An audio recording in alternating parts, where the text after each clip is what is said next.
Okay, ladies. Easy free printable Tai Chi walking guide for seniors is available this month only. Print it now. Okay, ladies. This printable Tai Chi guide was made for women over 50. It's simple to follow and delivers a gentle, powerful, real routine that supports your body. After 50, the gym can break you. Tai Chi heals your body and helps you lose weight faster than you did in your 20s. It protects your joints, improves posture, and strengthens your core, helping you feel lighter and more stable. Give yourself just 9 minutes a day. No equipment, no exhaustion. Just tap the link and get your personalized printable Tai Chi guide.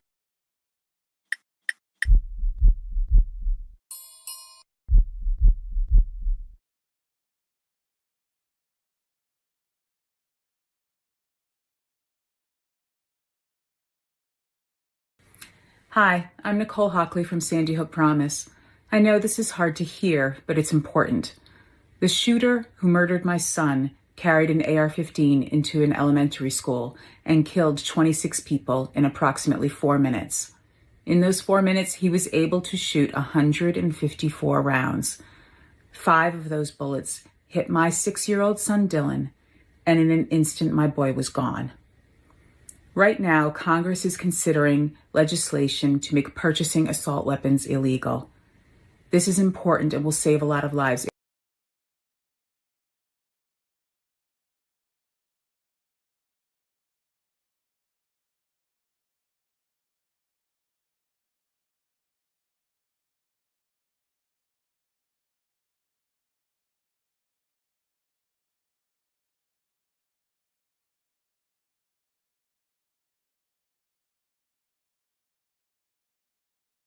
What do? Well, the next thing to do is to recreate it exactly how Candace Owens claims it happened. So we're going to do that today. All right, my friends, we are out here in the field. I've got everything clear and ready to go. I've got the mannequin behind me, got the Rode mic all set up and ready to go. We are about to field test this and, put this theory to the ultimate test. I've got the microphone set up on the mannequin. The only thing left to do is to see what happens. Let's give it a shot.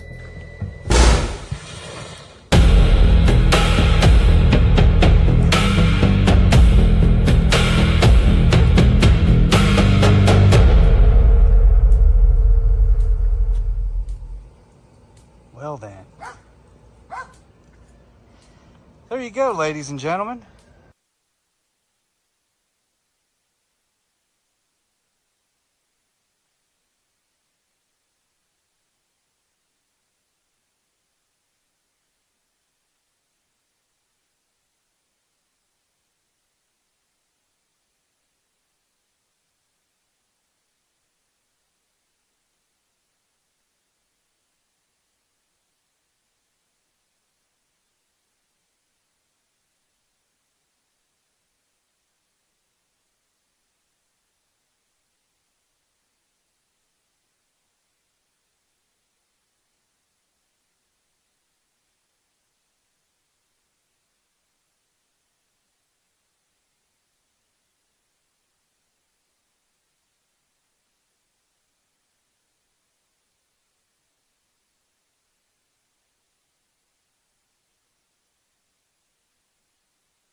what do you do? Well, the next thing to do is to recreate it exactly how Candace Owens claims it happened. So we're going to do that today. All right, my friends, we are out here in the field. I've got everything clear and ready to go. I've got the mannequin behind me, got the Rode mic all set up and ready to go. We are about to field test this and, put this theory to the ultimate test. I've got the microphone set up on the mannequin. The only thing left to do is to see what happens. Let's give it a shot.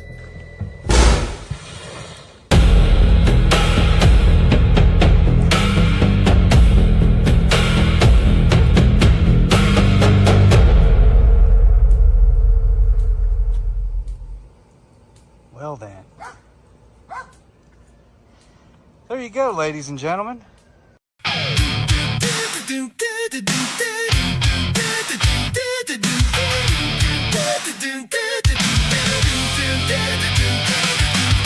I can lie if I want to, I can leave my friends behind. Your friends don't lie, and if they don't try, well, there is no truth to mine.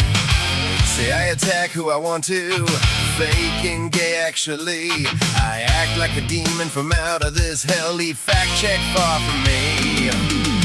And I can lie, everything is out of spite. I can lie, I can try to be like Erica Wright. I can lie, I can try, convince you Charlie was mine. I can lie, I can try, everybody's taking the chance. The Candace dance, the Candace dance, the Candace dance, the Candace dance, the Candace dance. Yeah, Candace is a dance, and that's more than once, yeah.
Every claim I make is for Erica.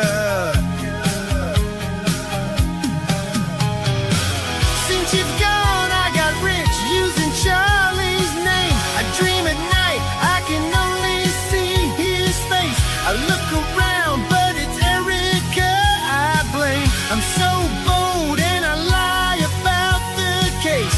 I keep crying, Charlie, Charlie, Charlie, please.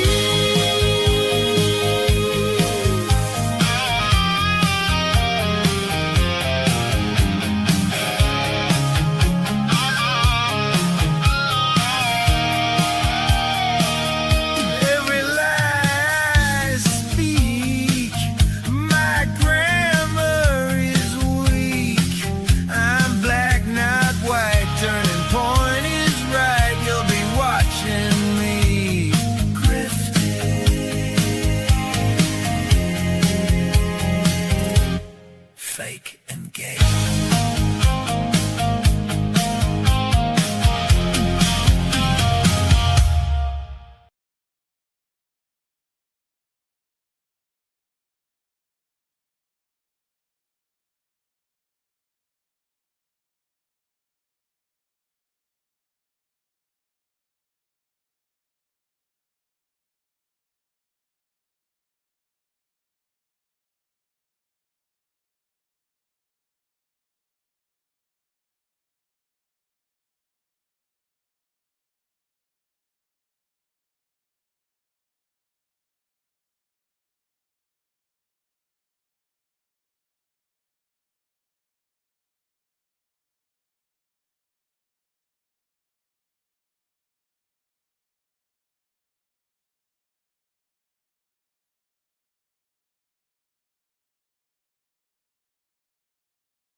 If it hadn't been for Candace on the show, we'd have had hard proof a long time ago. Where the facts all go, nobody knows where they disappear to. I know, that's all she say. Everything is fake and gay. Every week it's another rodeo. Round and round goes Candace on the go-go.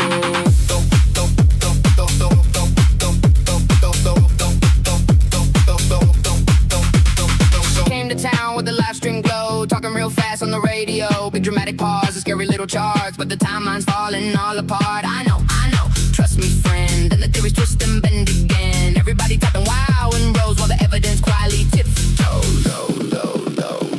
If it hadn't been for Candace on the show, we'd have solved the mystery long ago. Where the hard facts go, nobody knows. Probably hiding where the logic don't go. I know, she say all day. Everything is fake and gay. Smoke machine and dramatic glow. Here comes Candace on the go-go.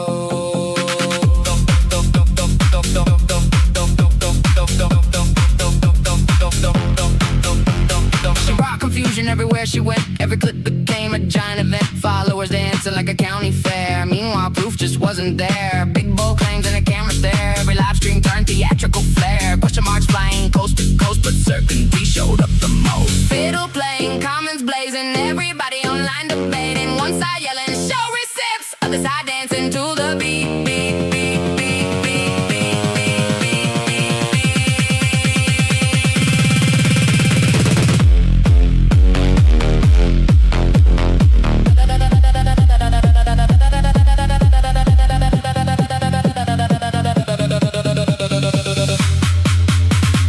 If it hadn't been for Candace on the show, the algorithm might have moved too slow.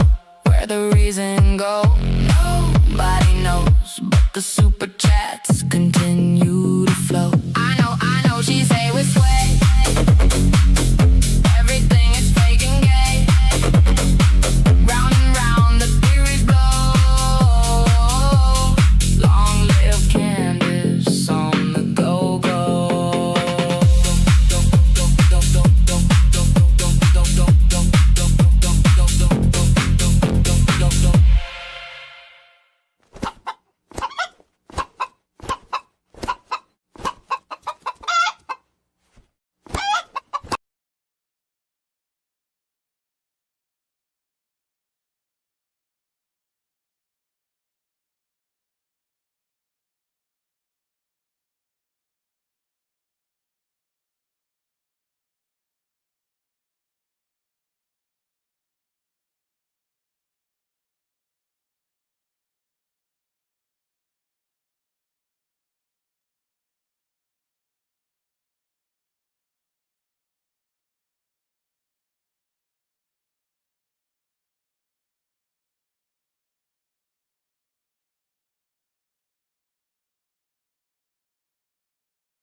What do? Well, the next thing to do is to recreate it exactly how Candace Owens claims it happened.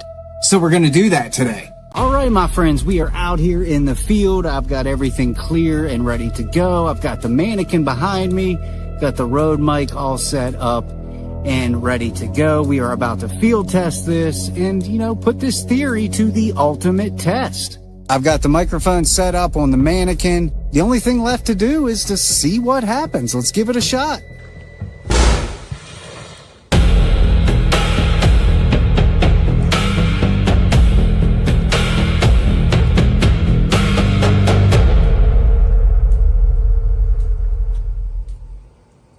Well then.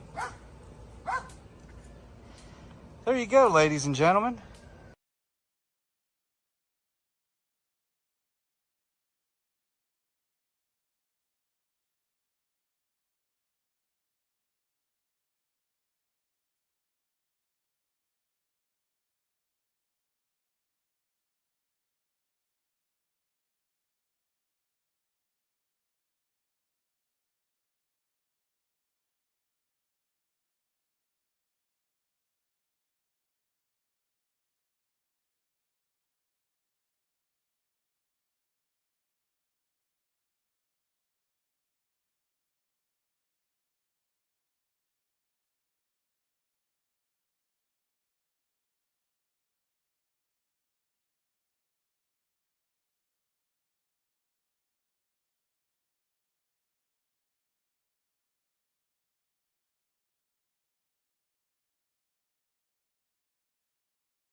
If you're looking for a cruise that feels fun, relaxed, and actually easy to enjoy, this is it. Margaritaville at Sea is all about island vibes. Bright spaces, live music, and a casual atmosphere where flip-flops are basically the dress code. Let's go!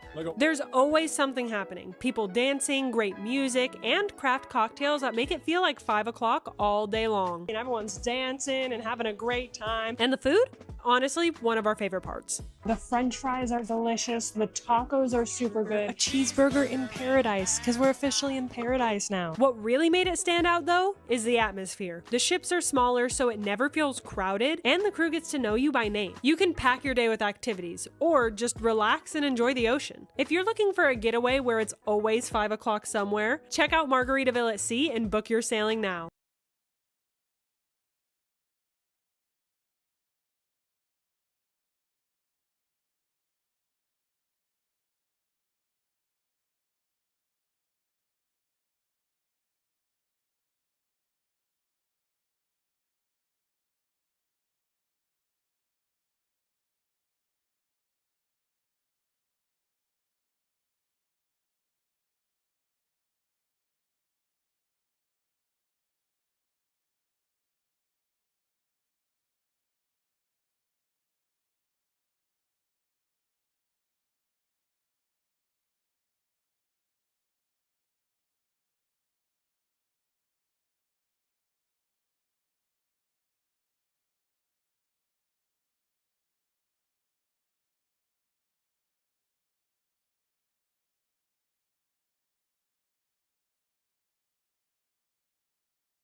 Good morning. Thank you for the party's patience. Court is now in session. Calling case number 251-403-576, State of Utah versus Tyler James Robinson. Counsel, please enter your appearances. Chad Grunender, Ryan McBride, Lauren Hunt, David Sturgill, Chris Ballard. For the state, County Attorney Jeff Gray also present. Good morning.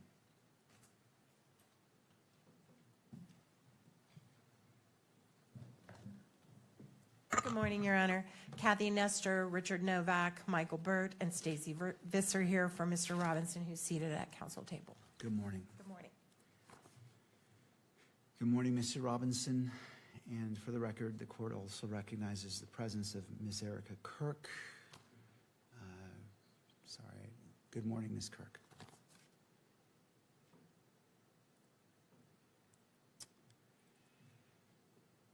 All right, as you've probably come to expect, I do need to read the following as it relates to today's preliminary hearing.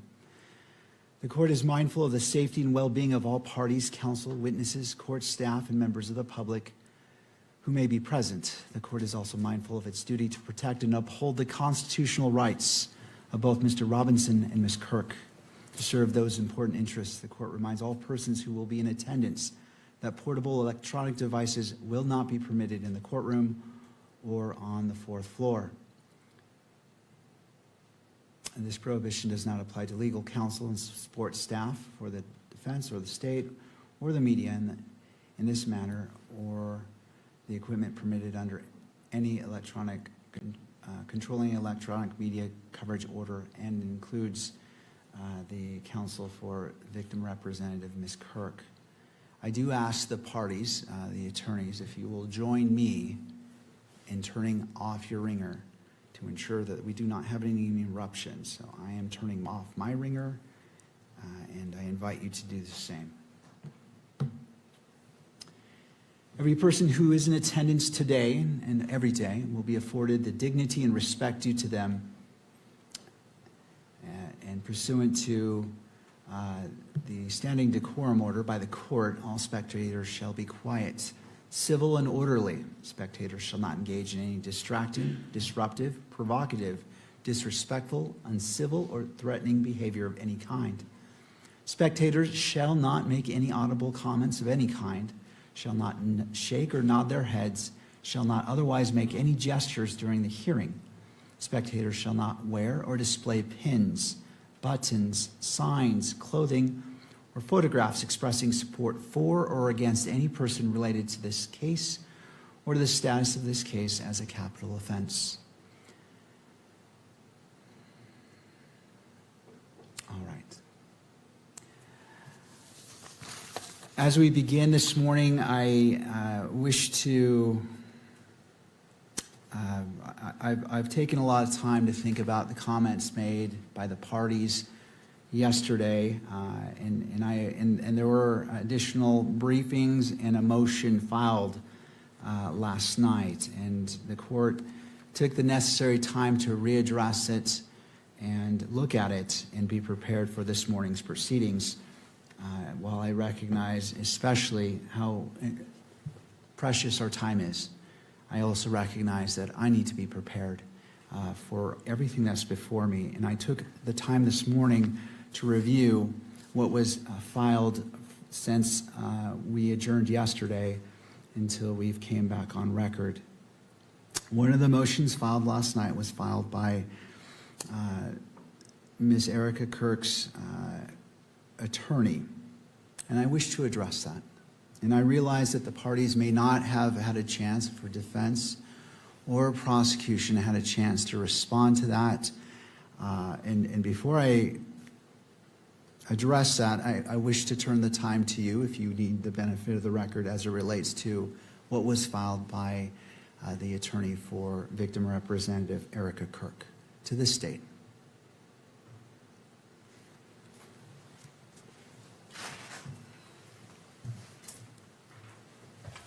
Good morning, Your Honor. Christopher Ballard on behalf of the state. We have reviewed that filing, and we believe that it fully accords with our position in our filing this morning that publishing exhibits to the courtroom is entirely appropriate and indeed honors the victim representative's right to be present at this hearing. Thank you, Mr. Ballard. To defense, Mr. Novak. Thank you, Your Honor. I read the pleading. I believe that every order that this court has made to date complies with and respects the victim's rights under the Utah Constitution. I think that the rulings that the court has made the last few days do so. And I don't believe that the issues that are presently before the court going forward with the hearing with respect to exhibits in what I'll just call the 16 series interfere with any of the enumerated rights set forth in the Utah Constitution concerning the rights of a victim representative in any criminal proceeding. So that's our position. And I want to also be very mindful of timing issues because we spent a lot of time arguing without the court having the benefit of briefing yesterday. But we have witnesses we have to get to, including a defense witness who is not available after tonight. So I could, of course, as Your Honor knows, say much more, but the court has all the briefing, and I think we should move forward. Thank you. And as it relates to transparency and publication, does the news media wish to be heard on this issue?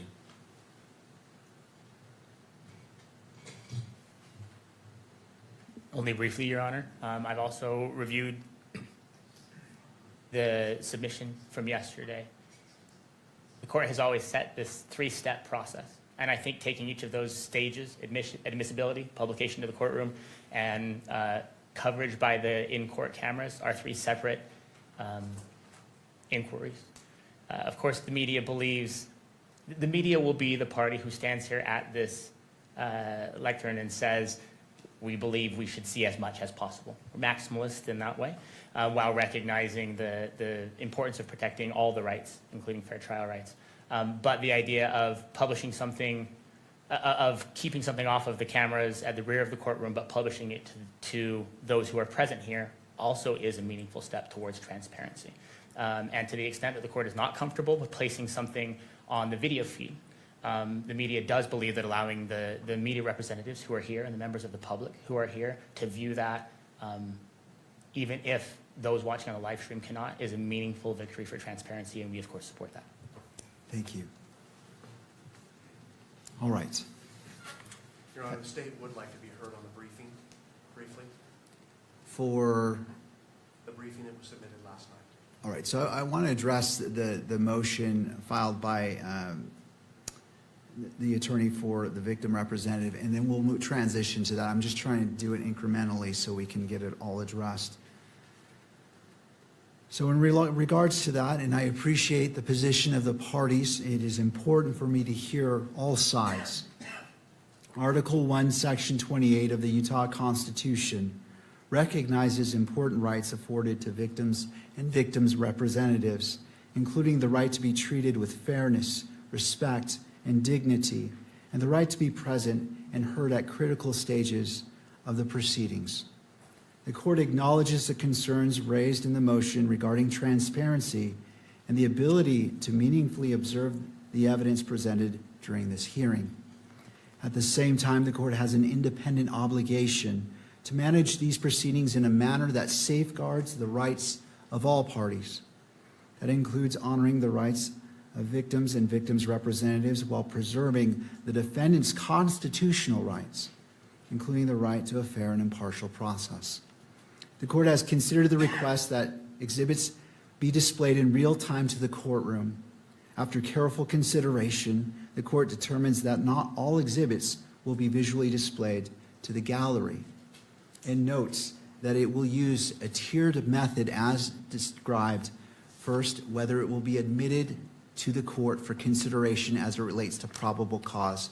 Second, whether it will be displayed only to the gallery. And third, if it will be published through the camera to the public at large. This ruling is not intended to diminish the significance of the victim's representative rights or concerns. Rather, it reflects the court's responsibility to regulate the presentation of evidence in a manner consistent with the integrity of the proceedings and the fair trial rights implicated in this manner. The manner in which evidence is displayed remains in the court's discretion. That discretion must be exercised in a manner that is appropriate and appropriately balances Mr. Robinson's constitutional rights, Ms. Kirk's rights as a victim representative, and the court's obligation to conduct the proceedings that are fair, orderly, and appropriately transparent. Transparency is an important principle, but it must be maintained in a manner consistent with the constitutional rights and protections afforded to all parties. The court does not make a blanket ruling as it relates to any exhibit, and as previously stated, each exhibit will be afforded its own due in weighing whether it shall be published to the courtroom or beyond or not. And that concludes the court's ruling on that motion. All right, counsel, the last matter as it relates to the briefing, I'll hear that, and there is a slight edit to, and I'm not sure when the state wishes. There's something about this place that touches the soul. A place where every breath rejuvenates your spirit.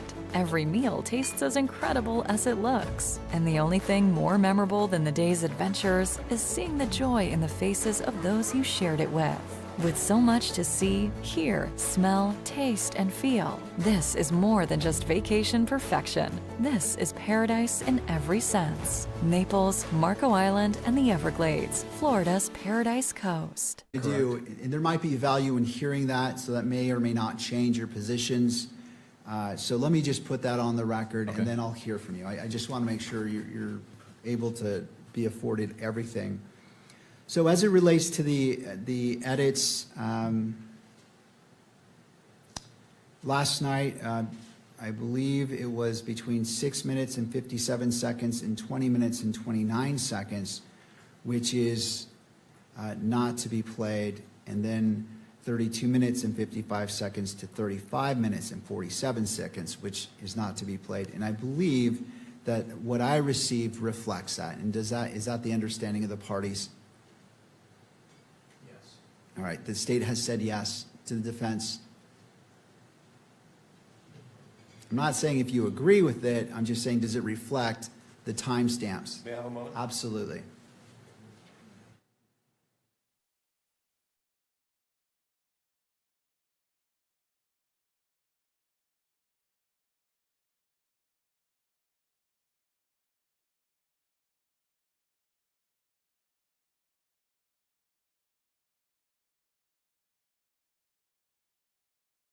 Go ahead, Judge. I think, Your Honor, and then let's just see what the court is referring to. Well, I'm asking, did you receive a copy of the edited video? Okay, so I'll answer that question directly. The state sent us a copy of the edited video. The redactions of the audio were exactly as the court ordered, but we noticed that the video, which followed, ended up being inconsistent with the redactions of the audio. So I brought that to the state's attention last night. I believe that they ultimately forwarded to the court what I'll call version 2 of the redactions, which redacts the video that would have made the audio redactions sort of superfluous or ineffective. So that's sort of where we are. But we may be not communicating with each other about the same issue. I'm not sure. Well, okay, I just want to make sure that in regards to what was to be cut out comports with those timestamps I just gave. It does. Plus, the parties believe that additional video needed to be cut out to match the court's intentions with respect to the audio. Right, and this is where I'm going to next. Mr. Ballard. Yes, Your Honor. I think we're on the same page. We did, in conjunction with discussions with the defense, first of all, we prepared the redacted video as Your Honor ordered. The Tai Chi walking program for seniors is available for free until this summer. Okay, ladies, this free printable Tai Chi guide was made for women over 50. It's simple to follow and delivers a gentle, powerful, real routine that supports your body. After 50, the gym can break you. Tai Chi heals your body and helps you lose weight faster than you did in your 20s. It protects your joints, improves posture, and strengthens your core, helping you feel lighter and more stable. Give yourself just 9 minutes a day. No equipment, no exhaustion. Just tap the link and get your personalized printable Tai Chi guide.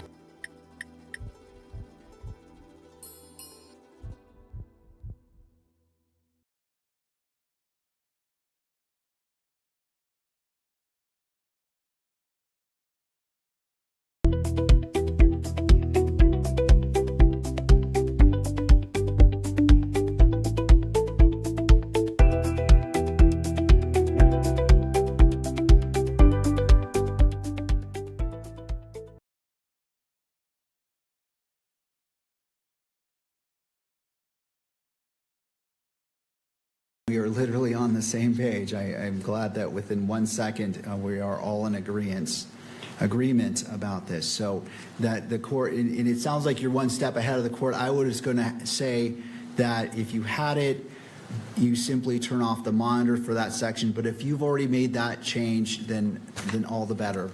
There are 2 additional changes as well. And this is very short, and so I'll leave it to the state if you wish to just in real time pause and fast forward or wish to redact it. I'll leave it to you. So the additional requested audio and visual redaction, so this is not to be played whatsoever, is 27 minutes 18 seconds to 27 minutes and 25 seconds. And the second is 28 minutes and 11 seconds to 28 minutes and 18 seconds.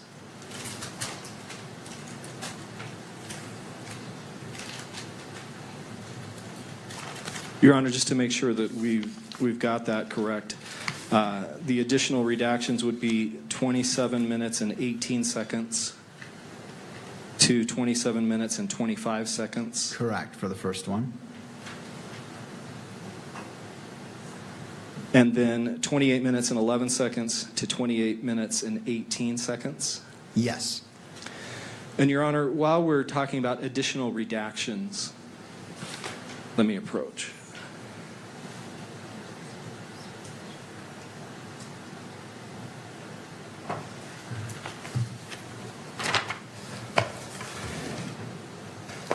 When Your Honor made his ruling yesterday afternoon, it wasn't entirely clear the basis for these redactions that the court proposed. The state's understanding was that those additional redactions were based on the potential that the video 1102 would be showing duplicative evidence and would be displaying evidence that would be duplicative of future exhibits. And then also potentially a concern about admissions by the defendant. Portions that the court has ordered to be redacted do not have any of those concerns as far as the state's view of that evidence. And I would like to be able to point the court to those.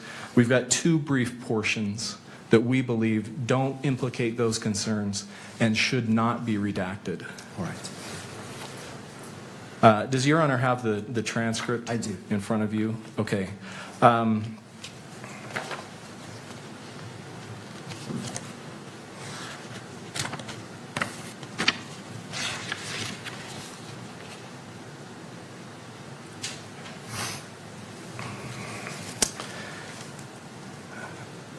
First of all, at the very, very bottom of page 10, beginning with the words, "was he?"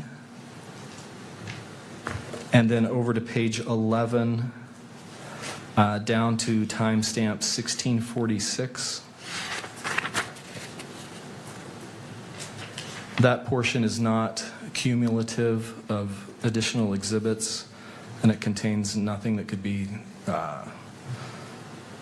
classified as an admission by the defendant. That's the first portion. So going back to page 10, I don't see was he at the bottom. Where are you? How many lines from the bottom up are you referring to? You may. Oh, I see. Right here. Okay, now I see what you're saying. I missed that. I was looking at the beginning of the line, but I see your point. Okay. So from was he on page 10 until 16, the timestamp 1646 on page 11. Okay. That's the first portion. And then the second portion that we would ask not be redacted is a small portion of page 19.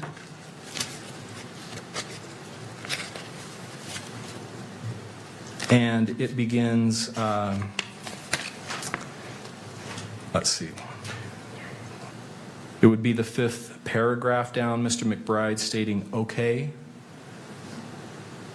and then ending at timestamp 3340. Again, that's not cumulative of any anticipated exhibit, and nor does it refer to any admission by the defendant. Thank you.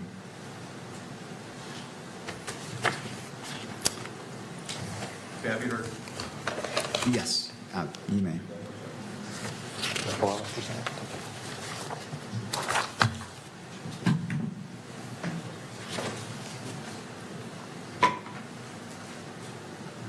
Thank you, Your Honor. With respect to the first of the two portions that Mr. Ballard referenced, I want to be totally transparent with the court, of course, that was not a section that we asked the government to agree to redact. That is a section that the court independently determined was appropriate for redaction under the various principles that the court has enunciated. So I just want to be transparent about that. Thank you. The second portion that Mr. Ballard addressed, which is on page 19, we did suggest, and it is in our highlighted, redacted transcript, See that? and the court agreed with us. This is not relevant. This is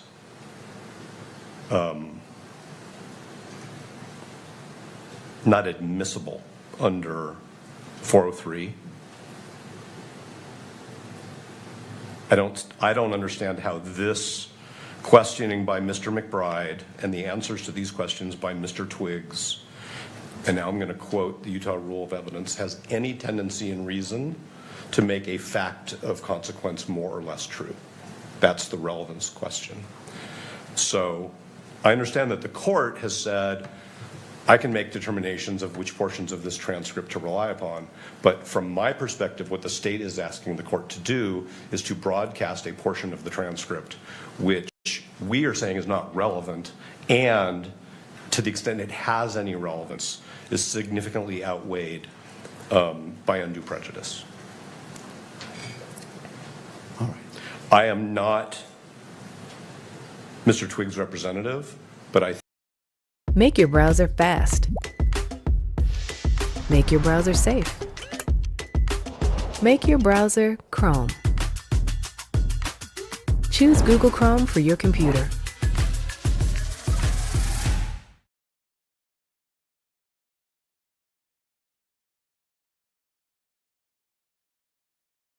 We were planning our anniversary trip. Someone tried to open a loan in my name in a state I've never even been to before. Retirement is just around the corner. I don't have time to deal with identity theft. Fortunately for me, LifeLock caught it fast. Identity thieves work hard, but LifeLock works harder, monitoring threats, alerting you fast, and jumping in if something goes wrong. Now we can get back to planning that trip. Threat averted. Thank you, LifeLock. Start your free 30-day trial at lifelock.com.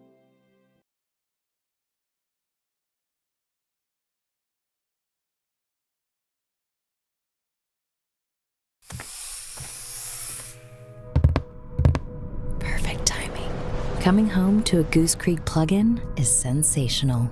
Enhance your home with the warmth and charm of Goose Creek plugins. Go to goosecreekcandle.com.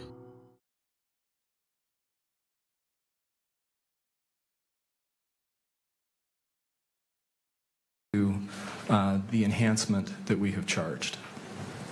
All right. Thank you.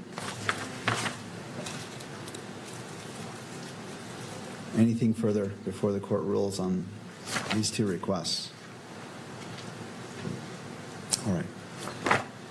In reviewing the first section, again, citing to page 10, and I know it is, to anyone listening, this may not make sense when I'm saying page 10, but it's roughly just a few seconds after 1539 on the video, starting with was he, and ending at 1646 with the last word asking. After hearing and considering what has been argued, the court agrees that this, in applying a balancing test and as it relates to transparency, to ensure the court is taking a very narrow approach in what is or is not published to the public, that this is permissible. It doesn't run afoul of the issues that the court addressed previously, that the court is trying to avoid by publishing portions. And in addition to that, independently of the court's decision-making, it appears that the parties also agree as it relates to the first requested edit to unredact or to allow in. So I am ruling that that may be played and published through all mediums in the courtroom and via video. Turning to the second section, this is page 19. It is roughly right after 3327, going to just before 3340.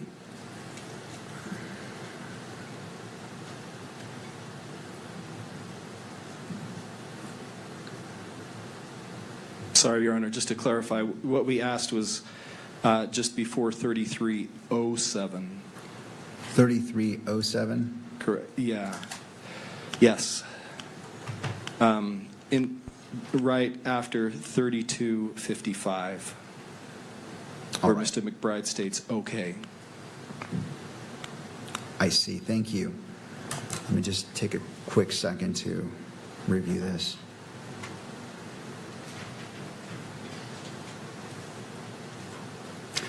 In relation to that request from right after 3255, starting with okay, is that the spot you're talking about, Mr. Ballard? Yes, Your Honor. All right. And specifically to 3327, the court stands by its original ruling. That is not, there are several reasons why the court the court's ruling isn't whether it's relevant or not. It's whether it should be published or not.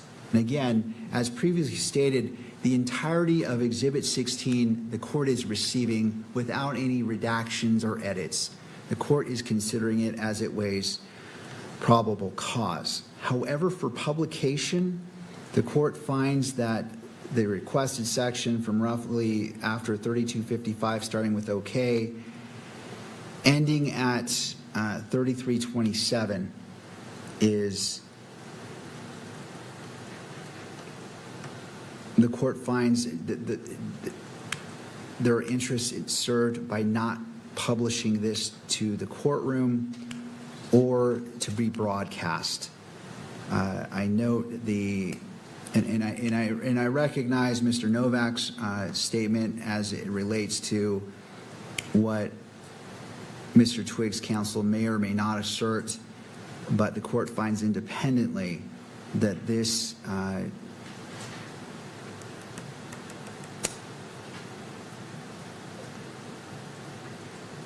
this portion shall not be transmitted into the courtroom because of certain statements made in there that do not serve the interests of justice for publication. However, the court finds from 3327, starting at OK, until just before 3340, I'm sorry, up to 3340 may be published. Did that notation make sense? Did to the state, Your Honor. All right, to defense. Understood. And so this is the appropriate balancing of being transparent while at the same time maintaining the constitutional rights or balancing the constitutional rights of all parties and what is appropriate for publication. And this may be published not only to the gallery but to the media as well, that goes beyond the gallery itself. All right. Anything further on State's Exhibit 16? Not from the state, Your Honor. Thank you. All right. And I note defense is nodding their head as well and not indicating any more is needed to be discussed at this point. All right. I think we've put State's Exhibit 16, we've addressed it. Turning to the state.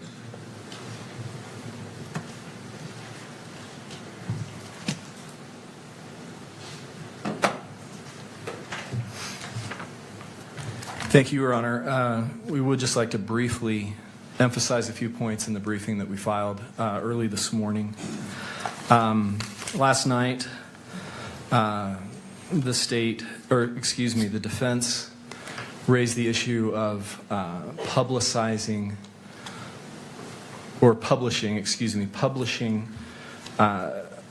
admissions by the defendant or confessions. They cited to one sentence from the United States Supreme Court opinion in Estes versus Texas that relies on the Rideau versus Louisiana case.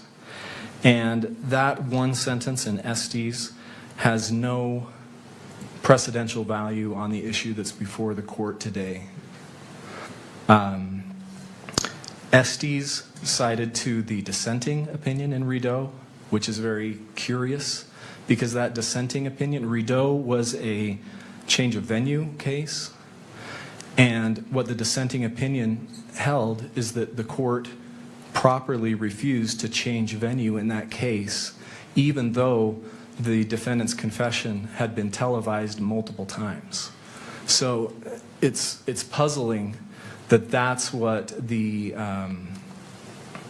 Estes court would rely on as supposedly constructing some kind of rule about publishing a defendant's admissions.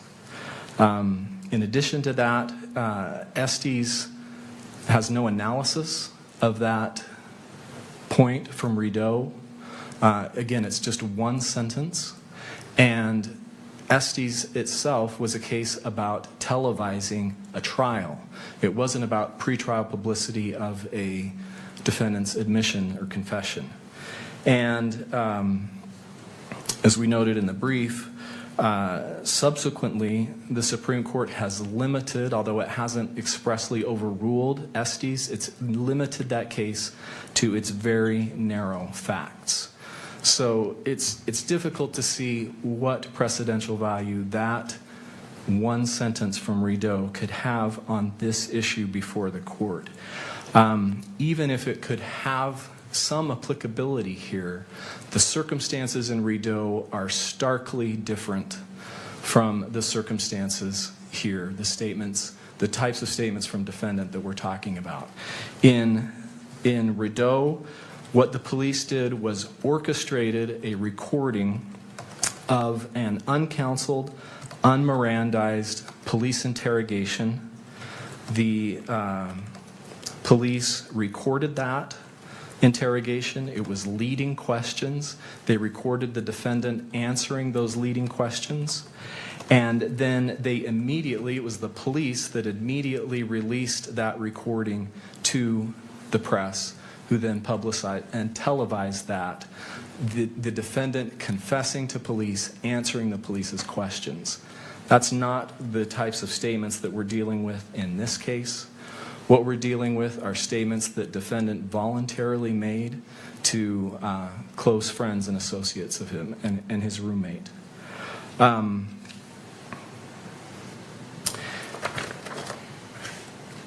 Sorry, just one other point about Rideau and that dissenting opinion. It's interesting that in that dissenting opinion, that judge that the court relied on in Estes continued on in his opinion and said it's an impossible standard to require that a trial court be a laboratory that's completely sterilized and free from any external factors. So again, it's hard to see how Rideau has any precedential value, and even if it did, the circumstances are... Listen up. We're putting this dining table to the test.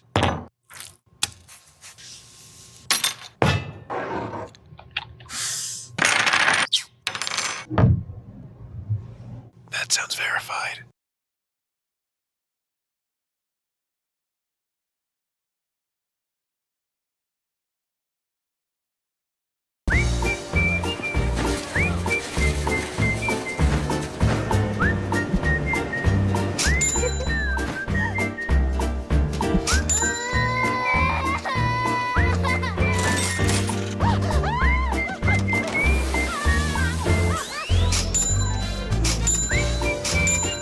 Find out why you're paying more this summer at stickershocksummer.org.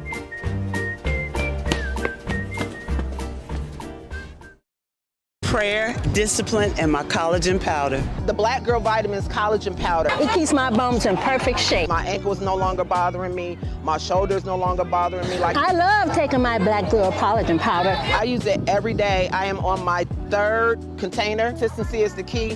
One of the reasons that I like it, about 3 years ago, I actually hurt my shoulder because someone pulled me, and I actually twisted my ankle. So I started taking it because I know that it helps with bone density and all those type things. And I just looked up one day and realized that I was no longer in pain. Now I can actually jump, and I really, really like it. I put it in my smoothies every single morning, and I do not miss. I think it works really, really well if you are consistent with it. All right.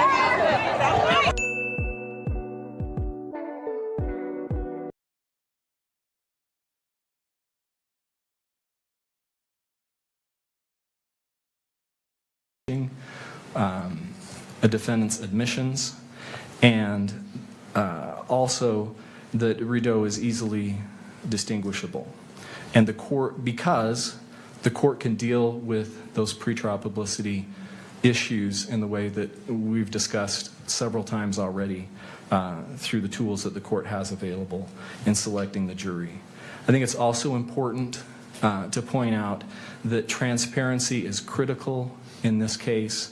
This court's noted repeatedly the extensive media coverage. That's why we're having to take this additional time in these hearings to be able to discuss these issues.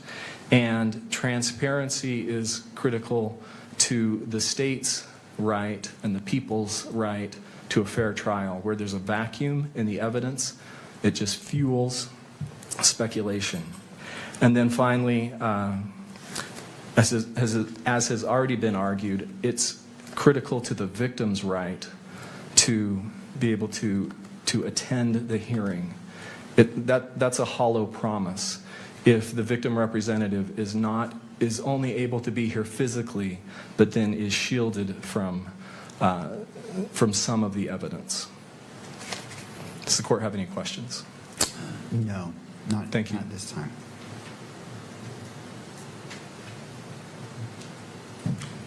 Mr. Novak. Thank you, Your Honor. The parallel between Mr. Robinson's case and the Rideau case is this. Mr. Rideau's confession was televised by an act of the state.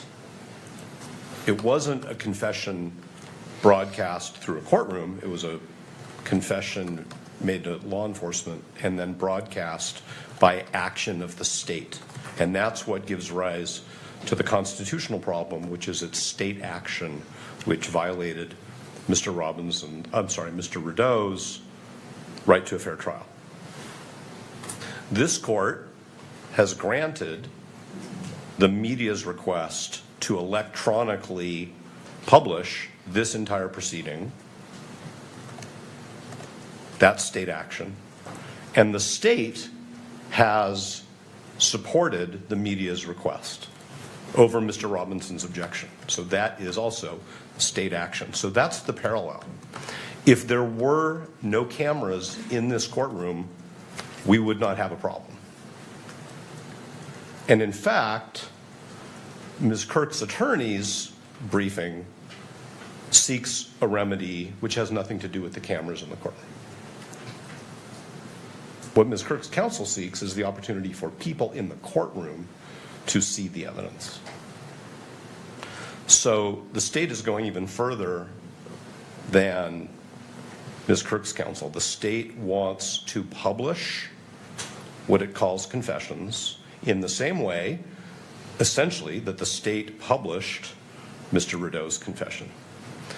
Now, the only other thing I want to talk about is that Mr. Ballard's correct that the blanket rule that there is unrebuttable prejudice that's stated in Rideau. We could talk about why dissenting judges say, oh my God, the court has established a rule and I don't like it. That's what's going on there. But it was in the Skilling case, a Supreme Court decision in 2010, where the court said, yes, we really are going to let judges decide whether potential juror exposure to pretrial publicity makes them makes them unable to serve. But there is an extreme case. That's not my language. That's the Supreme Court's language in Skilling. There are extreme cases of pretrial publicity where prejudice is going to be presumed. And so that's obviously about what has to be proven in terms of the prejudice. But when it's an extreme case, what the Supreme Court is saying in Skilling is there's a presumption. And I believe that this court has already made findings over the last 9 months that this is an extreme case with respect to the quantum of pretrial publicity, the way in which it's being monitored by the public, the speed with which these proceedings, even this week, are being dissected and broadcast through all of the technology channels that we have. So it's our view that this is the extreme case that the Supreme Court talked about in Skilling. We wouldn't have any state action giving rise to this problem if we didn't have cameras in the courtroom. And that's why we think that Exhibits 16.1, 16.2, and 16.3 need to be managed in the way we've asserted. Thank you, Your Honor. Thank you. Mr. Ballard. Thank you, Your Honor. Just briefly, Mr. Novak's misrepresented the state's position. We're not going beyond what the victim representative has asked for. As we made clear in our briefing this morning, that we filed this morning, we are asking that these exhibits, unredacted, be published in the courtroom. Not electronically, but they be published in the courtroom. It's not the camera in the courtroom that's the problem. The issue here is the public's right. This is a public hearing. The court's ruled that it's a public hearing. Kearns Tribune recognizes that preliminary hearings are public. And the public that is here in this courtroom should be able to see the exhibits that are admitted and that the court is going to rely on. And that is even more important to the victim representative's right to be able to be present and to observe these proceedings. Thank you. All right, counsel. Your Honor, if I may, I'll be brief. I want to begin by saying thank you to both the parties, to the state, to the defense, to the court. To today, the time that's being taken today and the nimbleness that's required to talk about things like a transcript in open court is a challenge. I recognize that it presents difficulties and that it takes time. And I want to begin by thanking both the parties and the court for taking the time to do that. It's important to the public, and I appreciate the court doing that. I know the public does as well. The only thing that I want to say with respect to this question about admissions or confessions is something that I hope will help the court. The court is looking at Rideau. It's looking at Estes. These cases from 50 or 60 years ago in a different media environment under the United States Supreme Court. I want to urge the court to do what the court has done before, and that's to look at Algier. This is a 2011 Utah Supreme Court case. It's obviously in the wake of Rideau. It's obviously in the wake of Estes. It's here in this state, unanimous Utah Supreme Court, upholding a decision made by Judge McCleave below in a case that has striking parallels to this one. In the Algier case, there was a murder trial. And the court received a letter, a notarized letter from an inmate saying the defendant in this case has confessed to me. Told me that he was involved in the shooting, gave me details of it, threatened me and my family if I did that. I want the court to know that. That was provisionally sealed for many of the same reasons that the court could conceivably consider keeping some of this information from the public. The court did a two-step analysis. It began by trying to determine whether or not there was a presumptive right of access to that document. The answer is yes. There is a presumptive right of access to this proceeding as well. Like Mr. Ballard just said, because this is a preliminary hearing, there's a presumptive right of access for the public. The second question was simply whether there's some kind of balancing that should be done.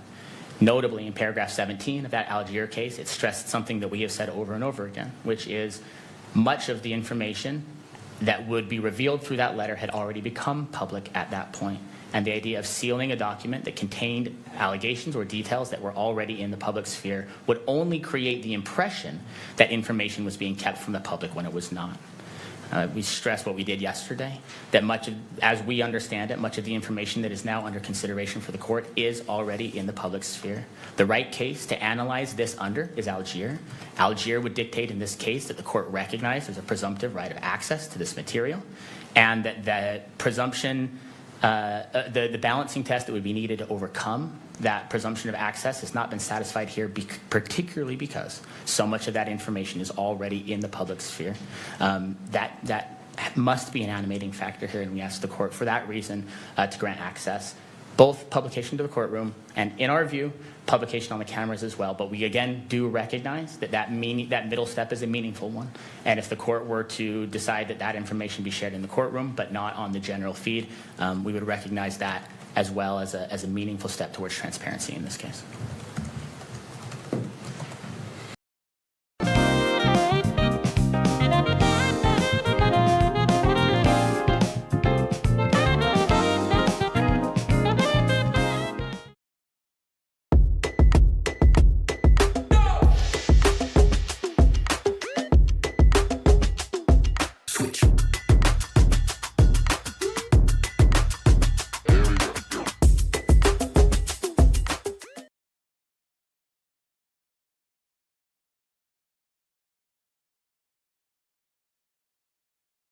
Spot is your modern solution to top-ranked pet insurance in America. With benefits like up to 90% cash back and 24/7 pet telehealth, it's no wonder thousands of pets are wagging their tails at Spot. And with access to any licensed vet anywhere, you can have peace of mind your furry fam is covered. We've got your back. Why not cover theirs? Spot. Pet insurance you'll both love. Get your free quote today.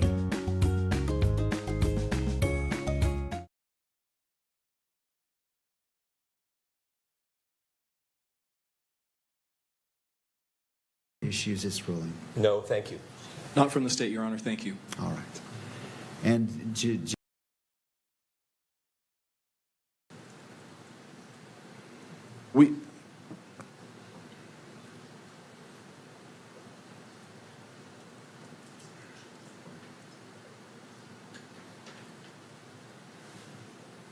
Your Honor, we are asking for admission. We are asking for publication within the courtroom, but not publication electronically on to the electronic coverage in the courtroom or of these proceedings. We do want to make clear that once the exhibit is admitted, that the witness will be reading from portions of the exhibit, but again, we're not asking that that be displayed in any way so that those outside the courtroom could capture that and reproduce it. Thank you. The court just wants to.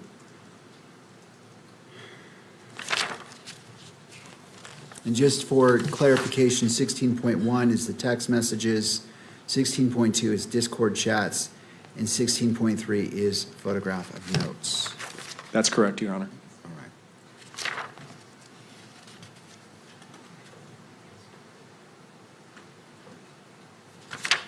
And finally, and this hasn't really been addressed by any party, but it is a factor the court's weighing, how much of 16.1 has been published to the public prior to these proceedings? And this is open to all if you wish to weigh in. I just want to make sure that that's clear because that wasn't really addressed in the briefing and it's a factor. So I want to make sure that that issue has been presented by the parties if you choose to.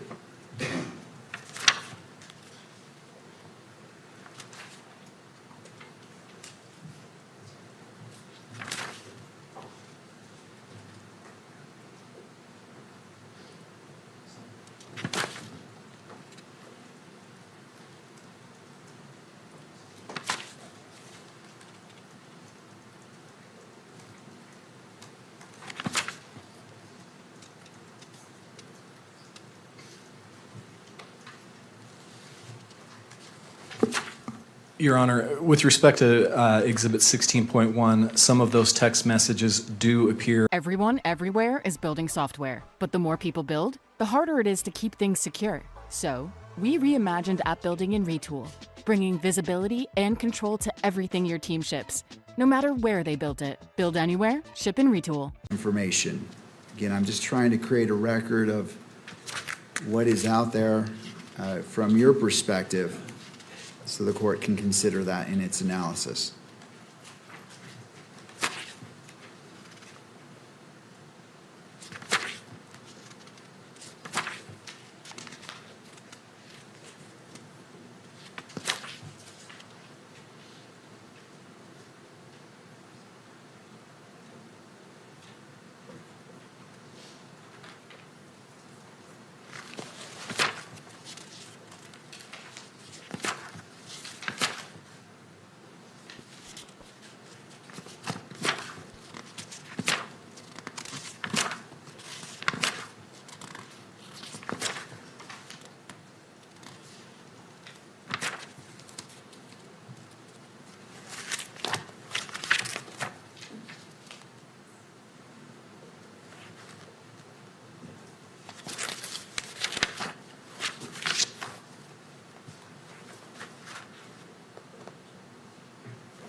Your Honor, State's Exhibit 16.1 is 18 pages total of photographs of text messages.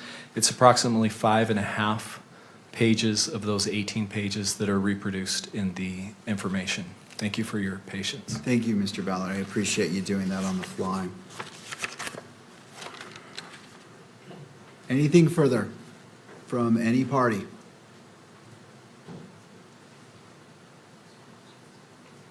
To defense? No, thank you. To the prosecution? No, Your Honor, thank you. Media?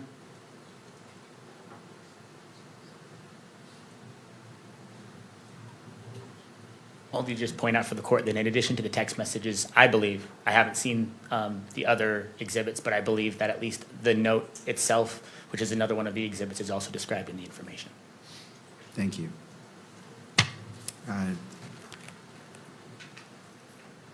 Ms. Kirk's victim representative attorney.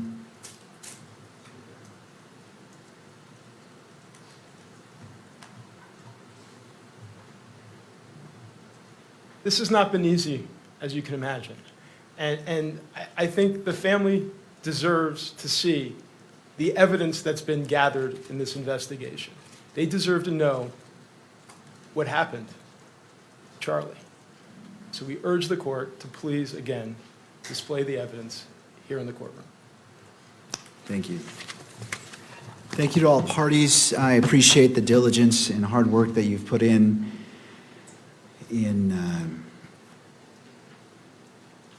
briefing, argument. These are important exhibits as it relates to what should be considered for, again, to be clear, these exhibits are being admitted to the court in its entirety. The question before the court is publication within the courtroom and beyond the courtroom. And so this is the ruling as it relates to the briefing, and I know it wasn't a formal motion, but I'm just trying to be thorough in my approach.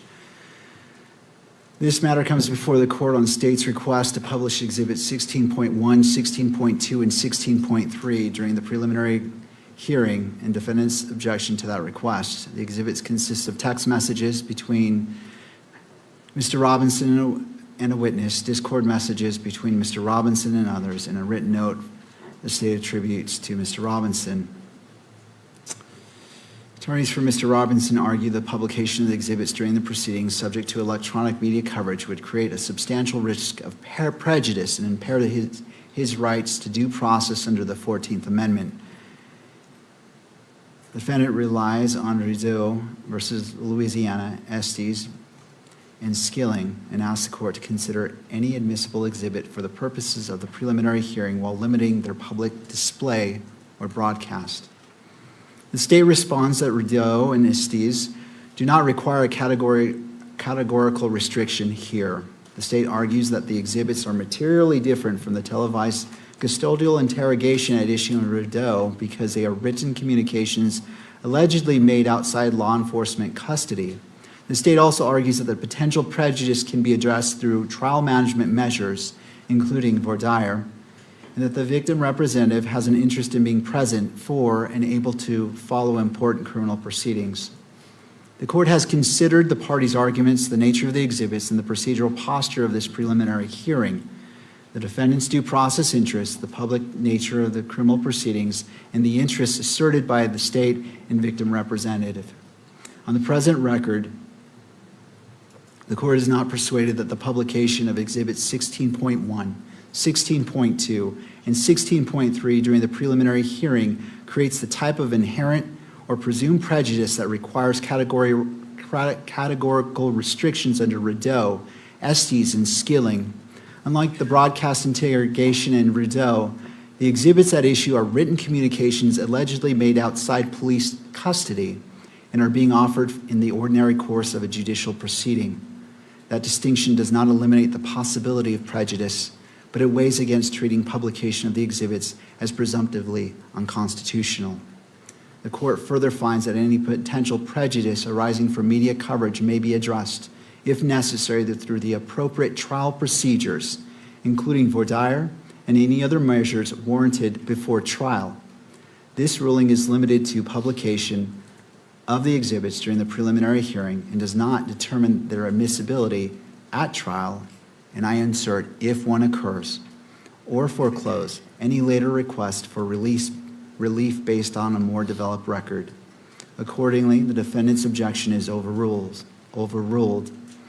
As it relates to this preliminary hearing, the state may publish Exhibits 16.1, 16.2, and 16.3, and the court is authorizing, with the exception of the third to last page on Exhibit 16.1, because it contains information including a phone number and address to be redacted before publication in the courtroom. But as it relates to 16.1, because it was publicly distributed by the state, that 16.1 in its entirety may be broadcast through electronic media. That is the ruling of the court.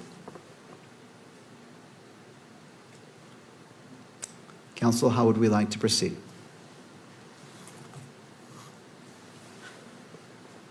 Your Honor, just to clarify the record, the state has redacted that portion. We anticipated that needed to be redacted in 16.1, so we have redacted that portion. We believe that the best way to proceed now is we have the edited video ready that comports with the additional edits that the court has ordered. We propose that we take a break so that we can show that to the defense, make sure we're on the same page, and then we anticipate coming back and playing Exhibit 16. All right. Okay. All right. I appreciate the caution being exercised by all parties. We'll take a 15-minute break, come back at 10:50. Court is in a brief recess. All right.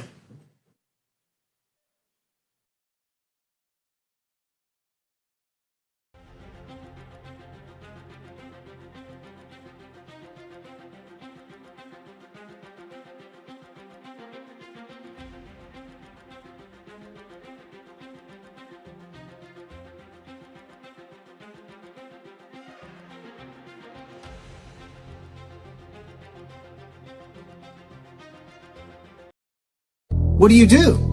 Well, the next thing to do is to recreate it exactly how Candace Owens claims it happened. So we're going to do that today. All right, my friends, we are out here in the field. I've got everything clear and ready to go. I've got the mannequin behind me, got the Rode mic all set up and ready to go. We are about to field test this and, put this theory to the ultimate test. I've got the microphone set up on the mannequin. The only thing left to do is to see what happens. Let's give it a shot.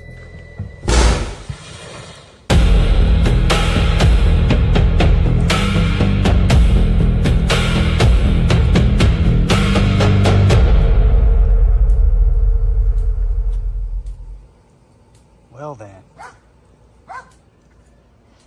There you go, ladies and gentlemen.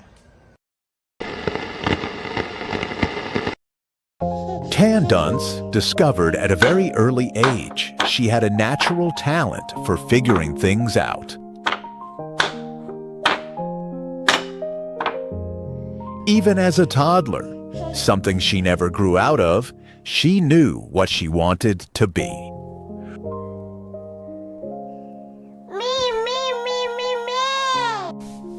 Her teen years ushered in identity confusion as she struggled to just fit in. Her white lies weren't working as she teetered on a mental breakdown. She started embracing her roots. While searching for yeast medication, she decided to go back to black.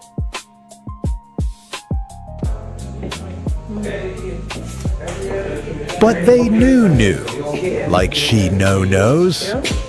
The poor grifter couldn't find her place. Unfortunately, they didn't want her either. Get out of here! Fired from every job. You are fired. And fired from her own race. So she quickly embraced the liberals, believing that surrounding herself with fat, ugly, stupid white women would make her look beautiful by comparison. That too failed. so she took to the books. But she still had dreams of grandeur. And she discovered that reading was hard. And yes, that's a real book. So she started attacking what she could never be. One by one, she started targeting blonde, white women. Her lies had become her identity. Her fame was rising. She even made the cover of Time magazine. She's been called psycho, grifter, liar, evil, and racist. But nobody can deny she is the voice of insanity in a world of reason. Nobody knows what's next for Can Dunce. She doesn't even know. But in the meantime, we watch the fake and gay display of just asking questions.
You want to make your yard look great. This is the single best brand to do it.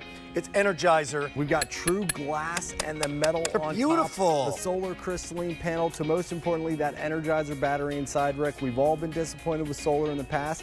Give Energizer a try because after 8 hours, it's going to maintain over 93% of that same great glow. So in this case, 15 lumens of lights from dusk till dawn. That traditional stake, but I can remove that, now set it tabletop, or be able to hang it. A press of a button, I can select 6 different colors. If you're looking outside at night and seeing pitch black out those windows, this is going to be a game changer for you, whether your space is big or small.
We'll wait a moment for the public to be able to come back into the courtroom.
Online courses for college for only $99 a month? That's Sophia Learning. Over 70 courses to choose from, all on your schedule, on just about any device. There are no extra costs, and they're all designed to transfer. Nearly 3,000 colleges and universities have reviewed Sophia Learning transcripts, and there's no catch. Sophia can help you save time and money on your degree. Your progress is up to you and guided by us. Still not sure? Start your free trial today at sophia.org.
Back in session.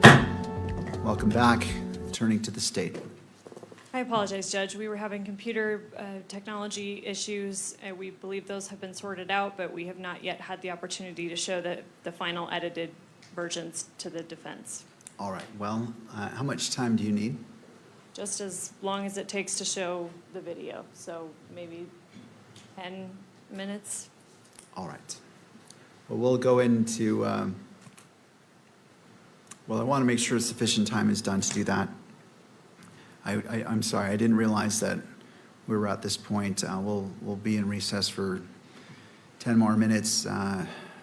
So by 11:05 approximately.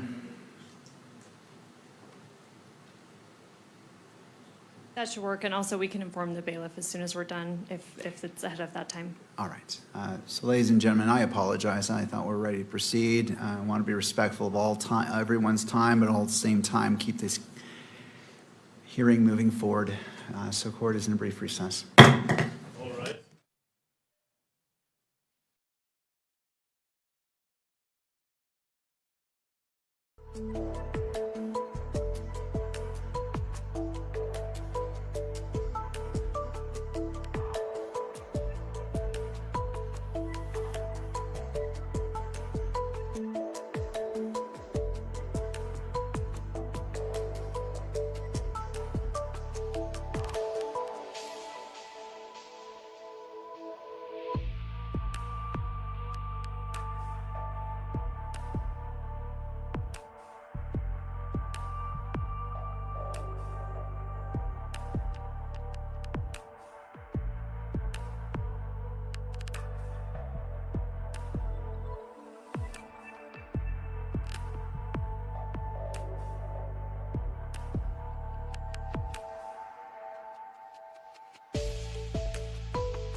what do? Well, the next thing to do is to recreate it exactly how Candace Owens claims it happened.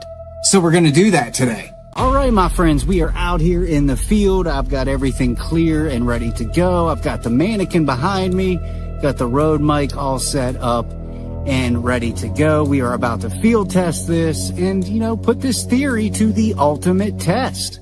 I've got the microphone set up on the mannequin. The only thing left to do is to see what happens. Let's give it a shot.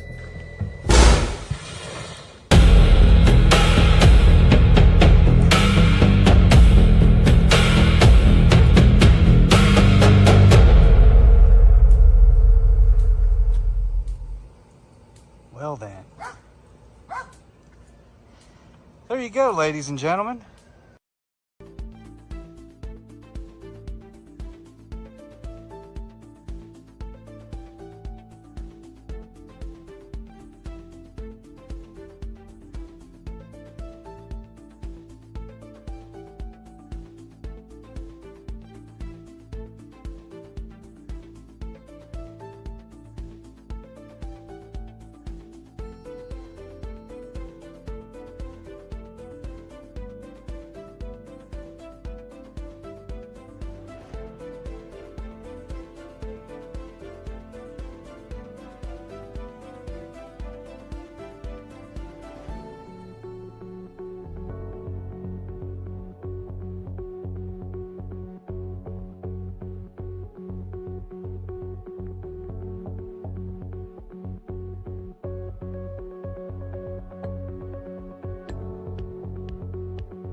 Free yourself from prying eyes. Ask privately with Duck.ai. Visit Duck.ai to chat privately with ChatGPT, Claude, and other AIs for free, all in one place. Duck.ai is from DuckDuckGo, where AI is private and optional.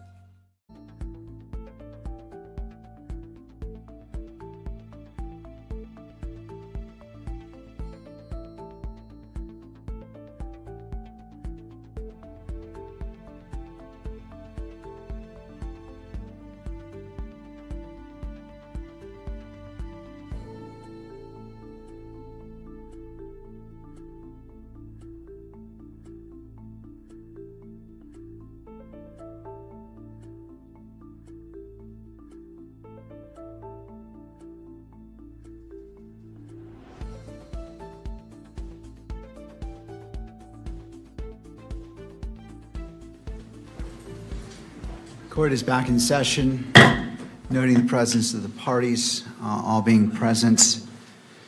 And where we left off is we were the state was looking to confer with defense to ensure that state's exhibits 16, 16.1, 16.2, and 16.3 were shared. Ms. Hunt. We have reviewed Exhibit 16 with defense, and it comports with the court's order. At this point, we would like to put Agent Davis back on the stand and continue with displaying that, publishing that. All right, Agent Davis, if you'd like to come forward. I remind you, you're still under oath. If you'd like to have a seat. There should be a water bottle to your left, and after you're situated, if you wouldn't mind adjusting that microphone and bringing it close to you so the record can pick up your testimony. Ms. Hunt, your witness. And just for the record and the court's benefit, we have made the edits that the court has ordered. We have shown them to defense. Pursuant to the timestamps that the court ordered, we wanted those to be reflected very clearly. So there are sometimes large gaps of just black, empty, silent space. When there are large gaps, we will fast forward. Some of those are short enough that we'll just let it play, if the court is okay with that, with proceeding that way. Thank you. I appreciate giving a heads up so all parties know what's going on. Thank you, Ms. Hunt. So at this time, we would move to publish on the monitors State's Exhibit 16. All right, and to the media, there is a monitor for your benefit right there next to you. For the camera, there is one for that direction as well as for the gallery.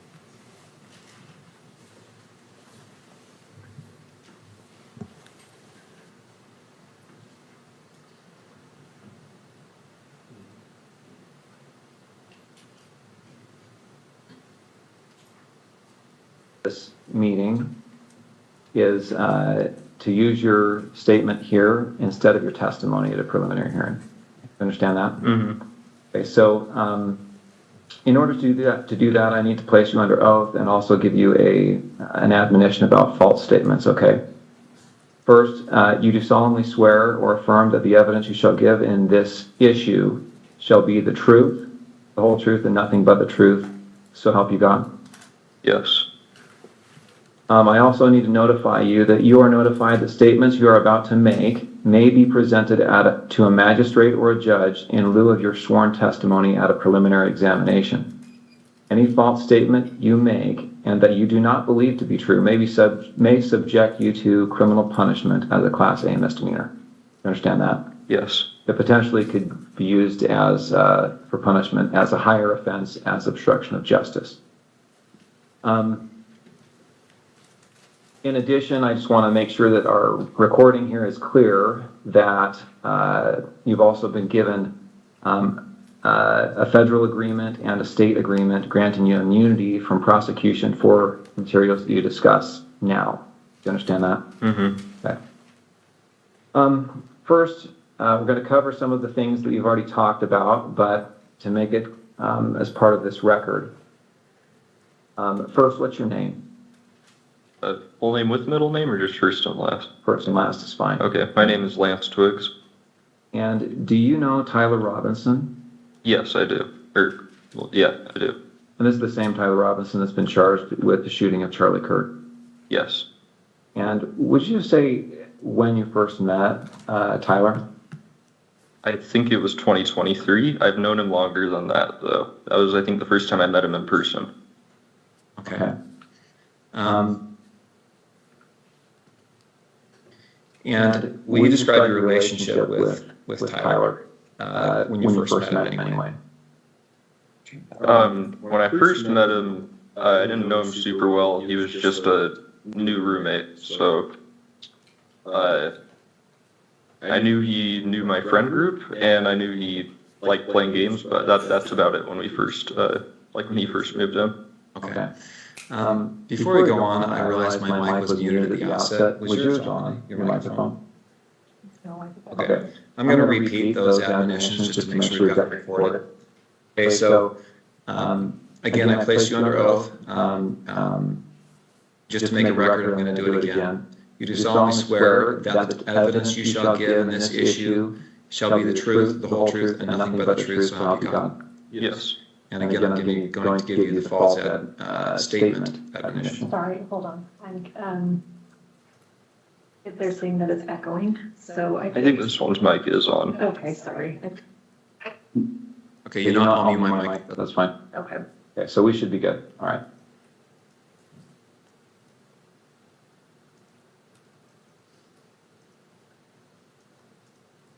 Is that mic on? Yes. Okay, great. Sorry. All right, okay, sorry about that interruption. All right, so you said when you first met you were roommates?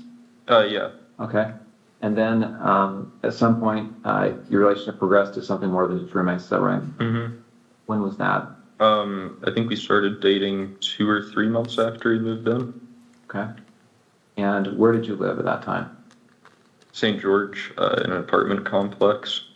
And is that apartment the same place you lived on September 10th? Yes. When you lived there with Tyler, were you in the same room? Did you live in the same room or different rooms? No, separate rooms. And at that time, let's say September of 2025, what were you doing with your life? Were you working, school? I was working. I was doing like bathtub and shower repair and stuff in new construction. Okay. How about Tyler?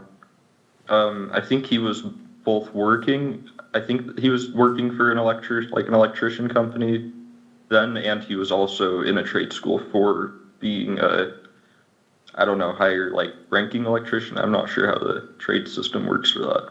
Okay. But yeah, I think he was both. What was his typical work day like? I think he'd leave around 7 generally and get back around 3 to 4, depending on where the job was and how long it was for the day. And then on certain days of the week during school, semesters, he would then later in the day, I think around 5 or 6, go to school. Okay. So, yeah. Okay. Let's jump to September 10th. Did he spend the night in the apartment the night of September 9th into September 10th? Into September 10th. Yeah, he did. Yes. Do you know when he left the apartment on September 10th? I don't know an exact time. I just know he left early. I heard him leaving, and he just said he had a long drive to work that day, so he was leaving early. Okay, so early. Any guess as to what when that was? I don't know. I would have thought it was 5 a.m. because that's when an early work day was for him, but it was probably more like 4. Okay. I'm gonna have him spit out his gum just to make sure that I can do that. Your tissue right in front of your laptop. Oh, here you go. Thank you.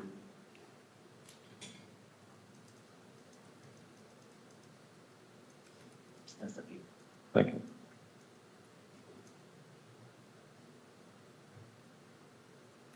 All right, so what time did you get up on September 10th? Probably 12 to 1 p.m. You didn't have to work that day? No. And did you hear from Tyler? Did he call or text you before then? No, he sent that message in the group chat I mentioned, but he didn't message me directly at all that day. Okay. When did you first hear from him on September 10th? It was at 11 o'clock with that, like, automated message. Okay, 11 p.m.? Yeah.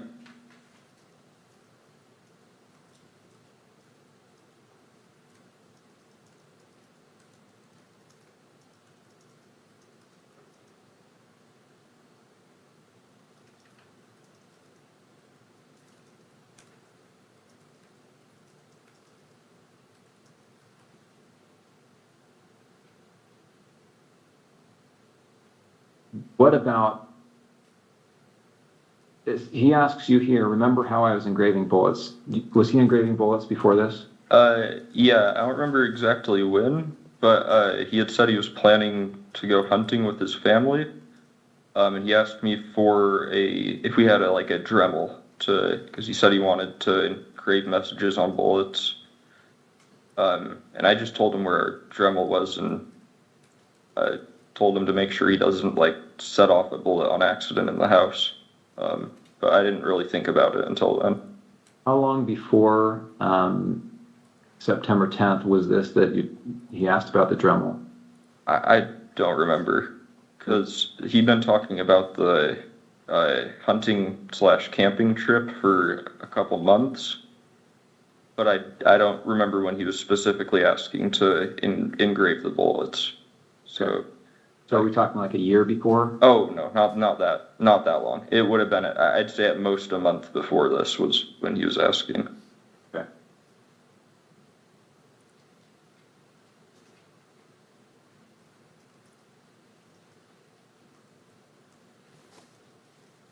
Okay. All right. You talked about the note that he left. I want to bring this up, and I should say that these text messages that we've been looking at here are Bates number 54. Okay, the notes have been titled 16.3 with a note, and this is Bates number 58. Do you recognize that on the screen there? Yeah. What do you recognize it as? That was the note under his keyboard that he was referring to in the first text of that chain. Okay, so where did you find this? On his desk underneath his computer keyboard. And I assume you read it. Yeah. And then what did you do with it after you read it? I believe I just put it back down on the desk after I took a picture of it. Okay. And again, the time you read it was probably around 11 o'clock or so on the 10th. Yes. The night of September 10th. Mm-hmm. All right. And did you ever see that again after you placed it back on his desk? No, I don't think I did. And that was a desk in his bedroom? Yes. And that's a separate bedroom than your bedroom? Yeah.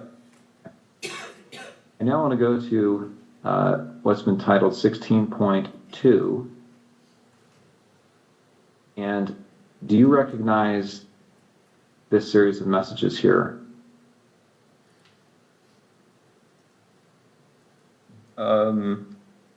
Yeah, that was the server of his friend that I was mentioning. Okay, and this is your phone again? Yeah. And I'm assuming you recognize it because the big crack up at the top. Mm-hmm. And so this is a server. Is this Discord? Yeah, this is Discord. And who are members of this server? I don't want names, just generally. Who are these people? Members of this is his friend group. They played D&D together every week. Okay. And I just want to scroll through this to make sure that you get a chance to take a look at it. Or go to the next page. Mm-hmm. Or yes.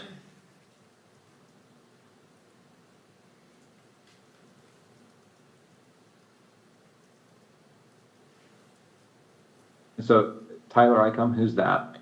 That's Tyler Robinson. And these other people are just others that are members of the server? Yes. Jug, Barnaby, Marina, DM. Mm-hmm. Yes. Yeah, like DM means Dungeon Master. So these are like, most of them are names they're using in the game they're playing currently. Got it.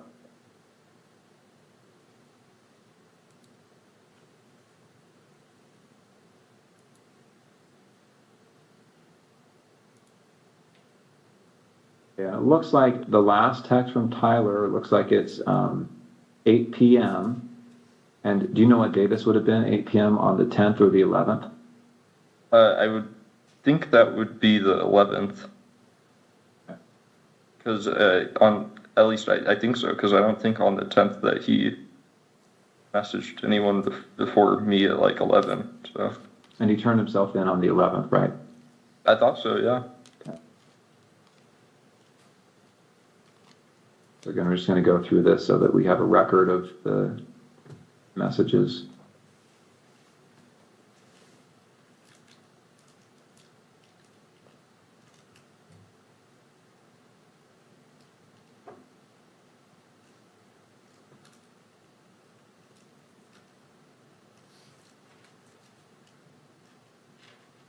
Is that an accurate recording of that thread? To my knowledge, yes. And that was sent, looks like between September 10th and September 12th. Looks like the last day on this is September 12th. Screen? Yes.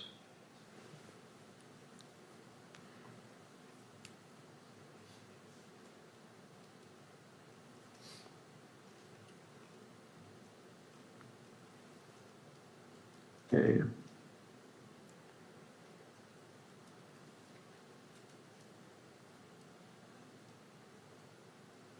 All right, so again, those messages covered from September 10th to the evening of September 11th.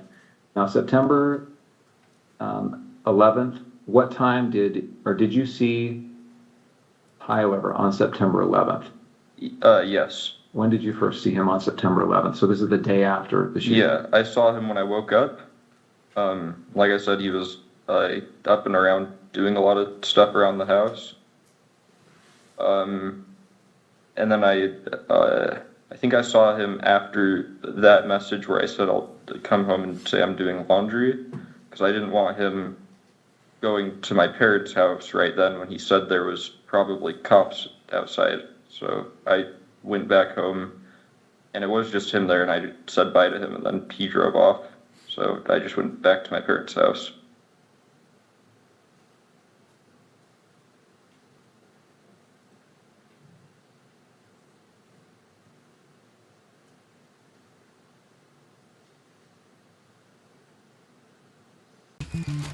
Here's the beef. One that makes nutritious, delicious. One that gives you a boost of iron, zinc, and protein. One that keeps your muscles moving. And your people gathered round. Beef makes wellness work. For real life. Beef.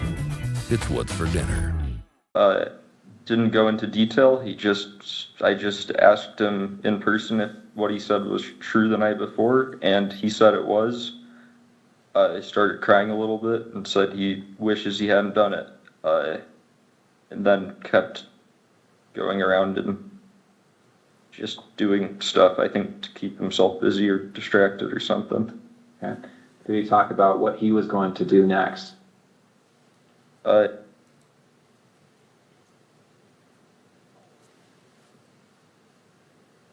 And then eventually said that he would talk to his parents or turn himself over.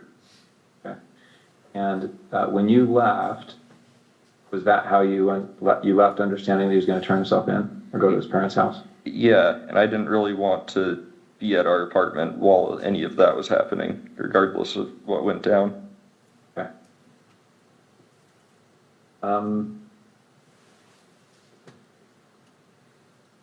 Okay, before he came home, had you seen the press releases, any of the media on this? I'd seen one Instagram link a friend of mine had sent in our group chat. but I hadn't really looked into it at all. And had you seen the images that were released of the suspect? I did the next day. I don't think I saw any on the 10th. I'm going to show you a couple of those images.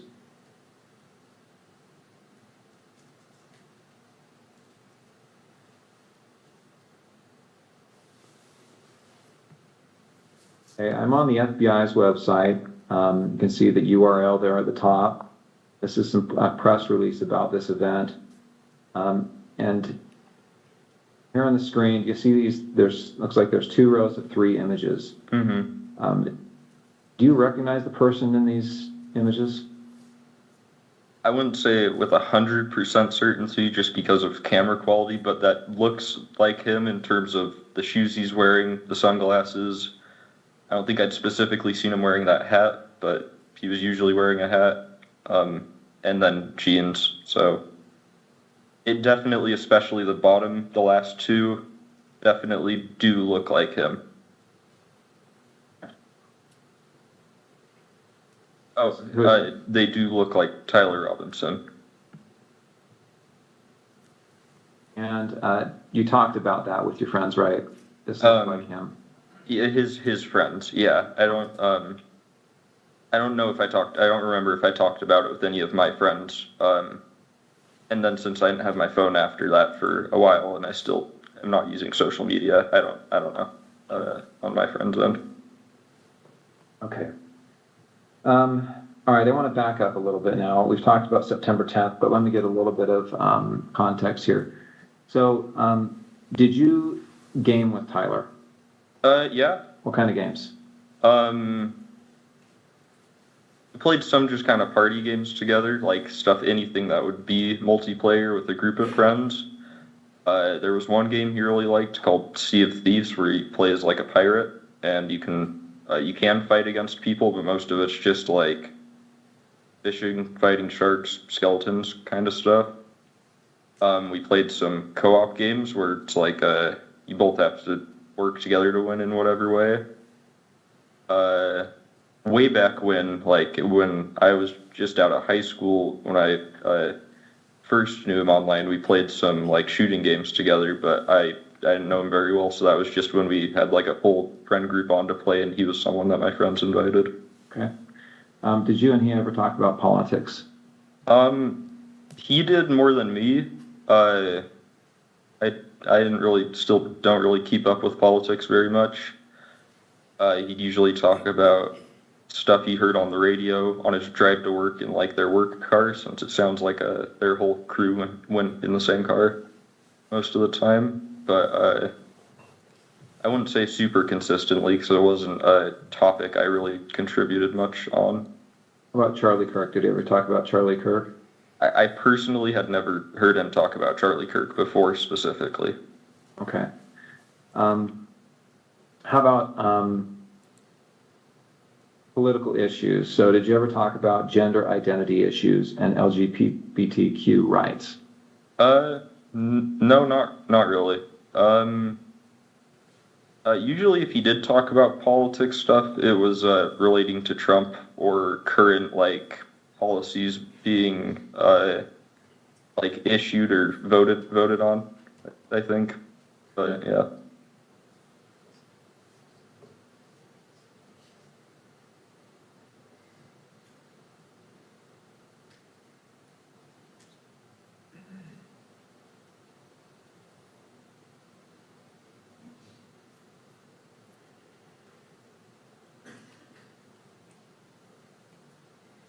Okay, so before that you have been?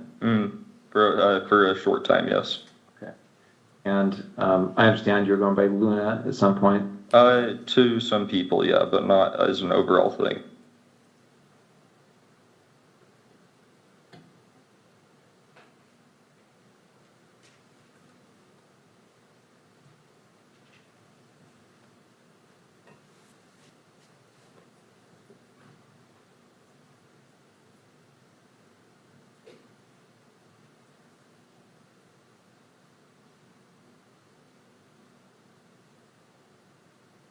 Okay. Okay. think that's all the questions I have for this portion. Let me check and see if I've missed anything.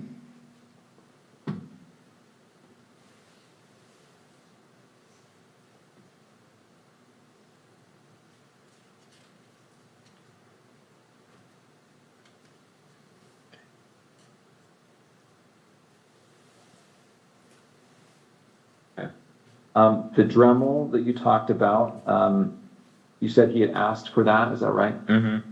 And had he told you it was to inscribe bullets? Yeah. And so did you have a Dremel then? Yeah. Okay. It was in our, like, our apartment, we had a section where we kept all our, like, random tools for household stuff, in our, like, lower basement level pantry. So, yeah. Okay. And did you give that to him or tell him where it was? I just told him where it was, yeah.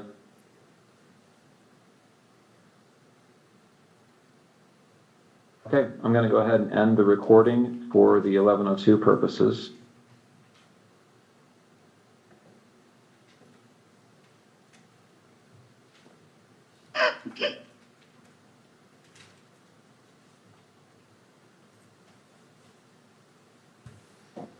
All right, that concludes State's Exhibit 16. Ms. Hunt. Thank you, Judge.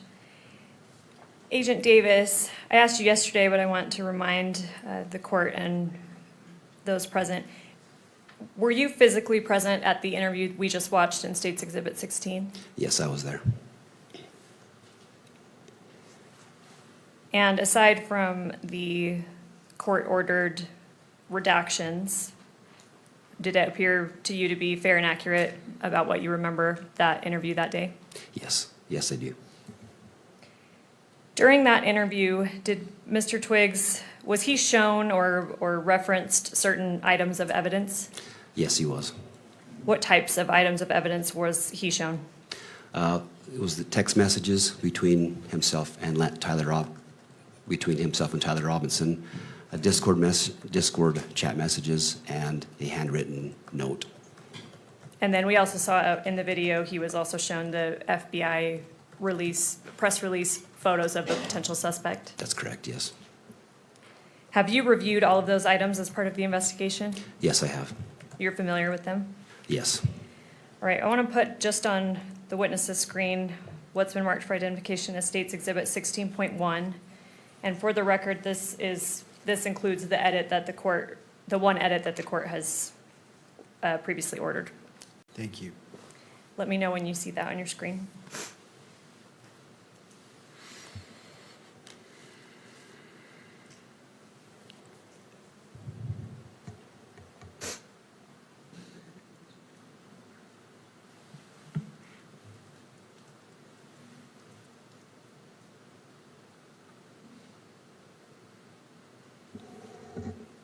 I see it. I see it now.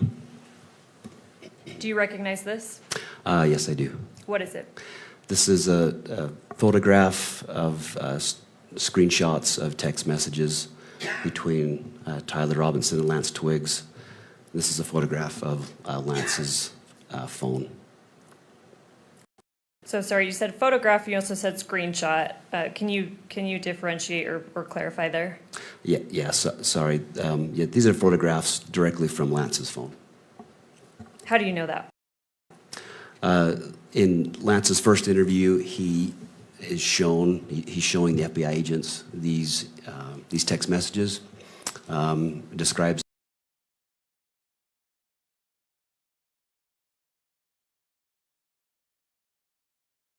them to the agents, and at that time, his phone was photographed.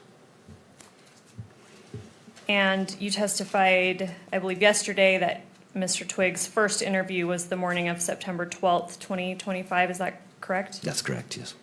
Were you physically present at that interview? No, I was not there. Have you spoken with the officers or agents that were? Yes, I've spoken to one of those agents that was there.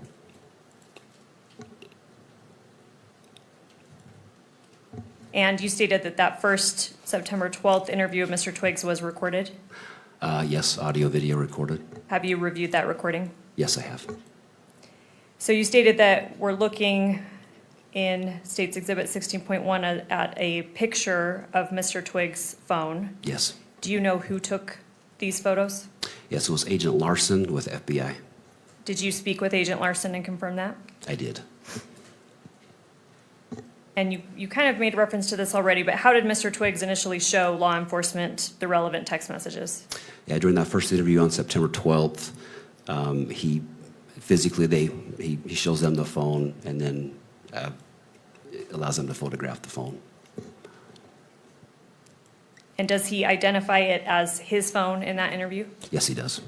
Does he refer to any particular features of the phone that allows him to make that identification?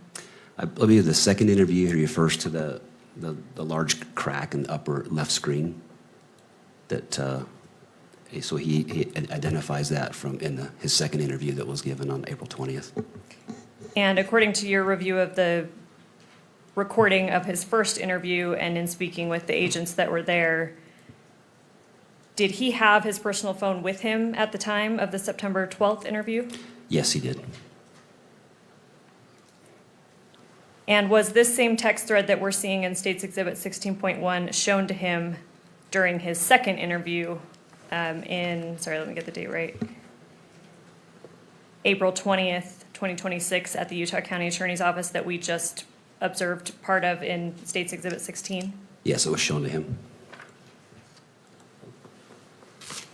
Was he asked how Tyler Robinson is saved in his phone, like as a contact? Yeah, just as Tyler. Without saying it, obviously, did he identify Tyler Robinson's phone number? Yes, he did. Did you check the number that Mr. Twiggs gave as Tyler Robinson's phone number against law enforcement records? Yes, I did. And do they match? Yes, they match.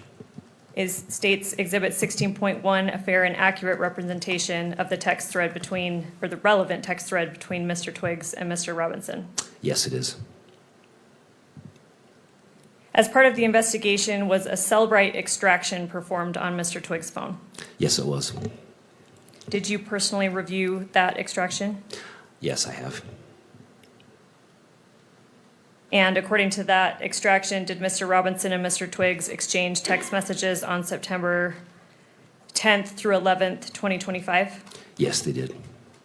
What time was that first text sent according to the Cellbrite extraction? The first text was September 10th at 11 p.m. All right, Judge, I would move to admit State's Exhibit 16.1, and then pursuant to court order, I would move to publish it to the monitors. Mr. Novak. We have no further objections beyond those that the court, of course, is very familiar with at this point in time. All right, I'll note the standing objections made by defense. Those objections are overruled. This 16.1 is admitted into evidence and may be published to the gallery as well as electronically distributed through the camera. All right, Agent, I'm not going to go through every single message, but I do want to have you read aloud certain portions of them.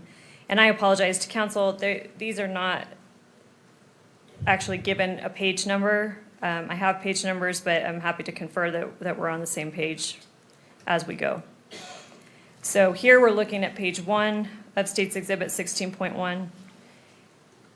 If you could read a little more than halfway down where it begins Wednesday, 11 p.m., will you start reading underneath that? Yes. So this would have been from Tyler. It says, drop what you're doing, look under your keyboard. And I apologize, let me stop you there. How do you know that that message would have been from Tyler Robinson? That's just, so any of the messages in gray would be from Tyler, and the message in blue would be from Lance. It's just the way the iPhone distinguishes the messages. And also Lance in his interview also acknowledges that, who was saying what.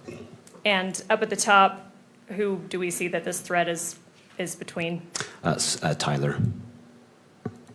All right, sorry to interrupt you. So read that again, starting from look under the keyboard.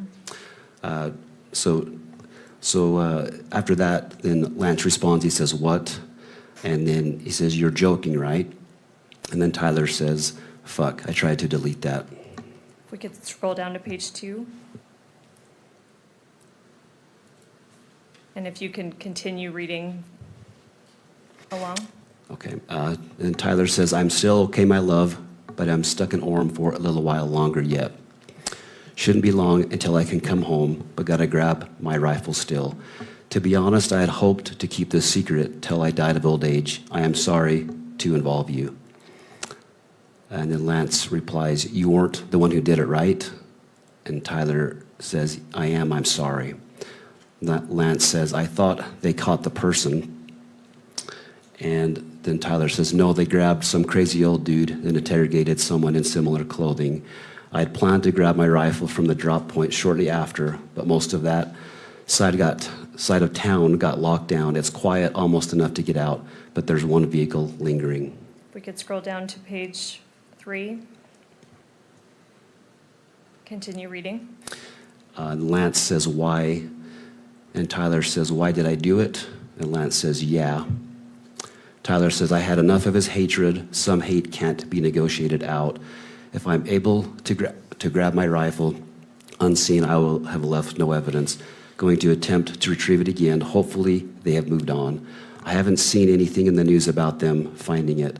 We'll update you shortly, or sorry, we'll update you by midnight." And then Lance says, "All right, stay safe. How long have you been planning this?" Scroll down a little bit, please, Kimberly. And Tyler replies, "A bit over a week, I believe. I can get close to it, but there is a squad car parked right by it. I think they already swept that spot, but I don't want to chance it." We can scroll down to page 4 and continue reading about halfway down. I'll stop you about halfway down. It says, "While they were spot, but I don't want to chance it while they were parked there. If they had found it, I imagine there would be more commotion. Again, I'm sorry for roping you into all of this. You shouldn't have to worry about this." And Lance replies, "Does anyone else know?" Tyler says, "Not to my knowledge." All right, I'll stop you there. Let's move to page 5. So this should be page 4, so just scroll down 1, please, Kimberly. And if you could read starting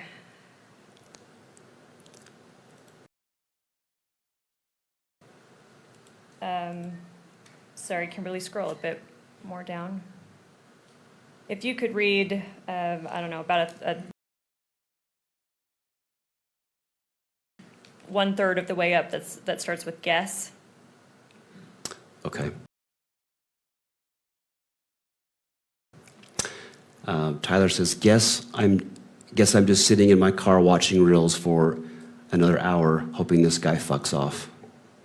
And continue. And Lance says, "Are you okay still?" And Tyler says, "Yes, check and spot again now. We'll Sorry, now we're on page 6. Continue reading. we'll update soon." He continues, "The squad car was moved further away enough that I should be able to move in. I backed off because I thought I heard footsteps, maybe a foot patrol, but the crickets here are so fucking loud. Gonna see if the road closer to campus is open so I can drive past and check shit out. Probably still closed off though. Getting worried, hard to know for sure, but I'm not finding my rifle. Could be in the wrong spot." Lance says, "Do you think they found it?" And Tyler says, "Dunno, they haven't published anything if they have." And then Lance says, "Why did you leave it behind?" Oh, sorry, Kimberly, if you could scroll down. Originally. Also, does it have a serial number? We could scroll to page 7. And I'll continue reading. I'll stop you on this page in a little bit. Okay. So Tyler continues, IDEK, if I had a serial number, but it wouldn't trace to me, I worry about prints. I had to leave it in a bush where I changed outfits, didn't have the ability or time to bring it with." And stop there, please. And then if we could go to the next page, page 8. And if you could start at the top. Okay, so Lance says, was your change of clothes there, or was that also gone? Or did you bring those with you originally? Anyway, you could replace the gun, or would he notice? Then Tyler says, only thing I left was the rifle wrapped in a towel. I'll bet that canine sniffed it out. Little snitching bastard. Replace it, unlikely. I don't fully know what the gun was because it was old as shit and Gramps did some modifying. There was a 4-digit serial on it. God only knows who it's registered to. Hopefully some dead guy who gave it to Grandpa. And he continues, remember how I was engraving bullets? The fucking messages are mostly a big meme. If I see notices bulge UWU on Fox News, I might have a stroke. And then continue, I'll stop you in a moment. He says, all right, I'm gonna have to leave it. That really fucking sucks. And let me stop you there. And then if we could go on to the next page, page 9. And do you see the first blue message we see on page 9? Can you start there? Yes, so Lance says, do you need it for hunting?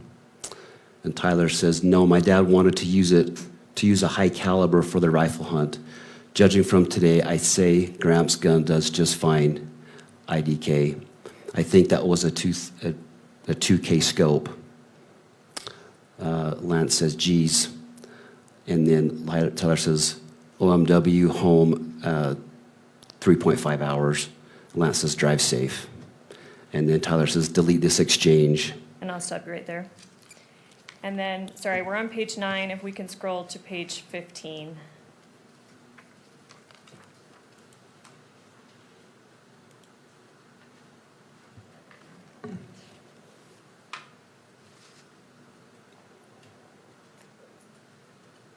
And then the second grade message on page 15, if you could start there. Okay. So this is Tyler. I'm going to turn myself in willingly. One of my neighbors here is a deputy for the sheriff. We hope to keep things sort of quiet here. And then I'll stop you there. Okay. And we can remove the exhibit from the screen. Thank you, Kimberly.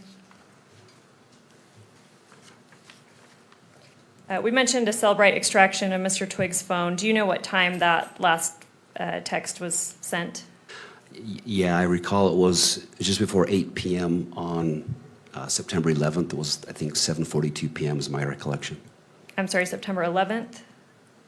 Yes. Would September 12th make sense, or you're saying September 11th?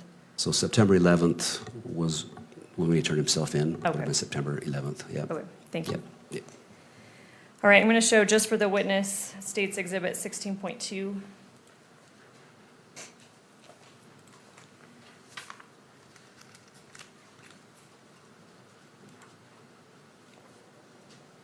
Let me know when you see that. Okay, I see it. Do you recognize this? I do, yep. What is it? This is just more photos of Lance's phone. And How these do you- are, sorry, these are sorry, I had to bring, sorry, go with your question, please. I'm just asking what it is. So you said it's a photo of Lance's phone. Do you know if that's from the same time period as the exhibit we just looked at? Yes. And what is it of? These are the Discord messages of, that Lance had talked about. How do you know that? So Lance, in the first interview with FBI, shows the phone, the photos are taken by Agent Larson, and then these images are shown to Lance during a second interview, and he confirms that these are those same messages, and this is photos of Lance's phone. You mentioned an Agent Larson took the photos. Do you know if he's the same agent that took the photos of this exhibit, 16.2? Yes, same agent. And you spoke with him to confirm that? Yes, I did. Are you aware if Mr. Twiggs is actually part of this Discord thread? Yes, he is a part of it. He doesn't, in this section, he doesn't reply to it, but he does state in his statement that he was part of that thread. Does he identify whether Mr. Robinson is part of that thread? He does. And when did that happen? He identifies that in his first interview with the two FBI agents, and then he again confirms that in his second interview. Did Mr. Twiggs say what username on Discord Mr. Robinson used, at least with respect to this thread? Yes, it's the Tyler/Ikum, IKUM. And is Exhibit 16.2 a fair and accurate representation of that Discord thread? Yes, it is. Did law enforcement send, as part of your investigation, did law enforcement send a subpoena to Discord? Yes, they did. Were these messages recovered via that subpoena? They were. Did you review that? Yes, I did. And in State's Exhibit 16.2 that is before you, when is the first message from Tyler sent? 7:57 p.m. And it says yesterday. Do you have any knowledge of what day that would have been? Yes, this would have been September 11th.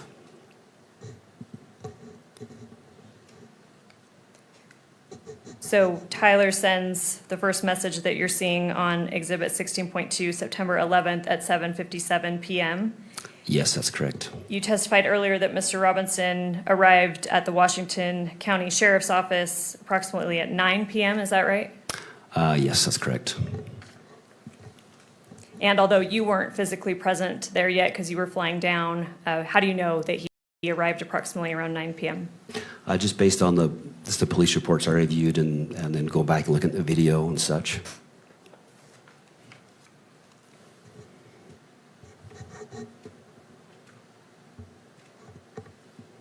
Judge, the state moves to admit State's Exhibit 16.2 and publish it pursuant to court order. Mr. Novak. Thank you, Aaron. We've already lodged all of our objections on all three phases. All right. Noting the objections, standing objections by defense. State's Exhibit 16.2 is admitted into evidence and may be published only in the gallery, not for distribution on electronic media.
I see it. Do you recognize this? I do. What is this? This is a handwritten note or letter from Tyler to Lance. How do you know that? In Lance's first interview with FBI, he tells them about this letter note he found under Tyler's keyboard per a text message he received. He states from 11 p.m. on September 10th. And so at that point, Lance finds this. This is the letter he finds under that keyboard. Okay, so to clarify, Mr. Twiggs gets a text from Mr. Robinson around 11 p.m. on September 10th, telling him to look under his keyboard. Yes, correct. And this is what Mr. Twiggs represented was underneath the keyboard. Yes, yes. How did law enforcement get this photograph? So following Lance's first interview at St. George PD, his phone is recovered at that point, taken into evidence. It is downloaded, I believe it was the following day or shortly after that. The FBI transported that phone to the RCFL, which is the Regional Computer Forensic Laboratory in Salt Lake City. The phone was downloaded through Celebrite, and after that, following that download was complete, SBI received a flash drive containing that download. From there, it went to a SIAC analyst to go through that data of his phone to look for any pertinent evidence or information that may be on there. And at that point, that this image of this letter was located. All right, I'm going to break down a few things. You mentioned, I just want to make sure the record's clear. You mentioned Celebrite a few times. What is Celebrite? It's a downloading software that's commonly used by law enforcement. I don't do that myself, but it's commonly used to recover data, to download electronic devices, particularly cell phones. And then you mentioned SIAC. What does that mean? It's the Statewide Information Analysis Center. It's a division within DPS. That's a fusion center. They assist law enforcement with intelligence, various intelligence information for our investigations. You mentioned that you don't personally do Celebrite phone extractions. Have you spoken to the law enforcement officers that performed the Celebrite extraction on Mr. Twiggs' phone in this case? I don't believe I specifically talked to those individuals, the RCFL, that did that. But they, yeah, that was then provided to SBI. Did you speak with officers at SBI that have recovered this photo that we're seeing in States Exhibit 16.3? Yes, I've spoken to, I have spoken with the SIAC analyst who particular found this image. I've spoken to her personally as well. Was Mr. Twiggs shown what's been marked as States Exhibit 16.3 during his second interview? Yes, he was. And again, you were present for that? Yes, I was there. Is Exhibit 16.3 a fair and accurate representation of the photo law enforcement obtained from Mr. Twiggs' phone and that he was subsequently shown in the second interview? Yes, it's fair and accurate. Your Honor, the state would move to admit Exhibit 16.3 and then also publish pursuant to court order. Mr. Novak. Just noting the objections that have previously been made, and I think that the court's order is that it may be published in the courtroom only. Thank you. Noting the standing objection by defense, 16.3, correct? Correct. Is admitted into evidence and may be published only in the courtroom and not be shown or videoed.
I do. What is it? These are the images that the FBI released to the public. It would have been on September 11th when those were released.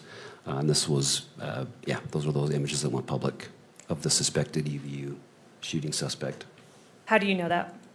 I've viewed the FBI's website, and I recall seeing these images released on September 11th. Does States Exhibit 16.4, is that a fair and accurate representation of what you reviewed from the FBI and that the FBI released? Yes, it is. The state moves to admit Exhibit 16.4 and publish according to court order. Mr. Novak. No further objections, thank you. All right, noting the standing objection by defense, overruling that objection, States Exhibit 16.4 is admitted into evidence and may be published in the courtroom. And again, in the Discord,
As it relates to 5.1, the court previously, the day that I did it, I believe it's day 2, perhaps, That sounds correct. the court provisionally admitted it, contingent on additional foundation being laid, whether through testimony or through evidence. And the court notes that such foundation and testimony has been laid in order for the foundation to be laid for 5.1 to be admitted into evidence for full consideration by this court. And so that is received. As it relates to publication and taking in consideration the argument by Mr. Novak, well, first noting the objection, the standing objections by defense, and that is overruled as it relates to the admission to 5.1. But going to the publication, the court understands the argument made by defense that this is going toward perhaps religion, and that the enhancement, and let me just read that from the information, victim targeting enhancement in violation of Utah Code annotated 76-3-203.14 sub 2. Tyler James Robinson intentionally selected Charlie Kirk because Tyler James Robinson's belief or perception regarding Charlie Kirk's political expression, and that was also noted as an enhancement for count 2 and count 7. The court is not going to engage, the court can weigh how this is applied, but it finds it relevant how it relates to the enhancement is for the court to weigh as it looks at the bind-over decision, and it's not engaging in that decision-making today, but finds that it is relevant, it is admissible to the court, and is publishable to the gallery as well as to the public. And so if the state wishes to publish State's Exhibit 5.1, it may do so at this time. Thank you. Yes, we do.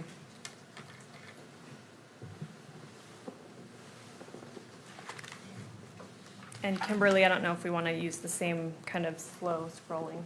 Thank you.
All right, I believe that should be sufficient.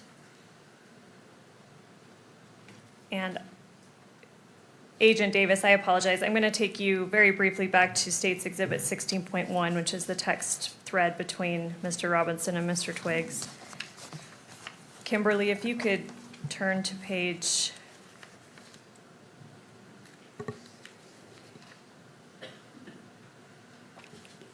17.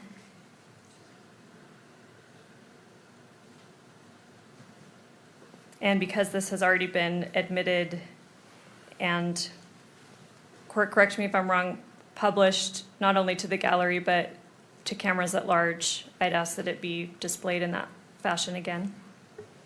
All right. Any input from any other party on that request?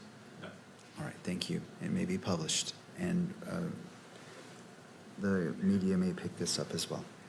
Agent Davis, if I can direct you to the very last message on that page, starting with "if any," if you could read that out loud. Okay. This is Tyler. He says, if any police ask you questions, sorry, let me start over. If any police ask you questions, ask for a lawyer and stay silent. My lawyer should be Doug Terry. I'll see if he can reach out to you and make sure the police follow. Okay, thank you. That's all I need from that exhibit. And then finally, Agent Davis, you testified before that you flew down to Washington County Sheriff's Office and observed Tyler Robinson there, correct? Correct. Yeah. You got his name there. Yes. You stated that you transported or assisted transporting him up to Utah County Jail. Yes. And that you were the booking officer. That's correct. Do you recognize Tyler Robinson here in the courtroom today?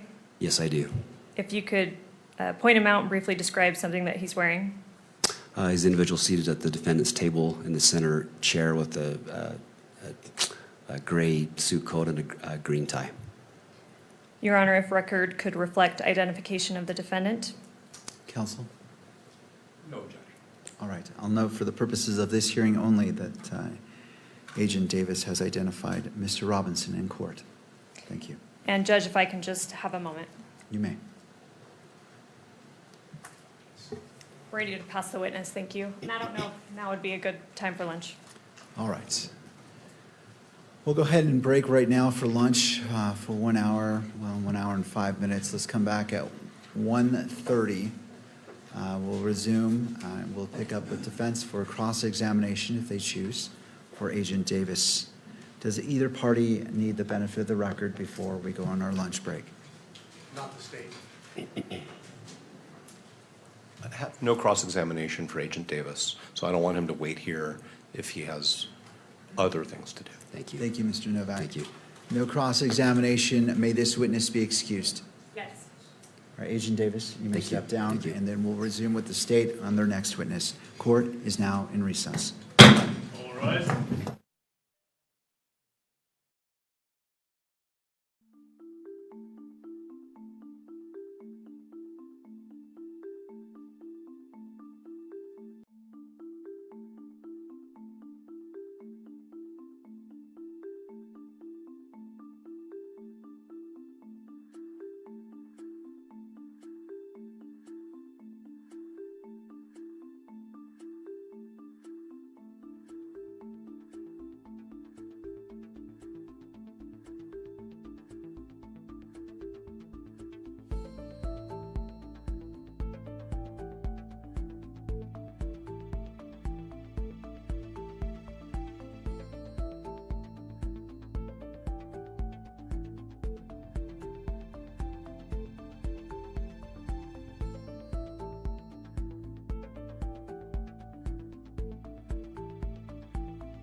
Court is back in session, noting the presence of counsel and all parties. We left off with Agent Davis being excused from the stand, no cross-examination, and turning to the state. Are you ready to proceed? State Call Sergeant Jennifer Falmuina. All right, Sergeant, if you wouldn't mind coming forward and being brought into the courtroom.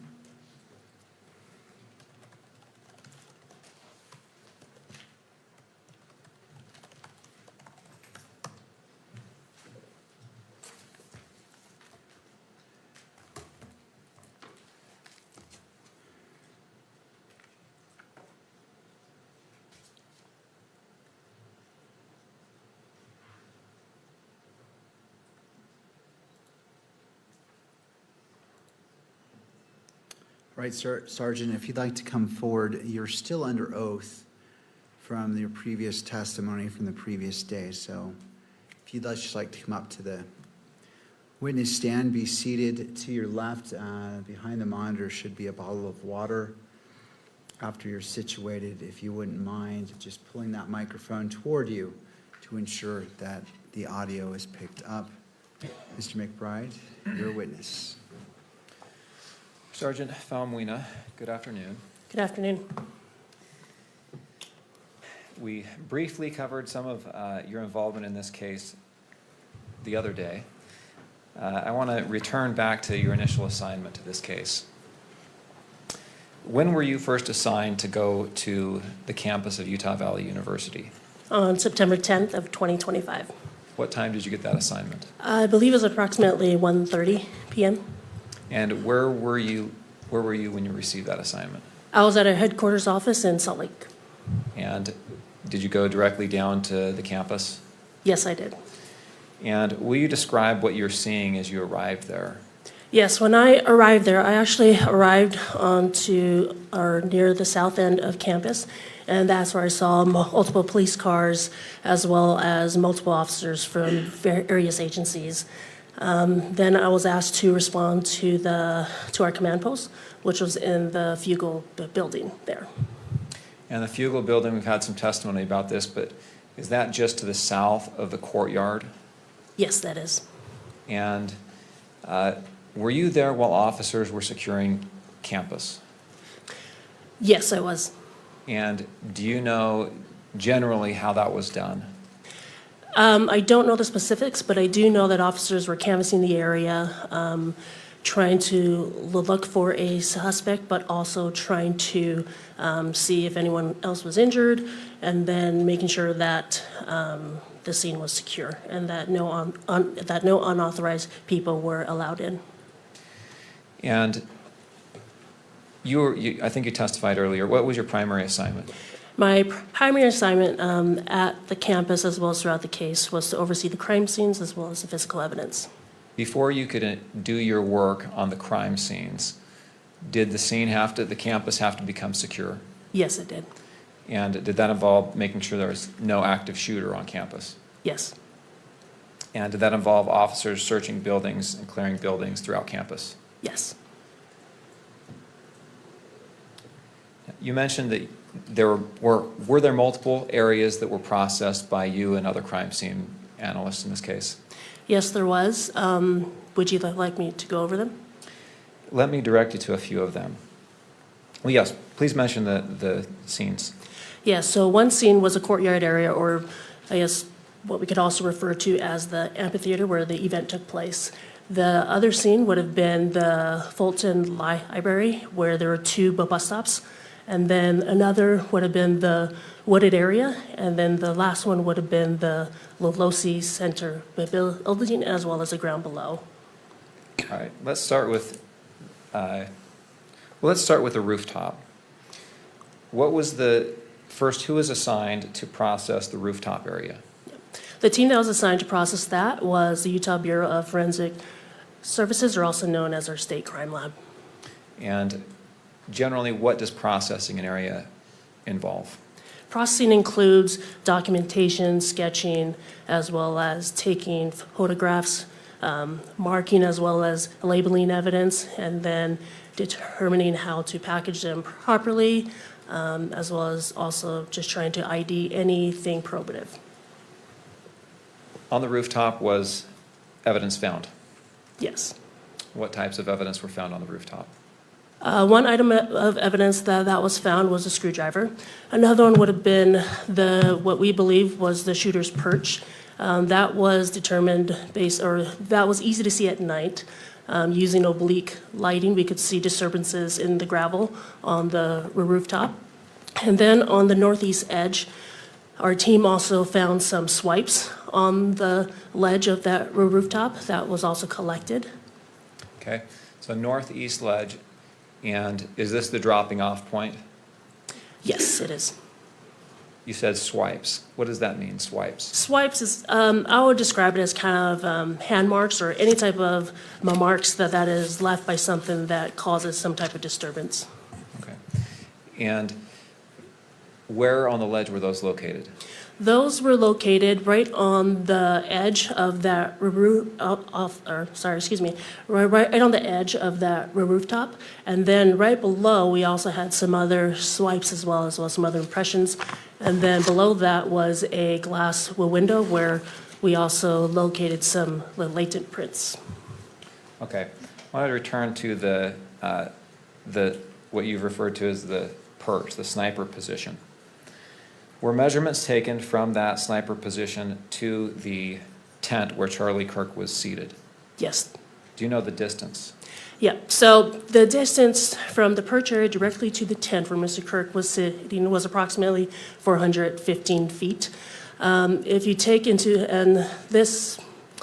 break it down, so from the perch to the tent, you're looking at is basically like this. And this is the perch and this is the tent. And now you're describing, I'm sorry, I have to make a record. You're describing an angle, a slope downward from the perch to the location of the tent. Is that accurate? Yes, I am. Okay, Thank go you. ahead. Yeah, so the angle, so again, the distance, the perch to the tent was approximately 415 feet.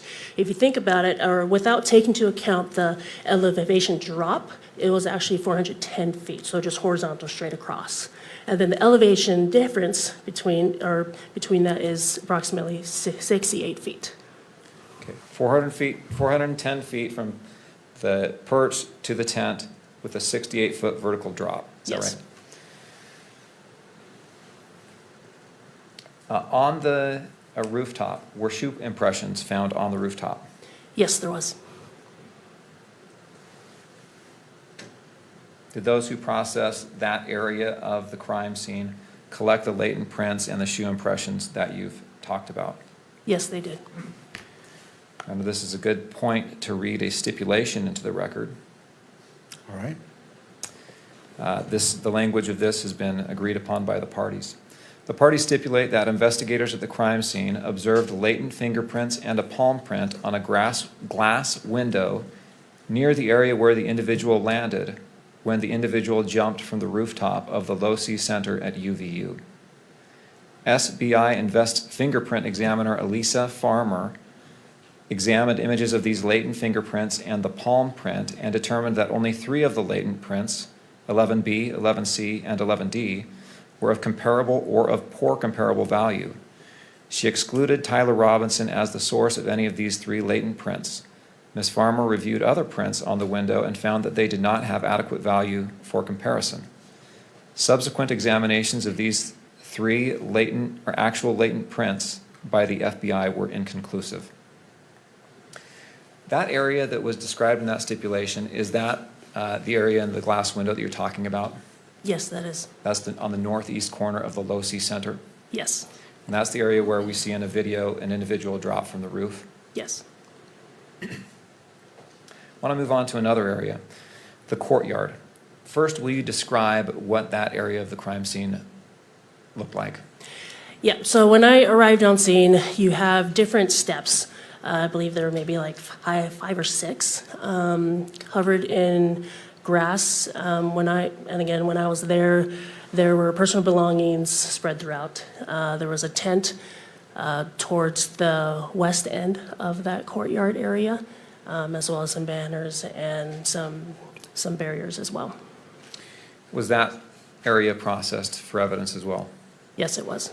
What was done to process that area? Photography, as well as just examining the tent area to see if there's anything there. And who is assigned to process the courtyard area? The FBI. I want to take you to another area, a wooded area. Was there a wooded area that was processed as well? Yes, there was. Will you describe, first off, where that area is? Yes, so this area is located northeast of the Lolosi Center building, and it is across from Campus Drive. Your Honor, could we publish Exhibit 35, please? Yes.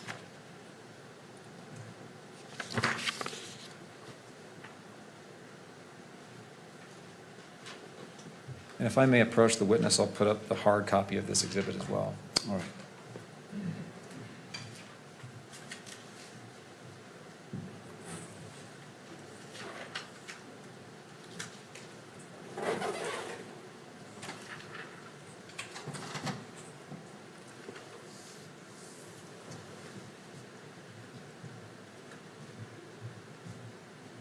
Can we publish oh, thank you.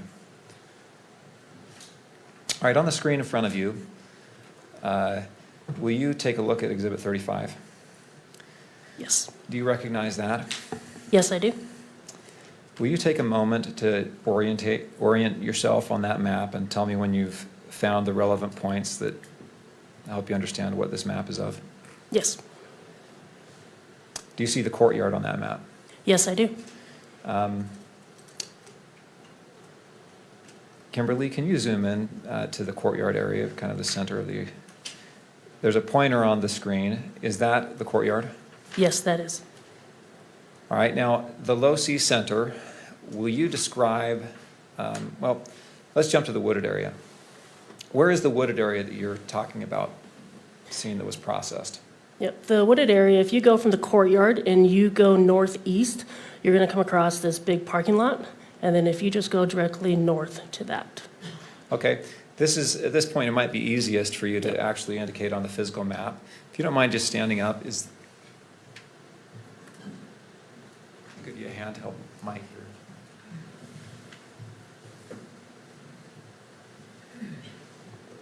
Yes, so the wooded area is approximately right here in this area. Okay, so just to make a record of the area, on the northern, I guess I'll say, and north is up on this map, is that right? Yes.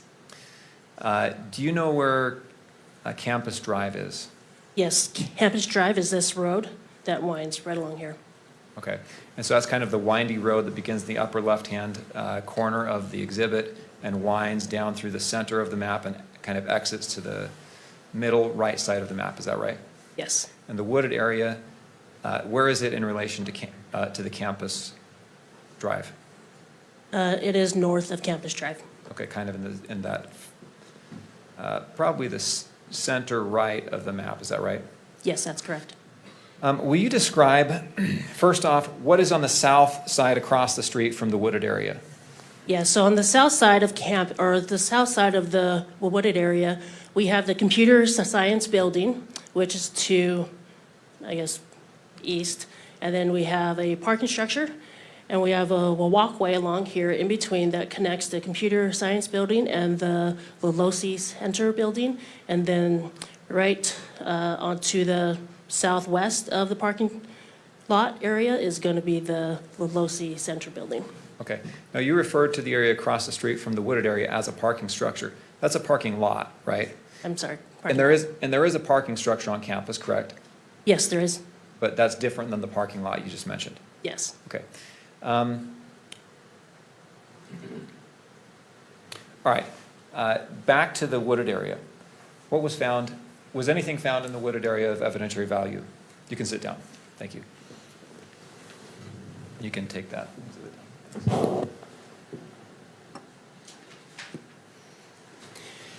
May you repeat your question? Was anything of evidentiary value found in the wooded area? Yes, in the wooded area, a rifle that was wrapped in a dark colored towel was found there. And how did you learn about that? I found that out because just a little bit before 6 p.m. that day, I received a call from Utah County Sheriff's Office, who was tasked with searching that area. Do you know why they searched that area in the first place? Yeah, so they searched that area because I received a video that was from the UVU security footage. This was received by our command post on scene, and it showed who we believe was the shooter on the rooftop run from the southwest corner all the way to the northeast corner, jump down, and then continue to the northeast side of that campus, and then cross the street to Campus Drive, and then the suspect was out of camera's view after that.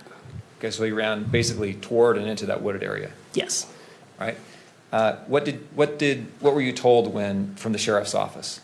I was told that they found a gun, and from there I asked them to hold the scene, and that myself and FBI ERT team lead, Special Agent Kamak, would be en route.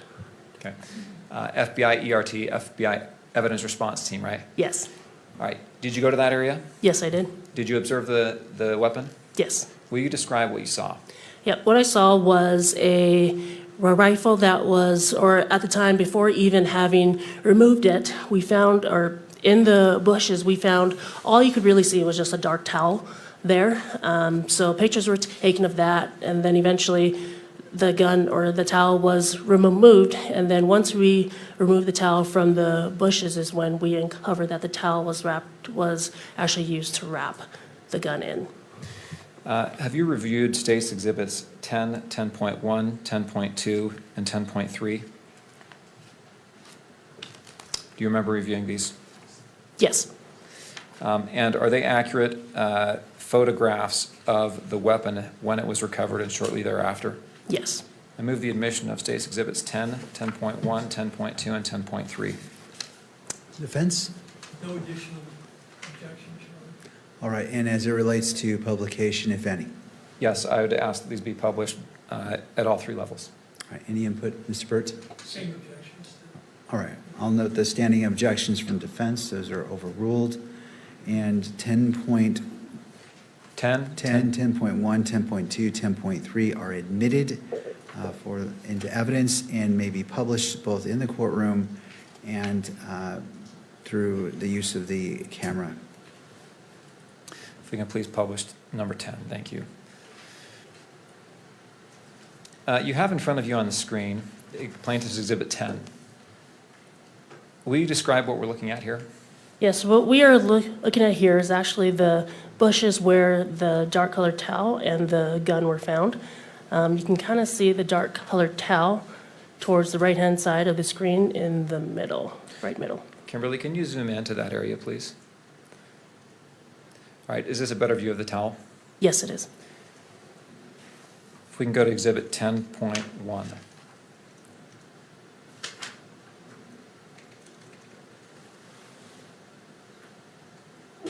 Will you describe what we're looking at in Exhibit 10.1?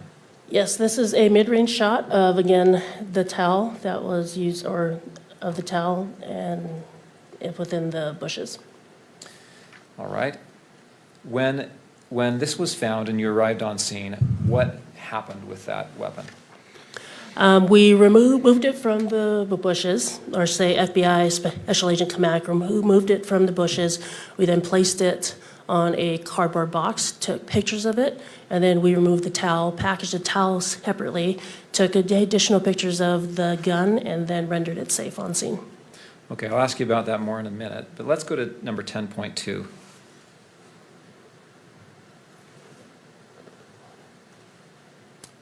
Will you describe what we see here? Yeah, so what you see here now is the dark colored towel and the rifle that is in the towel, and it is in a cardboard box. Why is the towel still around the gun? We wanted to document as to how it was found.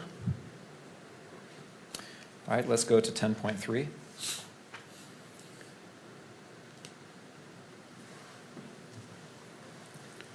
Is this the rifle? Yes, it is.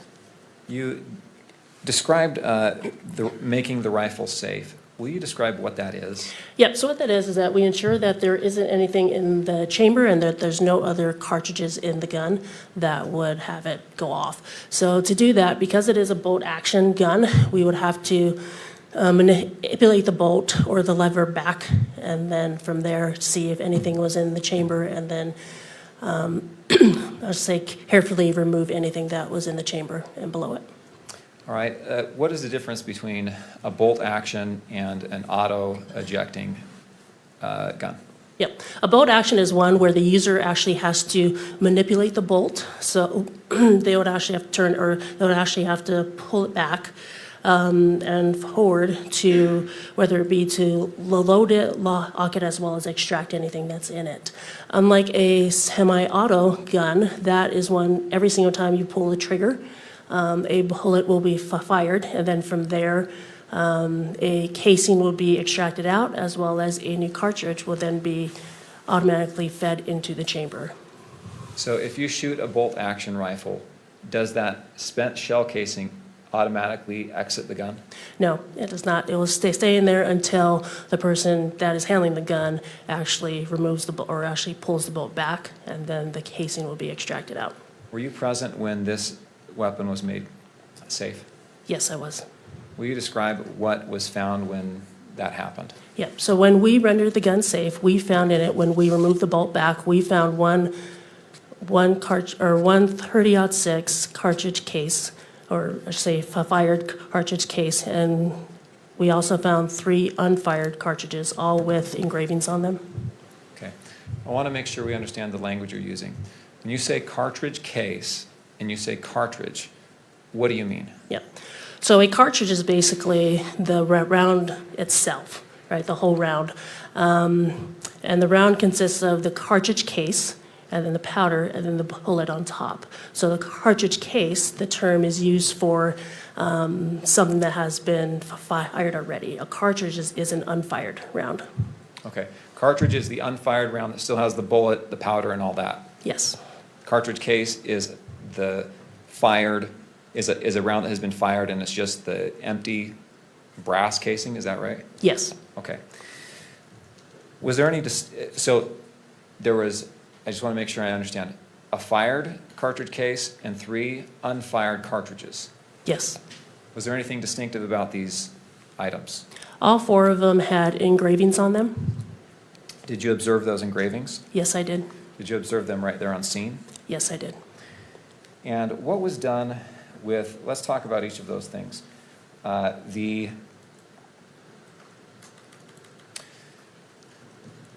First, the towel. What was done with the towel?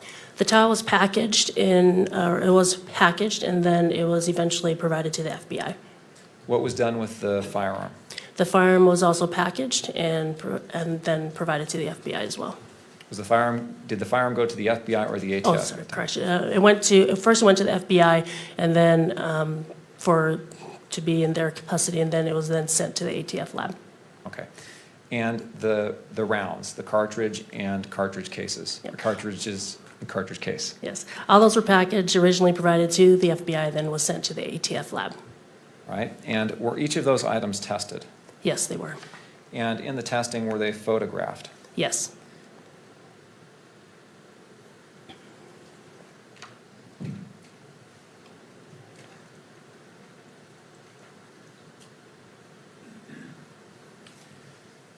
Have you reviewed the photo, and were they photographed by the ATF when they were tested? Yes, they were. Have you reviewed their photographs? Yes. And were you previously shown States Exhibits 19, 20, 21, and 22? Yes. And are those photographs that the ATF, or that you received back from the ATF, of those cartridges and the cartridge case? Yes. Did they have the same appearance and etchings that you saw when you observed them removed from the gun? Yes. And did those photographs accurately capture those etchings? Yes. I move to admit States Exhibits 19 through 22. Mr. Burt. Additional objections. All right, I'll note the standing objections. Those objections overruled, and 19, 20, 21, and 22 are admitted. And as to publication, Mr. McBride. I would move to publish these exhibits at all 3 levels.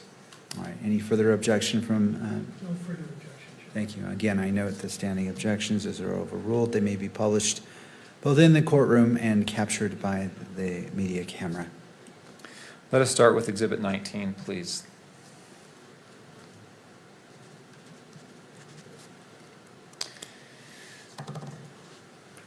What are we looking at here in Exhibit 19? This is the cartridge case that was recovered from the gun. And what position was this in the gun? This was this is what was in the chamber. Okay. And the chamber meaning that's where a cartridge is before or when it is fired, correct? Yes. Do you notice an inscription or an etching on this cartridge case? Yes, I do. Will you read what that says? Yes. Notices bulge. And if we can go down to page 2 of the exhibit, will you read what this says? OWO, what's? And to page 3? This. And question mark, correct? Yes, question mark. All right, if we go to State's Exhibit 20.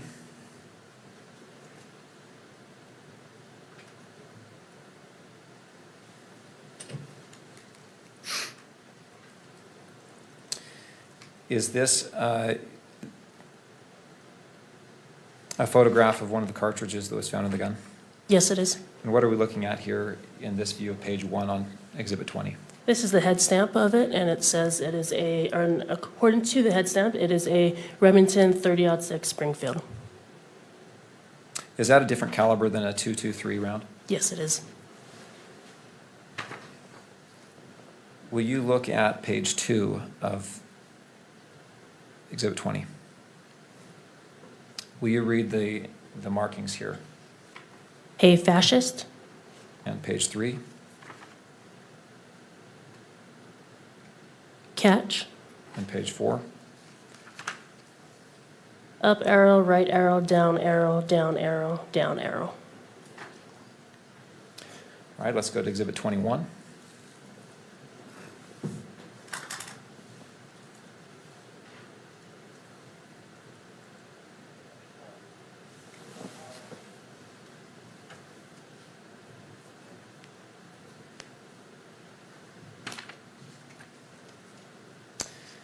And was this another round that was found in the gun?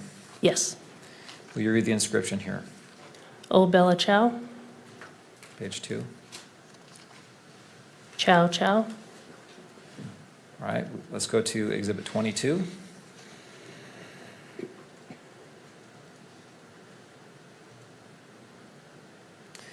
Another round that was found from the gun, correct? Yes. Will you please read the letters here? If you read. Page 2.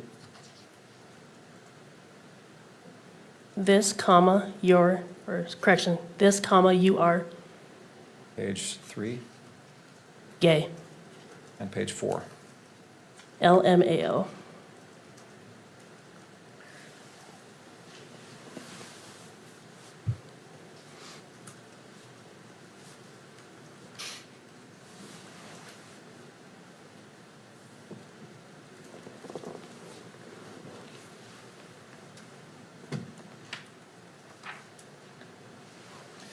All right, after processing the scenes there at Utah Valley University in Orem,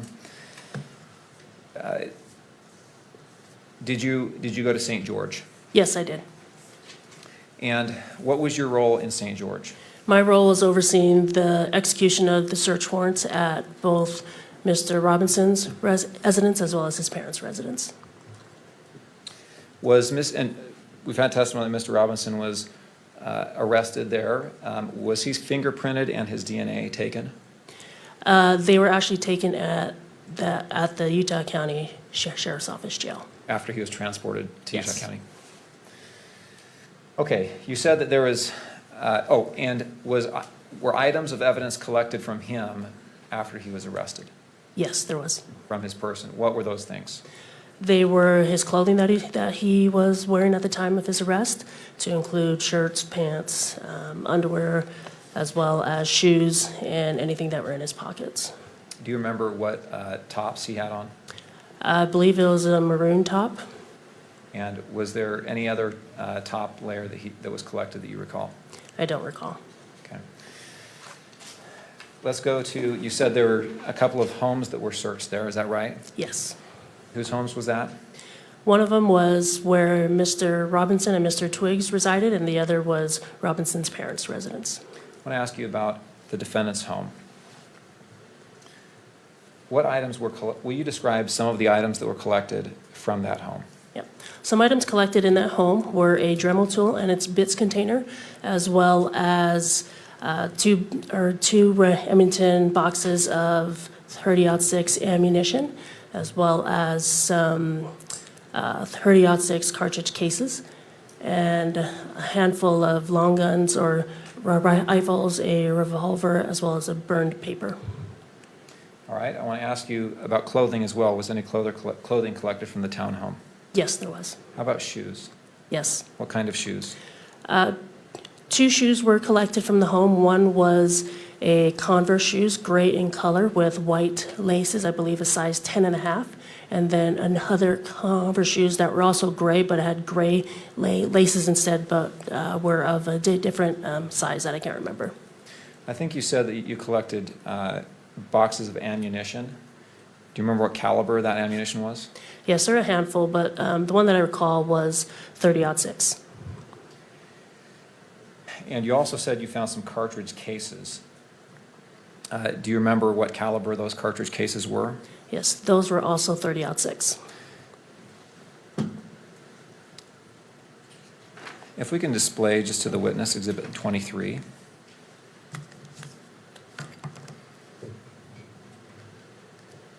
Do you recognize Plaintiff's Exhibit 23? Yes, I do. And is that an accurate photograph of the cartridge casings and some of the bullets that you found? Yes. I would move the admission of Plaintiff's Exhibit 23. Mr. Burt? No further objections, Your Honor. All right, I'll note the standing objections by defense. Overrule those objections and admit into evidence State's Exhibit 23 as to publication, Mr. McBride. I would move to publish at all 3 levels. All right, it is published to the courtroom as well as maybe broadcast via the camera. As that's coming up, where did you find these? I found these in what we would consider the spare bedroom, right next to Tyler's bedroom, on top of a safe. How do you know which bedroom was Tyler's bedroom? We determined that based off of some documents we found in what we believe was Tyler's bedroom, such as mail that was addressed to him, as well as some school documents as well.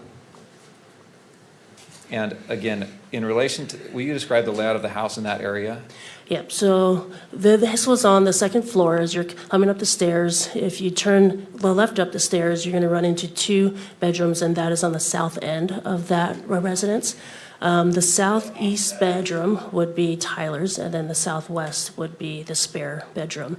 Again, if you go back to the stairs and you make a right-hand turn, that is where you're now on the north end of that residence, and that is now Twig's bedroom. And where were these items here in 23 found? These were found on the southwest, or in the southwest bedroom, the one right next to Tyler's bedroom. And you said on top of a safe? Yes. Okay. All right. Will you describe what we're looking at in Exhibit 23? Exhibit 23 are the 5 cartridge casings we found on top of the safe.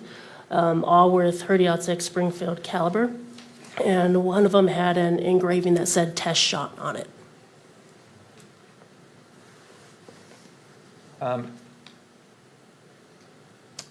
You've talked about Springfield, Remington. Are these 30-06s? Are they the same type of round as was found in the gun? Yes.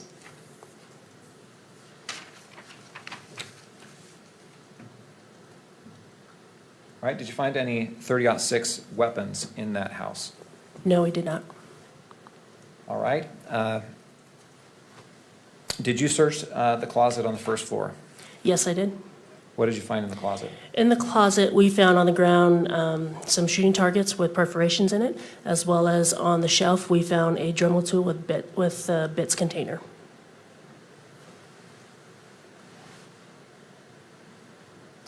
All right, a Dremel tool with bits. What is a Dremel tool? It's basically like a handheld device where you can make etchings or engravings on things. What are bits? Bits would be I guess like a sharp edge or something that would actually cause the etchings that you would put into the tool. Is this kind of like a drill bit? Yes. And what did you do with the Dremel and the bits? We photographed them in place, took additional pictures, packaged them, then sent them for testing to the ATF. All right, you also mentioned targets. Were those targets photographed? Yes, they were. I want to show you on your end. Have you reviewed Plaintiff's Exhibit 25 before? Yes. And is that an accurate photograph of those targets that you found? Yes. I move the admission of State's Exhibit 25. Mr. Burt? No further objections? All right, I note the standing objection, and those objections are overruled. And excuse me, sorry. Oh, well, did you want to, in regards to publication? Yes, I'm so used to admission before publishing. I would move to publish those at all 3 levels. Any further comment, Mr. Burt? No further objections. Again, all right, noting the standing objections, those are overruled. State's Exhibit 25 is admitted into evidence and may be published in the courtroom as well as captured by the media camera. Will you describe what we're looking at here?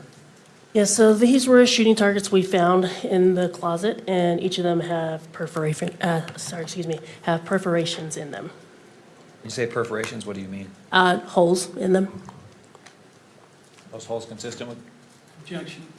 Foundation on this opinion. Mr. McBride, do you want to weigh in upon that objection? No, I'll submit it. I'll lay foundation if the objection is sustained. I'll sustain the objection. All right. Holes. Have you ever shot a gun before? Yes, I have. When you hit a target, what happens to the target when it's hit with a bullet? Hit with a bullet, there's holes in there, what we call perforations, because there's an entrance as well as an exit. Looking at State's Exhibit 25, I'm going to ask the question that was objected to. You said there's perforations in those. Are those consistent with bullet holes? Yes. And I would ask you to describe where those perforations are there's 3 targets here, right? Yes. Let's look at the far right target first. Where are the perforations in relation to the bullseye? They're all probably within the 7, 6, and 8 ring. Is there a perforation up at the upper left-hand corner of that rightmost target? Yes, there is. Do any of those hit the bullseye? No. Okay, looking at the center target, will you describe where the perforations are in relation to the bullseye there? It is closer, but still not it. Most of them are to the left of the bullseye in rings, let's say 9 and 8. All right, and then the leftmost target, will you describe where the perforations are there? Yep. The perforations are actually closer to the bullseye as well, actually one being in it.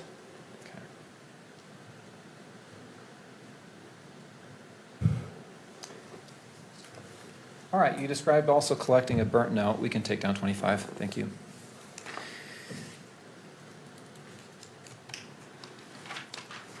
Will you describe where that note was found and what it looked like to you? Yeah, the burnt note was found in the trash can located in the kitchen. The way it looked like to me, it looked like, say you're at like a campfire and someone burns paper. What was done with that? That was also collected and that was sent to the FBI for analysis. Was it photographed? Yes, it was. And have you reviewed State's Exhibit 24? Yes. Is that a photograph of the note? Yes. I move the admission of Plaintiff's Exhibit 24. Mr. Burt? No further objections. All right, and to publication? I move to publish at all 3 levels. All right, I'm going to note the standing objection by defense, overrule those objections. And State's Exhibit 24 is admitted into evidence and may be published in the courtroom and may be captured by the media camera. Do you see here on the screen Plaintiff's Exhibit 24? Yes, I do. It looks like as to the evidence tag, it's actually upside down. Is that right? Yes. Does it look like there's any writings on that note, on that burnt paper. Yes. Will you point that out for the judge where the writing is? Yep. And describe what you're pointing at, kind of the general location on the image? Yeah. So the part that I'm pointing out is the paper that you can still see the lines in them, and as well as some handwriting as well to the edge, the left edge of that piece of paper. All right. Have you also observed the image of a note that was recovered from Lance Twiggs' phone? Yes. And I'd like to show you side by side Exhibit 24. And there on the left, you see Exhibit, well, that's good. There on the left, we see Exhibit 24. Do you see that? Yes, I do. And on the right, you see, on the right is 24, on the left it's 16. Let me stop you, Mr. McBride. I'm not sure, is this being broadcast? Let's take that down. All right. Exhibit 24, thank you, Your Honor. Exhibit 16.3.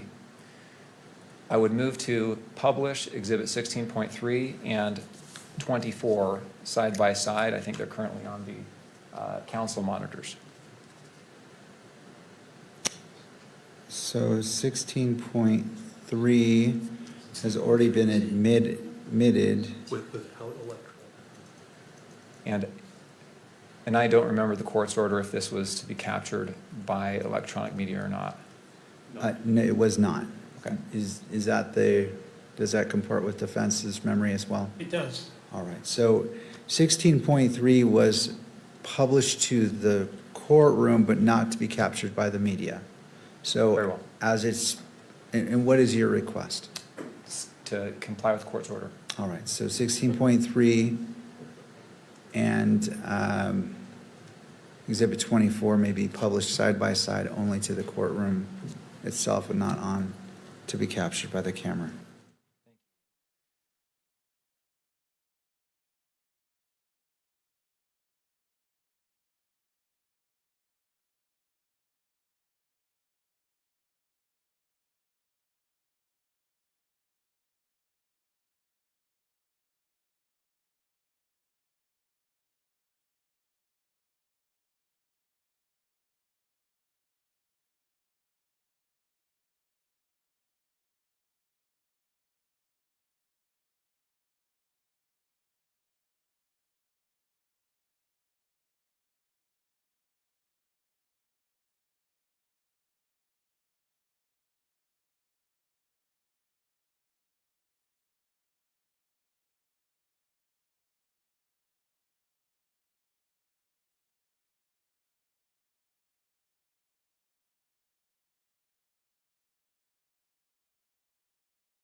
Also acknowledging that the magistrate can weigh the evidence and is not weighing in on this evidence, solely admitting it. Well, it's already been admitted, but as it relates to the testimony, the court is going to overrule the objection and allow the testimony to be given again, whether the court accepts or doesn't accept that will be a determination made when determining probable cause. Thank you. Do you see any consistencies that you're able to look at?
Did you also collect the defendant's car? Yes. Where did you collect that from? That was collected at the Robinsons' parents' home. And will you describe that vehicle? Yep, that vehicle is a, say, a gray-colored Dodge Challenger.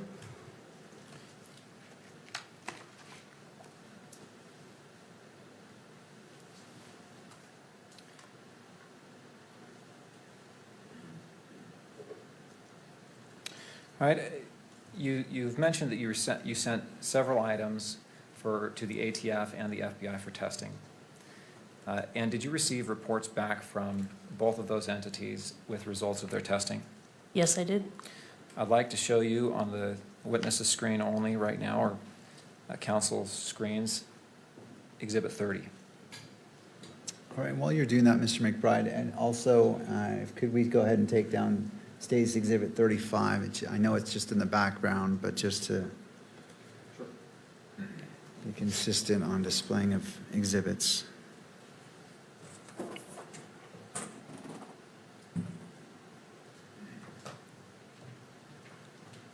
All right, thank you. You may proceed.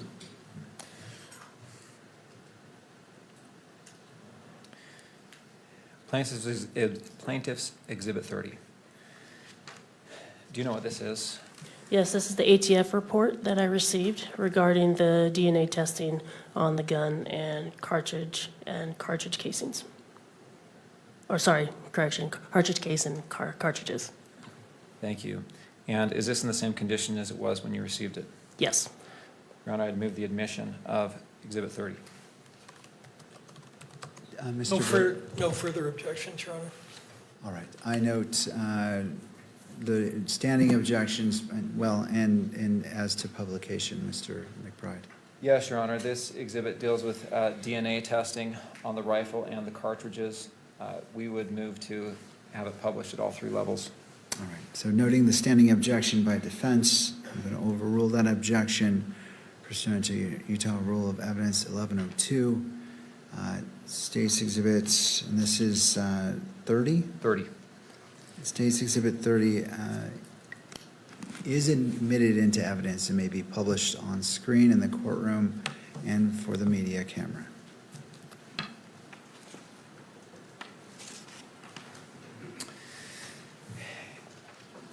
I want to ask you a little bit about the format because it may be helpful to understand here. But on page 1 under the exhibits,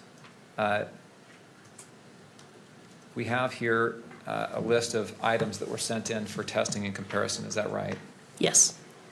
And throughout the report refers to the items compared by the lab number. Is that right? Yes. So if we can scroll down just to the bottom of this first page, and here in the DNA analysis section, again, we see that the report or the author refers to the items by their exhibits numbers, right? Yes. Okay. And if we can go to page 2. And same question here. The exhibit number on the left, if we want to know what exhibit number that is, we have to refer back to page 1 for the description, right? Yes. Okay. And let's keep going to page 3. If we can just scroll through page 3, 4, and land on page 5. Actually, pause right there, if you will. This is page 4.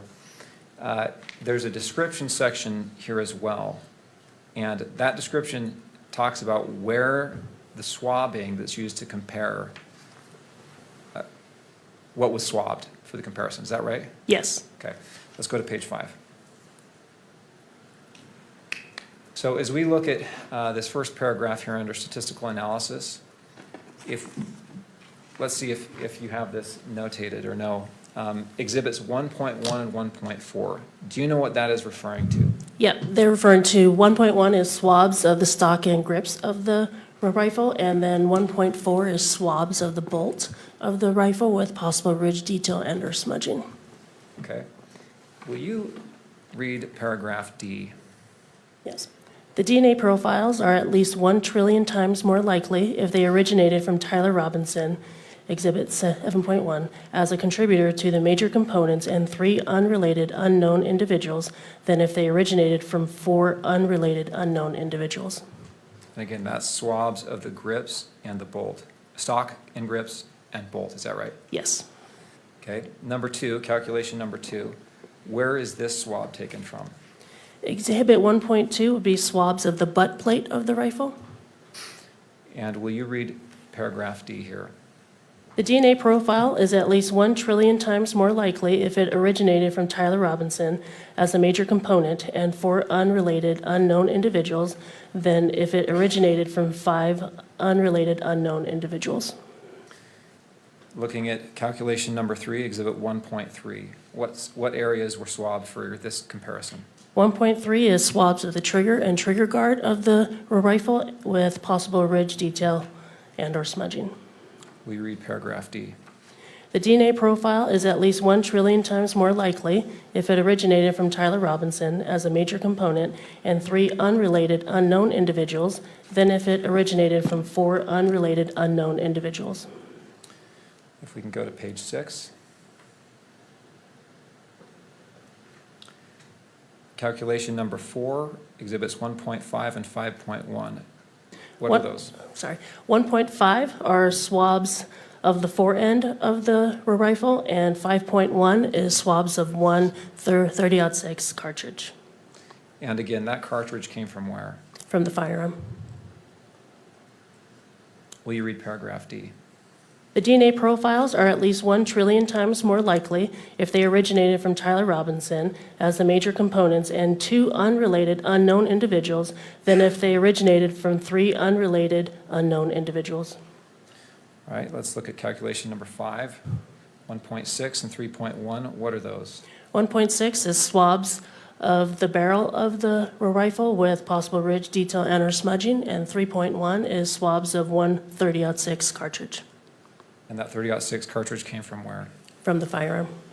Will you read paragraph D? The DNA profiles are at least 1 trillion times more likely if they originated from Tyler Robinson as a contributor to the major components and 2 unrelated unknown individuals than if they originated from 3 unrelated unknown individuals. Okay, statistical analysis calculation number 6, exhibit 1.9. Where is that from? 1.9 is the swabs of possible ridge detail and or smudging on the optical accessory of the rifle. Is that a scope? Yes. Okay. Will you read paragraph D? The DNA profile is 6.28 billion times more likely if it originated from Tyler Robinson as a contributor to the major component and 3 unrelated unknown individuals than if it originated from 4 unrelated unknown individuals. Okay. On number 7, I'm not going to read that. I think we've gone through this enough. That's the last one on this report. Is that correct? Yes. All right. We can go to exhibit 32. 31 was previously received. And just display this on the screen of the witness, please.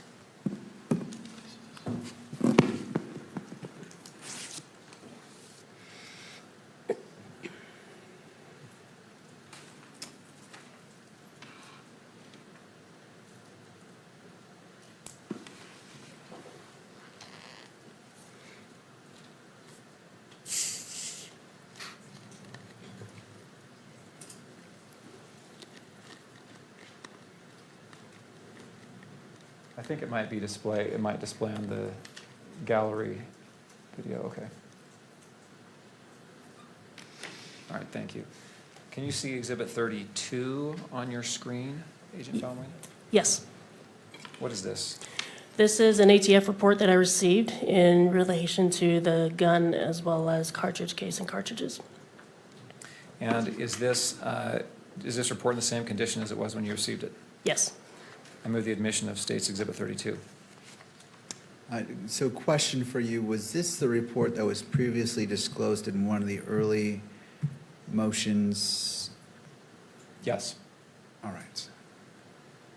All right. To Mr. Burtz. No further objections, Your Honor. All right. And for publication level? All 3 levels. All right. As it relates to State's Exhibit 32, is accepted into evidence, may be published in the gallery as well as electronic. The media camera can capture it. And I note that this has been previously disclosed publicly from an earlier filing, I believe from either late last year or early this year. So for those reasons, it's accepted into evidence and may be published at all levels. Your Honor, it's 2:30. I probably have 10 more minutes. Would you like to take a recess now or after I finish? Let's just do the 10 minutes. Okay. All right, Exhibit 32 is in front of you. And what was being analyzed in this test? What was being analyzed would have been the cartridge case as well as the bullet fragment and the lead fragments that were recovered from Mr. Kirk at autopsy. Right. Same question on structure of the exhibit. The lab numbers and agency numbers are listed here on the first page, right? Yes. And if you want to know what the report is talking about, you have to refer back to there, right? Yes. All right. I want to have you read, if you can scroll down to the bottom of page 1. Thank you. I would ask you to read the second line under results of examination. Yes. The Exhibit 1 rifle was test fired and found to be in operable condition. The test fires were designated as Exhibit 1.11. And again, Exhibit 1 rifle is what? Is the one that we found on campus. Okay. Exhibit 2, if you'll look at the next, skip the next line and then go to the Exhibit 2 cartridge case, will you read that sentence? Yes. The Exhibit 2 cartridge case was identified as having been fired in the Exhibit 1 rifle. Okay, now I want to jump back up to the top where it lists the exhibits. 2 through 5, will you explain what those are and where they came from? Yes. That would be the items we found in the gun on scene, and this was the gun that was found in the wooded area. And so the cartridge case is the round that had been, is the case that had been fired? Yes. Okay, so that's number 2. All right. I can't remember. Did we already read that line? Exhibit 2 cartridge case? Yes. Okay, thank you. Will you also look at or read the last paragraph on this page? Yes. The Exhibit 2 cartridge case and Exhibit 3 through 5 cartridges were examined for the presence of comparable tool marks. Tool marks were located on the exterior of the Exhibit 2 cartridge case and Exhibit 3 cartridges, in parentheses scribe marks, that are consistent with being produced by engravings and or rotary cutting tips commonly found. Let's scroll down, please, Kimberly.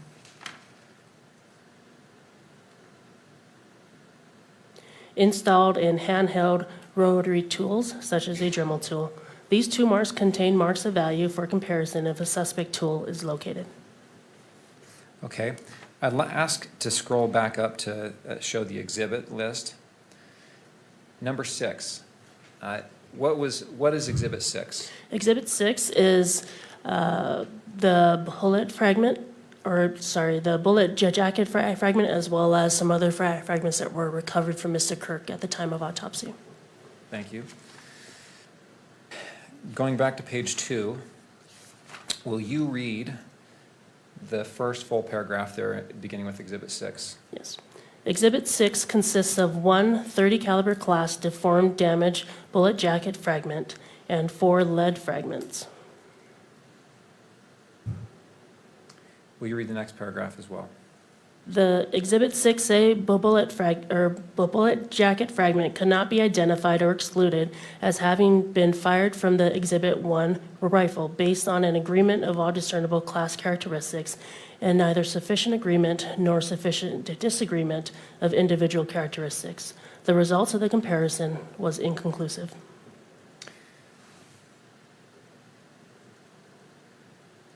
And if you'll look at the line starting with the Exhibit 6B through 6E, will you read that sentence as well? The Exhibit 6B through 6E lead fragments are not suitable for microscopic comparison. Thank you. We can take Exhibit 32 down.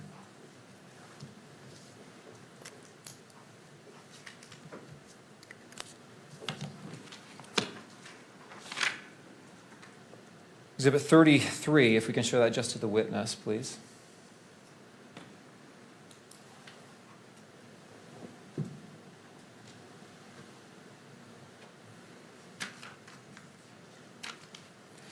You recognize Exhibit 33? Yes. What is that? This is an ATF biology report on the Dremel tool as well as the cartridge cases that were found on top of the safe in Tyler's home. Did you receive this from the ATF in response to your request for testing? Yes, I did. I move the admission of State's Exhibit 33. No further objections, Your Honor. Thank you, Mr. Burtz. Noting the standing objections by defense and level of publication, Mr. McBride. All three levels. Court overrules the standing objections and states Exhibit 33 is admitted into evidence and may be published in the courtroom as well as captured by the media camera.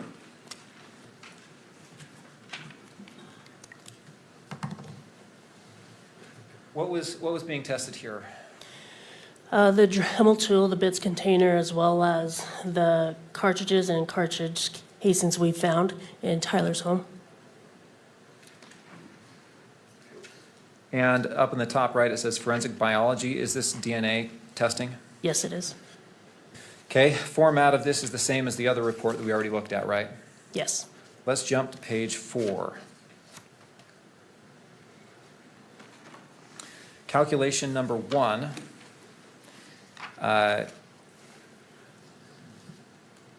It mentions here Exhibit 15.1. Do you know where that swab is from? Yep, it is swabs of the buttons of the Dremel tool. And will you read paragraph D? Yes. The DNA profile is at least 1 trillion times more likely if it originated from Tyler Robinson as a contributor to the major component and 2 unrelated unknown individuals than if it originated from 3 unrelated unknown individuals. We also read paragraph E. The probability of an unrelated individual in the population who has not contributed DNA to this sample yielding this level of support is less than 1 in 1 trillion. Thank you. I'm not going to ask you to read those paragraphs for the rest of the statistical calculations, but I will ask you to go through and identify where the swabbing came from. Exhibit 15.3, which is calculation number 2, where's that swab from? As swabs of the cord of the Dremel tool. Exhibit 15.5. That would be swabs of the longest metal bit of the tool. Going on to page 5. Calculation number 4, exhibit 15.6. 15.6 is swabs of the shortest metal bit. And calculation number 5, 18.1. This is swabs of one etched 30-06 cartridge case. What is that? Where did that come from? That come from on top of the safe. Okay. Is that the one that had the etching test shot? Yes. Will you read the paragraph D as it relates to the test shot swab? Yes. The DNA profile is at least 1 trillion times more likely if it originated from Tyler Robinson as a major component and 2 unrelated unknown individuals than if it originated from 3 unrelated unknown individuals. Thank you. We can take exhibit 33 down.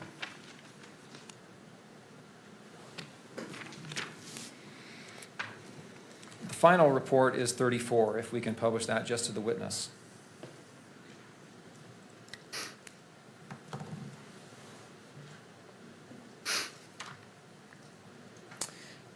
What is State's Exhibit 34?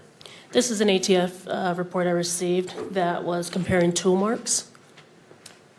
And is this, I move the admission of Plaintiff's Exhibit 34 and publication at all 3 levels. Mr. Burt. No further objections. All right. And, all right, so State's Exhibit 34 is admitted. The objections, the standing objections by defense are overruled. They may be published in the courtroom and captured by the media camera.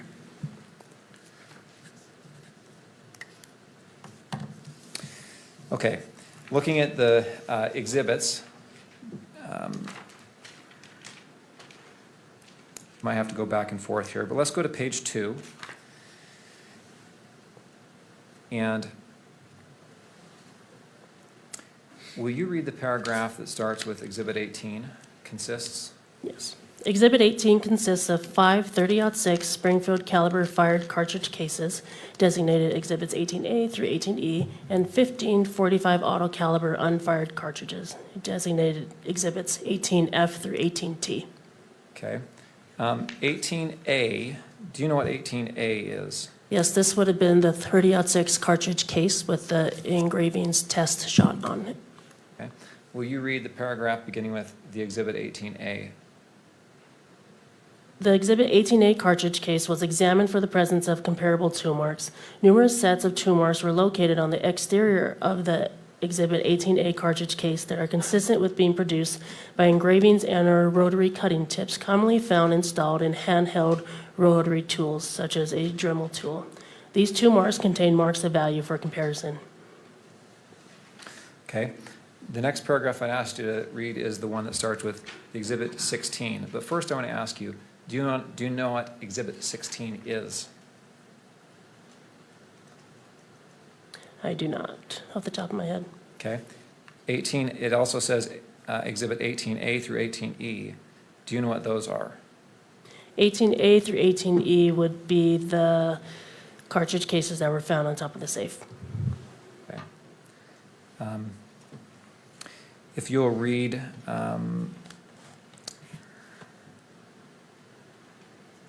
paragraph, or that paragraph. Which one again, sorry? The one starting at Exhibit 16 and. Yes. The Exhibit 16 and Exhibit 18A through 18E cartridge cases were identified as having been fired in the Exhibit 1 rifle. Okay. Let's now jump to the paragraph beginning the test tool marks. Kimberly, if you could scroll down. Will you please, well, first off, 15A and 15B, do you know what those are? Yes, those would be the longest metal bit and then the shortest metal bit. Okay. If you would read, okay, and then also Exhibits 2, the Exhibit 2 cartridge case, what is that?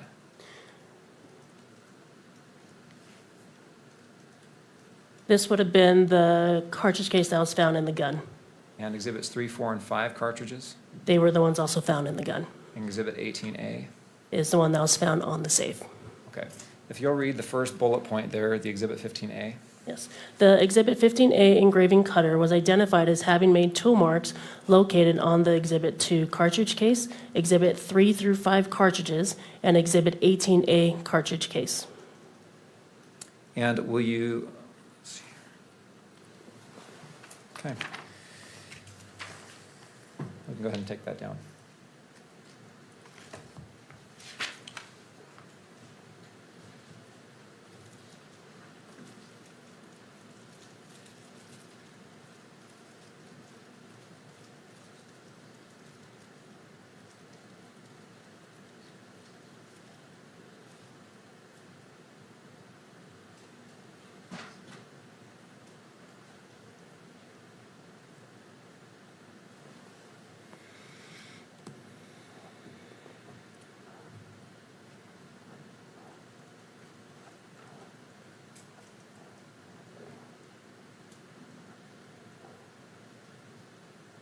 Your Honor, I want to, before I ask to enter my final line of questioning, I would like to show the witness exhibit 12.1, and this is the video, the UVU surveillance video. Let's see, I think it's 12.4 was the surveillance video actually that was approved for publication. That's correct. That's the unmarked, non-zoomed version, correct? Is that correct? Yes. Yes, that's the one that, yes. And just for now, let's do this on the witness's screen.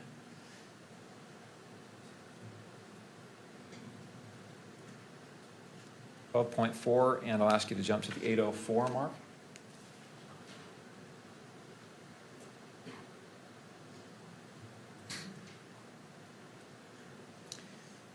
Okay. I'd move to publish. We intend to play about 10 seconds of this video. I'd move to publish that at all 3 levels.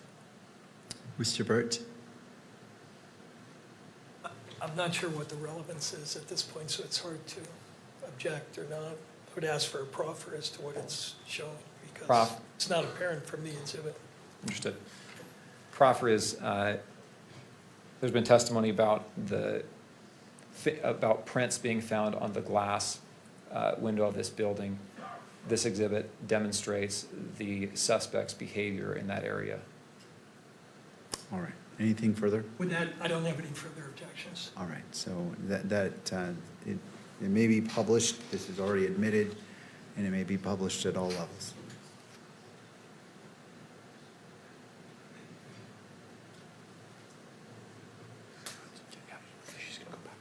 Okay, before you pause, before you hit play here, Sergeant Falmuina, do you see what's on the screen in front of you? Yes, I do. Can you see the suspect in this image? Yes. Will you describe where that suspect is? He's on the rooftop, let's say on the gravel part, and this would have been close to the northeast side of that building.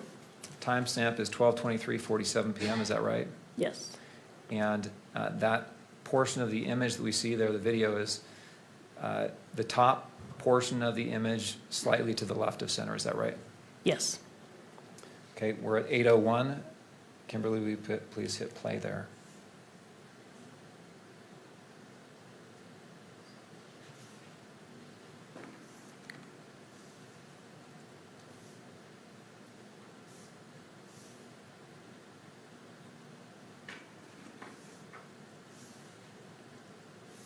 Let's go ahead and pause it.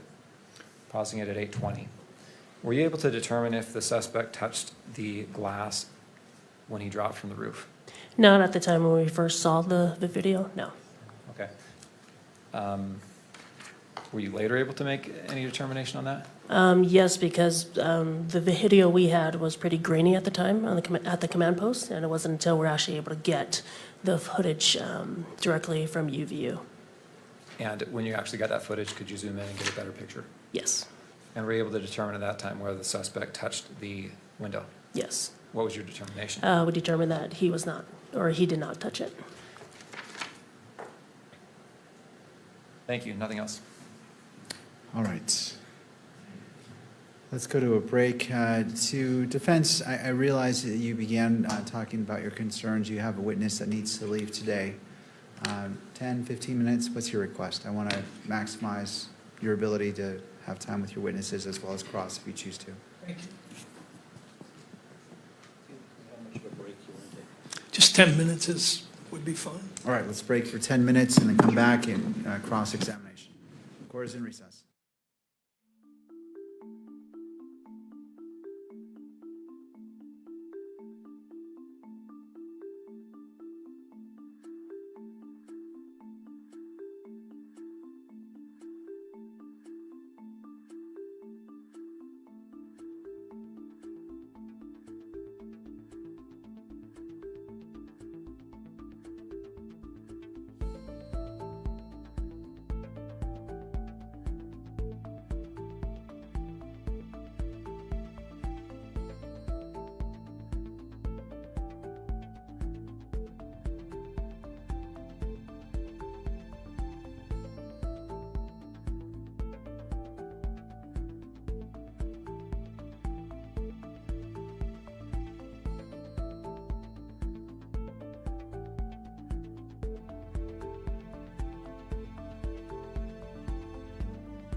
Please be seated. Court is back in session. Noting the presence of all parties, we just ended with a direct examination of the sergeant. Turning to defense, Mr. Burt, Thank the you. witness. Good afternoon. Good afternoon. Your role in the case was kind of as the traffic manager of the whole operation, right? That's a good way to put it, yeah. And we're talking about multiple agencies besides the SBI, correct? Yes. Your agency, if I'm correct, wrote a massive report, 229 pages long. Yes. You've read that, you're familiar with it? With most of them, yes. Okay, and it's a compilation, right? You authored some reports, but a lot of other people wrote reports about aspects of the investigation. Yes. And as those reports were getting done, you would kind of read them and decide what needed to get done further? Yes. Was that one of the roles that you performed in this case? Yes, as well as consulting with the case agents. Okay. Now, if my count is correct, 9 of those reports in that larger body of reports was written by you, correct? Yes. Did I miss any? Does There are that more- sound about right? Yeah. Okay. I want to ask you about a couple of those reports. The first report was a report that you wrote on September 22nd that documented the overview of the crime scenes, correct? Yes. And there were various crime scenes that you've described on direct examination, correct? Yes. One of them was the Fulton Library. Yes. Tell us why that was a potential crime scene. Yeah, of course. When officers were canvassing the scene, they were also trying to see, right, the route of the shooter as well as just trying to find the shooter.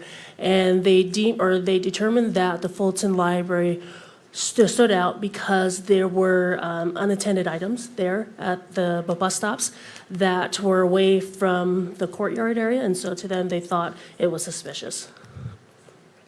And were certain items seized from, and what were they? Yes, you had a backpack, a jacket, as well as some gloves, and there may have been some other things. I just don't recall them right now. And do you recall what the item numbers were of those seizures? Was it 9? Does that ring a bell? I don't remember. Whatever was seized was sent to the FBI lab for processing? Yes. And along with some information that the suspect may have shed some of these items as he fled, correct? Yes. Was a decision at some time made, and you were requesting that both DNA and other type of analysis get done? Yes. At some point, did you decide to pull a plug on that? At the time when it was already sent, we didn't have more information as far as whether or not the evidence that were collected there were probative. But eventually you communicated to the lab that those items were not in fact connected with the case and there was no need to do further testing. I don't remember communicating that. Okay. If that's in the notes of the FBI or the ATF, would that be inconsistent with what you know? No. Okay, I mention it because some of the reports, the lab reports, have those items listed. Okay. I just want to be clear that those items, eventually you determined were not related to this case. Would that be fair? Yeah, that would be fair. Okay. The second report, at least as far as I can see, that you wrote was on September 24th, and it had to do with looks like a request for a search of firearms. Do you recall that? Could you elaborate for me on the firearms? This document documents the NIBIN request for firearms. Yes, so that was the request to conduct. What that stands for, the NIBIN, is the National Integrated Ballistics Information Network. It is run by the ATF, and that is where we test or we input test fires or cartridge casings, the head stamps and whatnot, into a machine that is then run through the ATF to see if there's any other cartridge casings that match. And nothing of value came from that part of your investigation, correct? Correct. Now, going back for a minute to the crime scenes, you talked about the wooded area, and you used the phrase, "we seized the towel." Who is we? Who are you referring to when you say we seized the towel? We would be SBI as well as FBI. So that would be myself as well as FBI Evidence Response Team Lead Michelle Kamak, or Special Agent Michelle Kamak. So you both reached into the bushes and you both grabbed it and pulled it out? She did, but I was there with her and we were communicating that entire time. Okay, so when you say we seized the towel, what you really mean is she seized the towel and you observed her seize it? Yes. And when she sees a towel, can you describe a little bit more detail of how that process took place? As far as when it was found or when she removed it? Yeah, the photographs you showed us, were those the best photos you've got of that process? That was taken by the FBI, so that's all we got. That's all you got. And nobody was videoing the discovery and recovery of that evidence? I believe one of the officers on scene actually had his body camera on. And have you seen that? I have not. Do you know if there's any documentation of the exact process by which that towel got removed from the rifle and then, I guess, put back on the rifle, right? No, it was not. It was not put back on? No. Didn't one of the photos show the rifle in the box with a towel over it? Yes. It wasn't over it. It was still wrapped around the gun. Okay, but as I understood your testimony, the towel was seized by the FBI agent, and then somebody must have reached in and got the gun out, right? No, I'll clarify for you. So Sure. the entire time when we retrieved it, the gun was wrapped in the towel.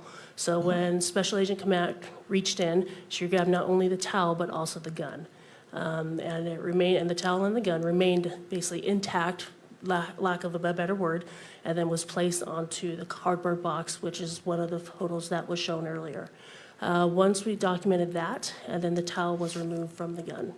You also mentioned as to the other crime scenes that we processed it, but was your role in terms of your actual participation limited to the wooded area? Or were you involved in actually seizing evidence at the other locations, like the roof? Yep, I was involved in coordinating all that, and then determining from there where the evidence would go. Involved in, is that the same thing as actually being on the roof and seizing the items? Or are we talking about something else? Talking about something else. And what is that something else? So after the teams would have packaged all the items, sealed them properly, create an evidence log, they will then bring it back to the command post, and from there, we would compile everything, and then there was a discussion that was had as to who would take custody. Fair to say that you did not observe yourself the seizure of the screwdriver from the roof? Correct. And who were the people who were actually conducting that part of the crime scene processing? That would have been our state crime lab, those two people are part of our state crime lab's crime scene response team. When did you review the video of the suspect running toward the area from which he jumped off? That would have been, I don't know the exact time, but it would have been the day on September 10th. You saw that on September 10th? Yes. And when were the windows processed for the latent fingerprints? The windows were processed on September 11th, the next day. And was the reason that those latent lifts were taken was because you wanted to rule out whether the suspect had touched that window? Yes. That's what the notes say, right? Yes. You were not present when that scene was processed either, correct? Not the entire time, no. Okay. Now, the other reports that I have that you did, and correct me if I'm wrong, is one report dated September 24th, documenting the forensic analysis as of September 24th, summarizing what you were hearing back from the ATF and the FBI. Yes. Okay. And then the fifth report was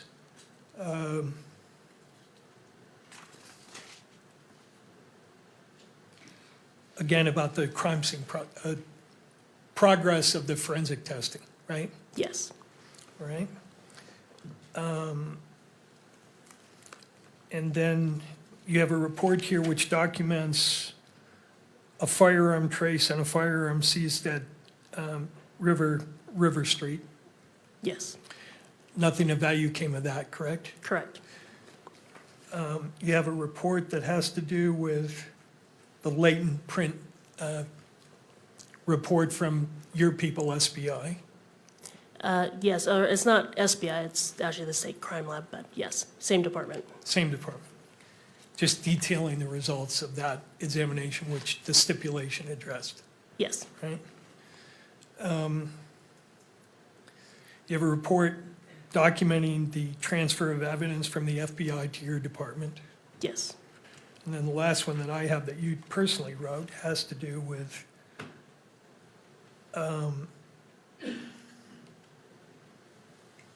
again, summarizing forensic reports. yes, Okay. The larger 229-page report indicates that there was some investigation done by your agency that involved interviewing associates of Mr. Robinson to see if you could develop some profile of him having animosity toward Mr. Kirk, correct? I'm not familiar with that. So you weren't involved in that at all? No. Some of the documents in that large report indicates that your agency has also, up to the present time, been monitoring Mr. Robinson's mail and communications at the jail. Correct? Correct? And have you kept abreast of that investigation? No. Do you know whether anything of value has been developed as a result of that? No. That's all I have. Thank you. Thank you, Mr. Burt. Redirect? Nothing. All right, may this witness be excused? Yes. All right, Sergeant, thank you. Thank you. Turning to the state. Your Honor, I just want to confirm with the clerk. Yeah, let's make sure, thank you, Mr. Gernander, appreciate creating a good record. Judge, if I could just confirm with the court that all of the exhibits we have offered have been admitted into evidence. All right, so here's what I have, and my court clerk will certainly correct me if I'm wrong.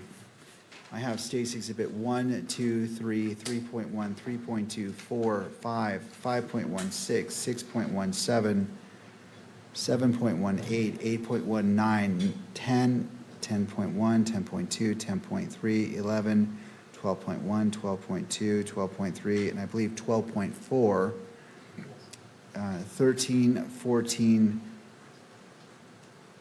15, 16, 16.1, 16.2, 16.3, 16.4, 17 and 18 are blank, so no. That is 19 correct. All right. We're not offering 17 and 18. All right. 19, 20, 21, 22, 23, 24, 25. The following are blank, 26, 27, 28, 29. That's accurate. We're not offering on those numbers. I have 30, 31, 32, 33, 34, and 35, which have been admitted into evidence. That is all that I have record of. All right. Can I Does that comport? Yes, can we also go over the ones that were published and not published? I mean, we certainly can. Yes, would you like to put on the record what were published and what were not published? No, that's okay, Judge. Okay, we're good. And then, all right.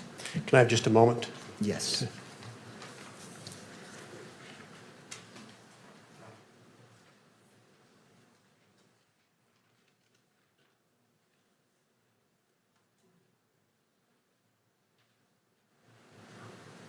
Your Honor, the state rests its case in chief.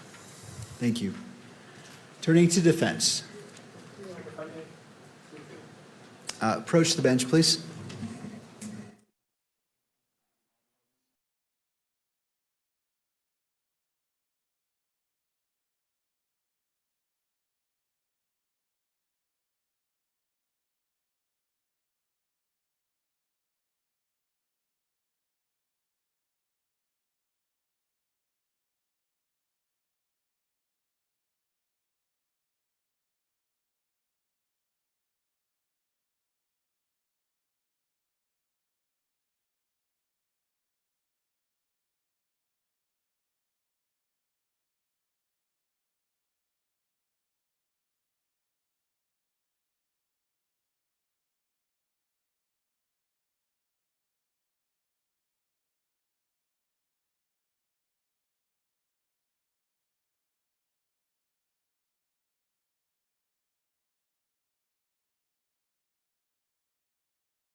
Just waiting for council to get situated. All right, council, your request. Your Honor, as the court knows, the family has asked that all exhibits admitted into evidence be shown here in open court. We are grateful to the court for allowing the family to view many or most of the exhibits today that were admitted. They were viewed here openly in court. And obviously that was done after the court struck what we think is the appropriate balance after a very thoughtful and thorough analysis. I'm going to ask the court to reconsider one of its prior rulings. I understand reconsideration is always a big ask, but I do think, Your Honor, that if the court were to display publicly, or just in the courtroom, Exhibit 12.1, which is the enhanced video, version 12.4, which was played in court, was very hard for the family to view. We think that, we ask the court that since the court's considering it, that the family should be able to view it as well. When conducting the appropriate balancing, the court, as the court knows, can alleviate any concerns about proper jury selection with certain tools at its disposal. However, if the court were to deny the family the right to view that video, there's no cure. It's either they get to view it or they don't. So we would ask the court to reconsider its prior ruling and to display just in the courtroom Exhibit 12.1, which is the enhanced video. Thank you, Your Honor. Thank you. Turning to the parties, starting with the state, Mr. Grunander.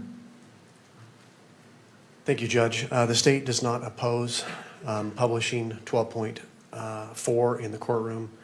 I think we've tried to make it very clear throughout this case that we favor openness and transparency as much as appropriate. I'll submit it on that. Thank you, Mr. Grunander. To defense, Mr. Burt. My apologies, that's 12.1, not 12.4. Thank you.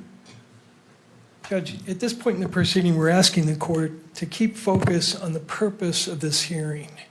And as the justice has said in the Estes case, the purpose of a trial, and I know this isn't a trial, but the same logic applies, is to determine the defendant's guilt. It's not to educate the public or the victim's family or the world on what evidence the government or the state has. As the court knows, we have witness availability problems. We spent the bulk of today and yesterday arguing about nothing to do with the evidence in the case, but with rights of third parties. And it's appropriate for the court to consider that, but at some point, I think the court has to return to the purpose of these hearings, which is to expeditiously hear the evidence and then determine probable cause. And I want to point out to the court, Ms. Kirk has been very adept at holding press conferences at which she has revealed evidence. She has represented that the state is her attorney. She has access to all the evidence that the state has publicized and that the media and her own lawyer argues is already in the public domain. So they're perfectly free to go outside this courtroom under the court's protective order. They're free to go out and hold press conferences and announce to the world outside the courtroom what they think the evidence is. They have the availability of that evidence. But the court's role, I think, at some point is to exercise some control, move the case forward, and especially when we have witness availability problems. And I'd ask the court, whatever the court does, if you're going to allow revisiting or replaying of evidence for the sole purpose of informing the world or Ms. Kirk or anybody else, that the court do it at the end of the process and not at this point where we will be deprived of our ability to call this witness, because she has to be done today. Thank you, Mr. Byrd. Thank you.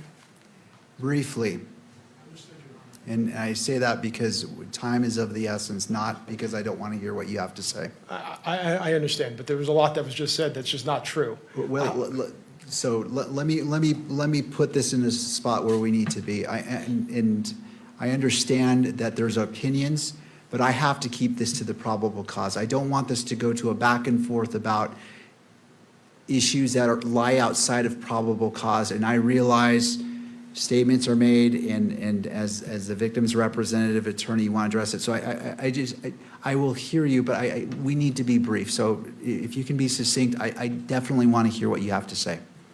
Your Honor, I am almost always brief, I promise you. The family has not seen this video. It hasn't. It doesn't have access to the evidence the state has. The state is the state, and Mrs. Kirk and the family have their representatives. There's a completely distortion of reality that was just put forth. And this isn't about educating anybody about anything. This is about allowing the family to see the evidence that's been gathered after a 10-month investigation in which a father, a husband was assassinated. That's what this is about. So we ask you to please allow the family to view the video like the court has viewed in order to allow the family to process this moment. Thank you. Thank you. Anything further before the court issues its ruling and we go from there? Not from the state. All right. Defense? No. All right. All right. So I recognize that the Utah Constitution under Article 1, Section 28 recognizes victims' rights, and the court respects those rights and, as has been previously stated, balances those rights with the constitutional rights of all parties.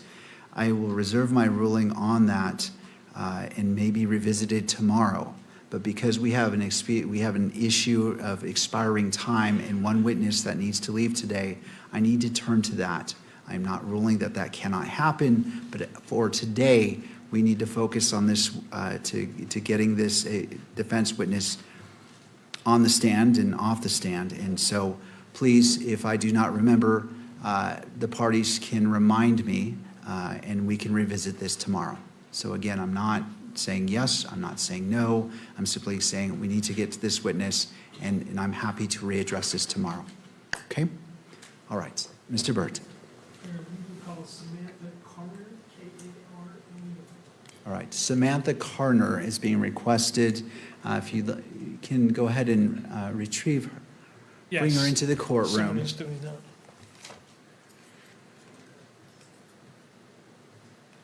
Is somebody grabbing her? Yes. Okay, thank you, Mr. Burt. I just couldn't tell and wanted to make sure.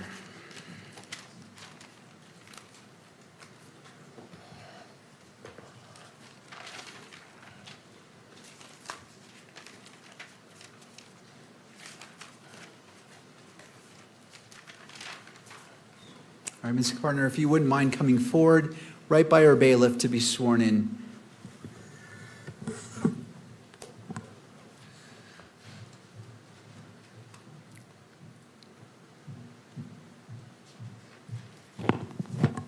Please raise your hand.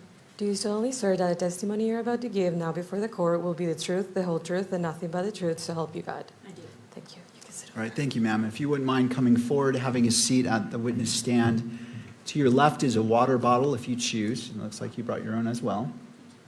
And after you're situated, if you wouldn't mind pulling that microphone toward you, just to ensure that your testimony is picked up on the record. Mr. Burt, your witness. Thank you. Good afternoon. Could you tell us your name, please? Yes, my name is Samantha Carner. And Ms. Carner, what do you do for a living? I am a firearm and tool mark examiner. And where are you stationed? I currently work at the Forensic Science Laboratory in Washington for the Bureau of Alcohol, Tobacco, Firearms, and Explosives. And how long have you been employed at that location? A little over 6 years. What generally do you do there? What area of expertise do you have? I am assigned to the firearm and tool mark unit, so I receive items of evidence related to firearms, tools, tool marks, and fired ammunition components. At the request of the state of Utah, did you conduct certain examinations relevant to this case? I did, yes. Could you bring up State 32 in evidence?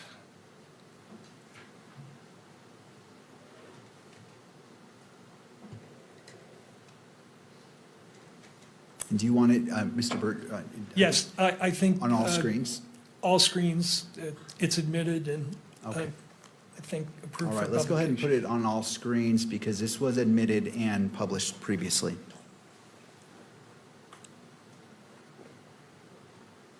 All right. You recognize plaintiff's exhibit number 32? I do, yes.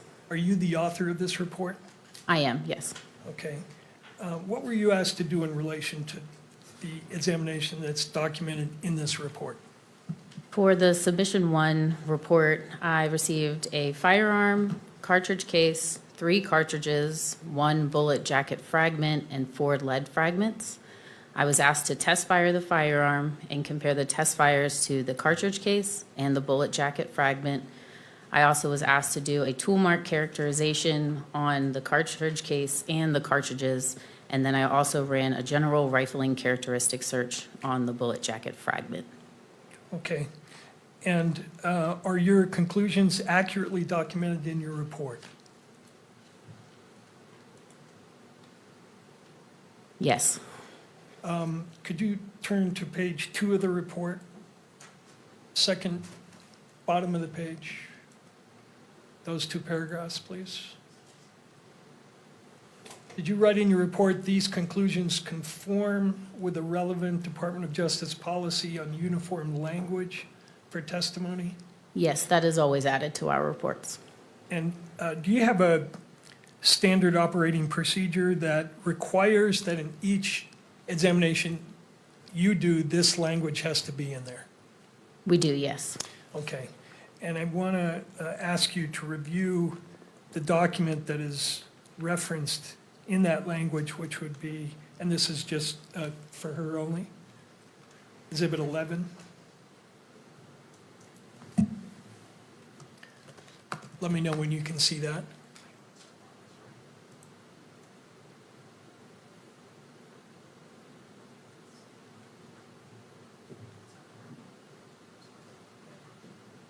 Are you able to view that? Yes. Is this the ATS, is this a language referred to in your report? It is, yes. The written policy of the Department of Justice concerning uniform language for testimony and reports for the forensic firearm tool mark discipline pattern examination? It is, yes. I move that into evidence. This is, what is the title of this exhibit? Your Honor, this would be Carner 11. All right, and what level of publication are you requesting, Mr. Burt? Both public and admittance into evidence. To this state? No objection. All right, Carner 11 is admitted into evidence and may be published on screens and captured by the camera. Thank you. And you can publish that?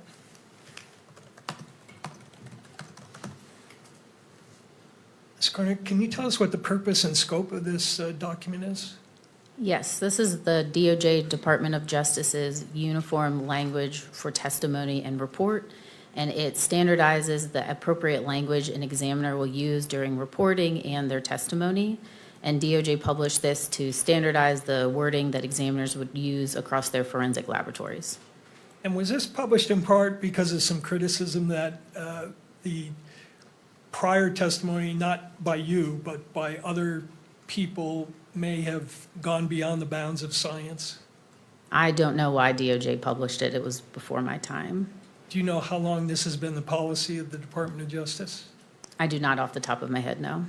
Are the reports that you issued in relation to this case in conformity with this policy? They are, yes. Okay. Now, could you go to page 3 of that report? Where it says qualifications and limitation of firearm tool mark discipline examination. You're familiar with that part of the policy, correct? I am, yes.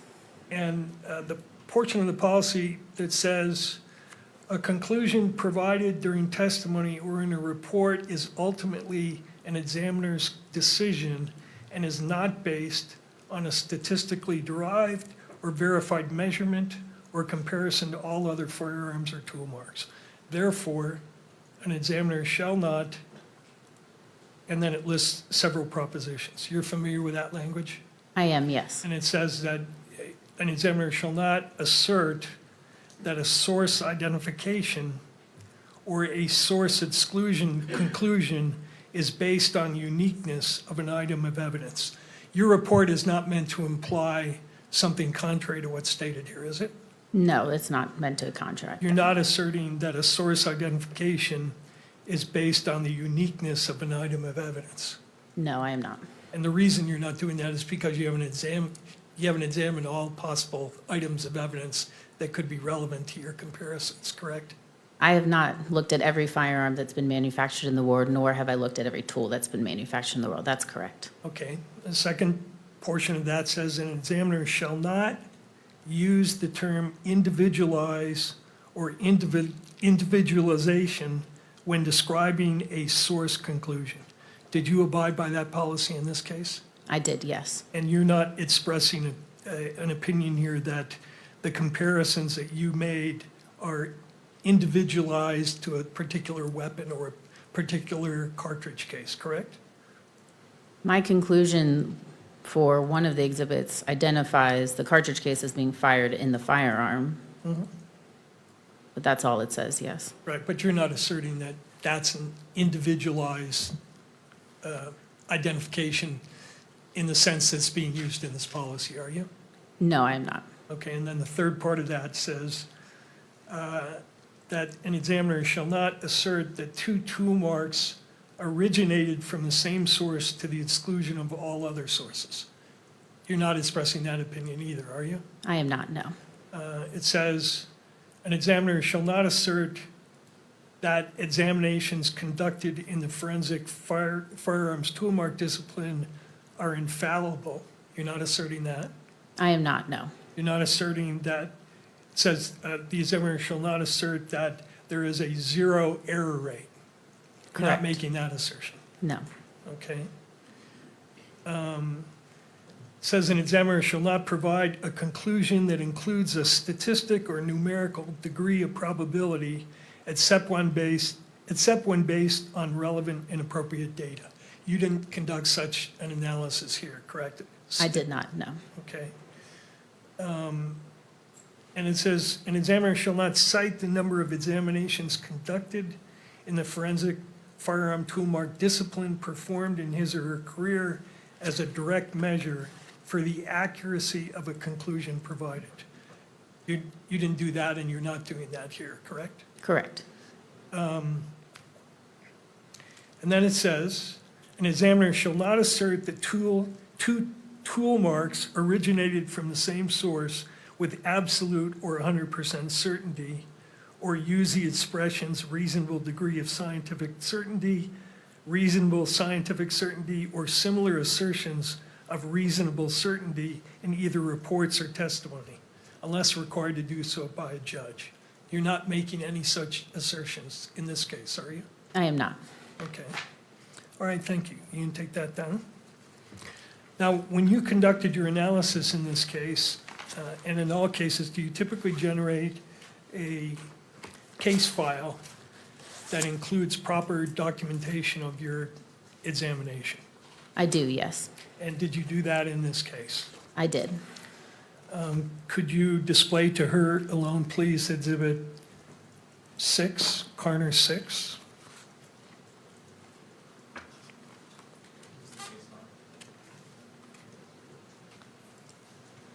Case file.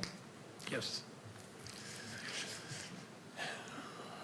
Do you see what's displayed there? I do, yes. It's a 47-page. Is this your case file? It is, yes. Did you rely on the documents and photographs that are documented here in writing the report that the state introduced into evidence here? How so? Before you wrote your report, did you photograph items that you were looking at, take other notes, and then use that work product to form the opinions you reached that are documented in the report? The notes are mostly used for initial documentation and evaluation, and then, yes, supplement to the conclusions that I make. It's all a representative image of what my conclusions are going to be. So part of it is going into the conclusion statement and then just showing proof of those conclusions. Right, and your standard operating procedure requires that you document in your case file the basis for your opinions, correct? Yes. I'd move Carner 6 into evidence. To the state. Is this the 47-page document? Yes. Yeah, I object. I don't see the relevance to the court's probable cause determination to review a 46-page report that includes notes. Would you like to respond, Mr. Burt? Yes, Your Honor, this is the basis and documentation of the conclusions reached in the expert's brief report, which expresses her ultimate conclusion, but does not contain any of the reasoning for that conclusion. So it's important for the court, I think, to understand why and how she reached the conclusions that she did. All right. Anything further? No? Yes, just that without testimony about what the meaning of the notes is and so forth, it is more confusing than it is probative. So under a 403 analysis, I don't think it's admissible nor helpful to the state, to the court. All right. Mr. Burt? I intend to focus on particular photographs which document what she received in evidence and the comparisons that she did, which are also documented in this file in the way of comparison photographs. All right. As it relates to the objection is overruled. I find that this is relevant as it relates to State's Exhibit 30, which was admitted, as well as State's Exhibit 32, which is admitted, and the state is able to do cross-examination on this witness as it relates to this report. And so it is admitted and may be published on all levels in the courtroom and through the media. Thank you. Ms. Carter, one of the items you were asked to look at was, as described in your report, 1 bullet jacket fragment and 4 lead fragments, correct? Yes. Were you informed at some point that there was a discrepancy between what you were examining and what had been documented by the medical examiner in terms of the number of bullet fragments? I was, yes. Were you asked to see if maybe the ATF had lost certain portions of the evidence? No, I was not. Right. Do you think, and was it your understanding that there were originally 7 bullet fragments, but you ended up with 4? I was alerted that there was potentially 7 fragments from the medical examiner in a photo just a few months ago. Okay. You're clear, though, that when you got the evidence, it was in a sealed condition, correct? It was, yes. And when you opened, what was it, an envelope? A small individual manila envelope, yes. And did you take the contents of the envelope containing the bullet and take photographs of it? I did, yes. Okay. Could you display page 41 of 47 of that exhibit?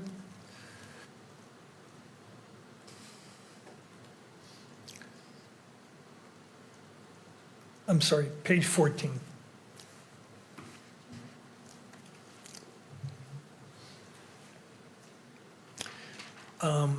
And tell us what's depicted here. Yes, this is a picture of the as-received condition of Exhibit 6 in its entirety. That's the top picture. So you'll see Exhibit 6A all the way through 6E in descending order. And then the bottom 2 photos on the left is the Exhibit 6A bullet jacket fragment, and that is the view of the exterior. And then the photograph on the right is the Exhibit 6A bullet jacket fragment, and that's the view of the interior of it. Okay. Now, after you documented what the bullet and the fragments look like, did you do certain procedures on the bullet, the larger bullet fragment? I did, yes. And what did you do? I cleaned the bullet jacket fragment, and I also peeled the petals back. If you think of a banana and peeling the skin away from the interior, it's almost like doing that. As you can see from the photo, the petals have been crumpled in on themselves. So in order for me to see the land and groove impressions, which holds those individual characteristics needed for a comparison, I have to do some maneuvering of those petals. And how do you do that? Do you use an instrument to peel back the portions that you want to look at? I use pliers. Okay. And after you did that procedure, did you then photograph the larger bullet fragment itself? I did, yes. Were the smaller fragments essentially not of any value to you in terms of doing comparisons? They were deemed unsuitable, which means there are no microscopic marks of value for comparison. Okay, but the larger fragment, after you did the process you just explained, you then photographed it again, correct? That is correct, yes. Could you display the next page of this exhibit, please? Tell us what we see here. This is 2 pictures of that 6A bullet jacket fragment after the examination preparation. So the top photo is going to be the interior of 6A, and then the bottom photo is the exterior of 6A. Now, after you took these photographs, did you proceed to do something to determine whether you had either class, individual, or subclass characteristics. Yes. Tell the court what that means. To start, when I do my initial examination of a bullet jacket fragment like this, I'm going to look at its class characteristics. Class characteristics are the least restrictive set of characteristics I use in my comparison process. And these are design features that are given to a large group of items that characterize them together. So for a bullet, you could think of the diameter of the bullet, the number of landing grooves, the direction of twist, and the type of rifling. So I would go through and look at the class characteristics of this bullet jacket fragment, which was 6 right conventional rifling. Then I'd move on to look at any subclass characteristics. And subclass characteristics are more restricted than class, but less than individual. And they are design features that can be put on an object during the manufacturing process, which is consistent among items that are made by a tool that's in a specific state of wear. So what I mean by that is it's going to be a subset of a larger group, which is why it's not used for for identification or comparison purposes for the basis of a conclusion. But when you think of something that's made through a mold process, when that mold comes together, it creates a seam line, and that seam line is going to be represented on all the items that it makes. So that's why you can't use it for the identification process, because it's going to be on a lot of items, which is why it's a subset of the group.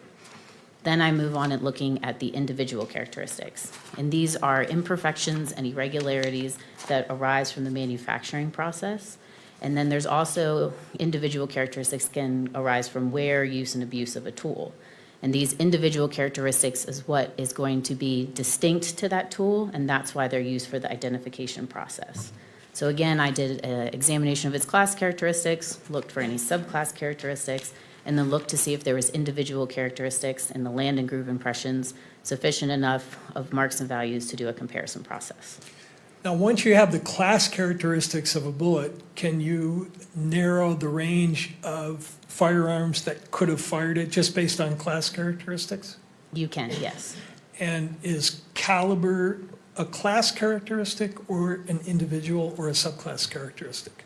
It's going to be a class characteristic because a lot of firearms will have the same class, or excuse me, the same caliber. Did you measure the diameter of the bullet? I did, yes. And did you end up with a range where it could have been a certain range of length or diameter? I did, yes. And what was your reading? Can I refer to my notes, please? Yes, please.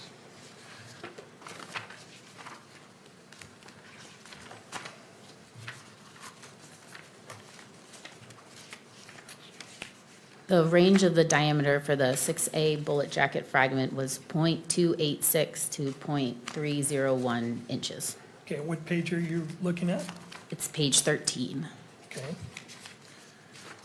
Now, so this is your documentation of the diameter measurement. And then on the right there, LIMP, that's measurement of the land width, correct? The land impression width, yes. And these are all general characteristics, or class characteristics, right? Correct. Okay. Now, once you had that this, and also that it was, you said, what's called the rifling was to the right, correct? The direction of twist, yes. Yeah, the lingo is 6 to the right, meaning. 6 right, yes. Yeah. And that's a class characteristic. Correct. So once you had the diameter of the base of the bullet, and did you have some difficulty because of the damage to the bullet in exactly measuring it? The reason I provided a range was because of the damage and deformity to the base. So at times it wasn't a perfect circle, so it was important to me to give a range of what those diameter measurements were. Once you have the diameter and the rifling characteristics and the land and groove measurements, can you then plug those measurements into a database and to narrow down the class of weapons from which this bullet could have been fired? The general rifling characteristics search will use those class characteristics and will generate a list of possible firearms that could have fired the bullet.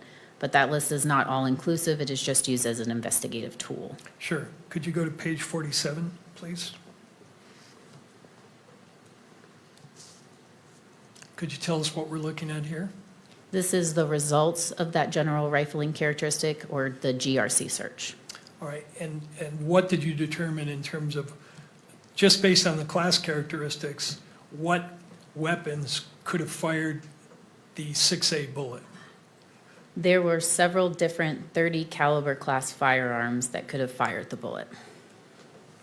And they're listed here, correct? Correct. Could you tell us what the initials PI and RI and PR mean in the far right-hand column? They refer to different types of firearms, so rifles, revolvers, machine guns, any type of firearm.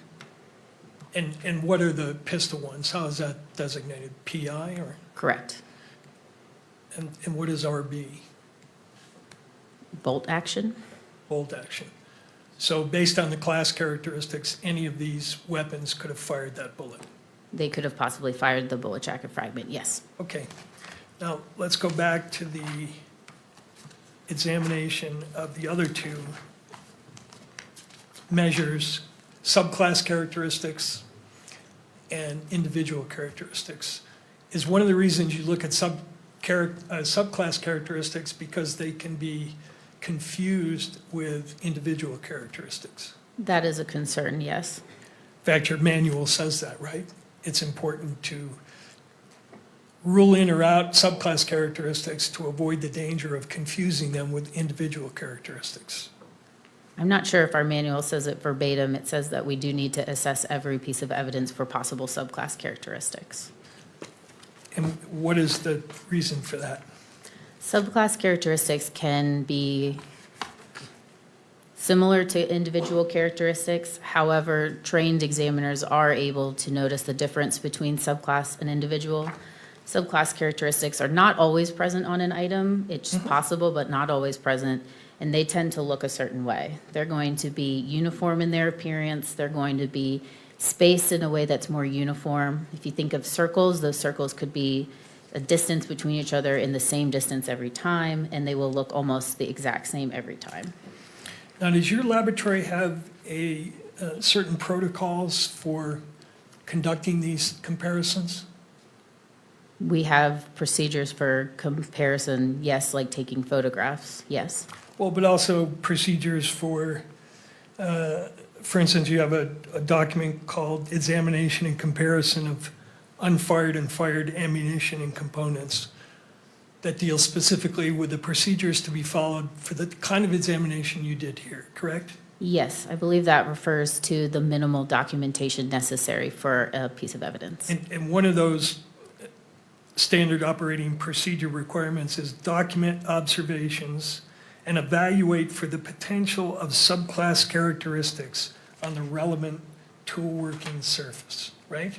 Correct, yes. And you did that in this case, correct? I did, yes. Okay. And what conclusions did you reach? Can I refer to my notes? Yes, please.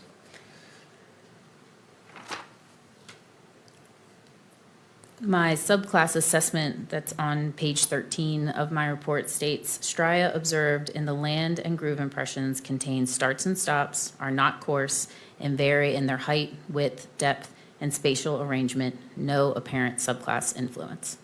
Okay. And what page was that again? Page 13. Page 13. Let me ask you about that.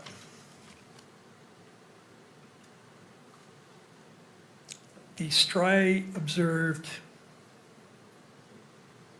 are not coarse, I think I understand that, and vary in their height, width, depth, and spatial arrangement. Did you measure the height, width, depth of the land and groove impressions? The land and groove impression widths, yes, I did. And how about the striae? That's different than the land and groove impression, right? Correct, yes. You didn't measure the height, width, and depth of those marks, correct? No, I did not. Okay. And your protocol says, does it not, due to their similarity to and potential confusion with individual characteristics, it is essential that the evidence be evaluated for the potential of subclass characteristics. It does, yes. That's the whole purpose of why you're doing that part of the exam, right? Correct, yes. And anywhere in your protocols, does it specify what you're looking for, or is it just up to you to decide what is and what is not a subclass characteristic? Subclass characteristics are a very large part of the training process to become a firearm and tool mark examiner. There are modules that are taught where you're trained to recognize what subclass characteristics look like, what manufacturing techniques might lend to more subclass characteristics. So I am trained to know what it looks like. Okay, and my question though was, does your standard operating procedure set out, here are the things you should be looking for? For instance, does it say, if what the marks you're looking at are not coarse and vary in their height, weight, depth, and spatial arrangement, or if they're perpendicular on the barrel, that indicates that it's not a subclass characteristic? Is there anything like that in the manual? No, there's not. Okay. Did you inspect the interior of this barrel? I did, yes. And did you notice whether it had any debris or dust in it? I believe my notes state that debris and dust was observed in the inside of the barrel, yes. Okay, and could you further characterize what that was? Debris, I think it says dust, so I would say dust. dust. What can cause dust to get inside of a barrel? A plethora of things. I'm not sure why something is ever in a barrel. Okay. So you determined here, you ruled out subclass characteristics, correct? Yes. Then the next part of the examination was determining whether you had any individual characteristics on the bullet, correct? Yes. And what did you conclude in that regard? That there were microscopic marks of value worthy of comparison, or yes, individual characteristics in the landing groove impressions. And does your standard operating procedure have any guidance in terms of how you go about determining that? No, I do not believe so. Okay. And then once you determine that you have items of value on the question bullet, do you then do something to produce test bullets? Yes, part of the comparison process when there is a firearm that we receive is to test fire it to make pristine samples to see if reproducible individual marks of value is on the bullet or the cartridge cases. How many test fires did you produce in this case? I made 3 sets, so 6 total. Is that your standard number of test fires? Our standard operating procedures state that you need at least 2. There is not a maximum number that we are allowed to do. It's the discretion of the examiner. Were you informed by other investigators working on the case that this particular weapon was manufactured in Germany in 1938? I was not, no. You did not review a report from an ATF agent who investigated that issue? No, I don't believe so, no. In doing your examinations, is it important to know something about the manufacturing process of the weapon?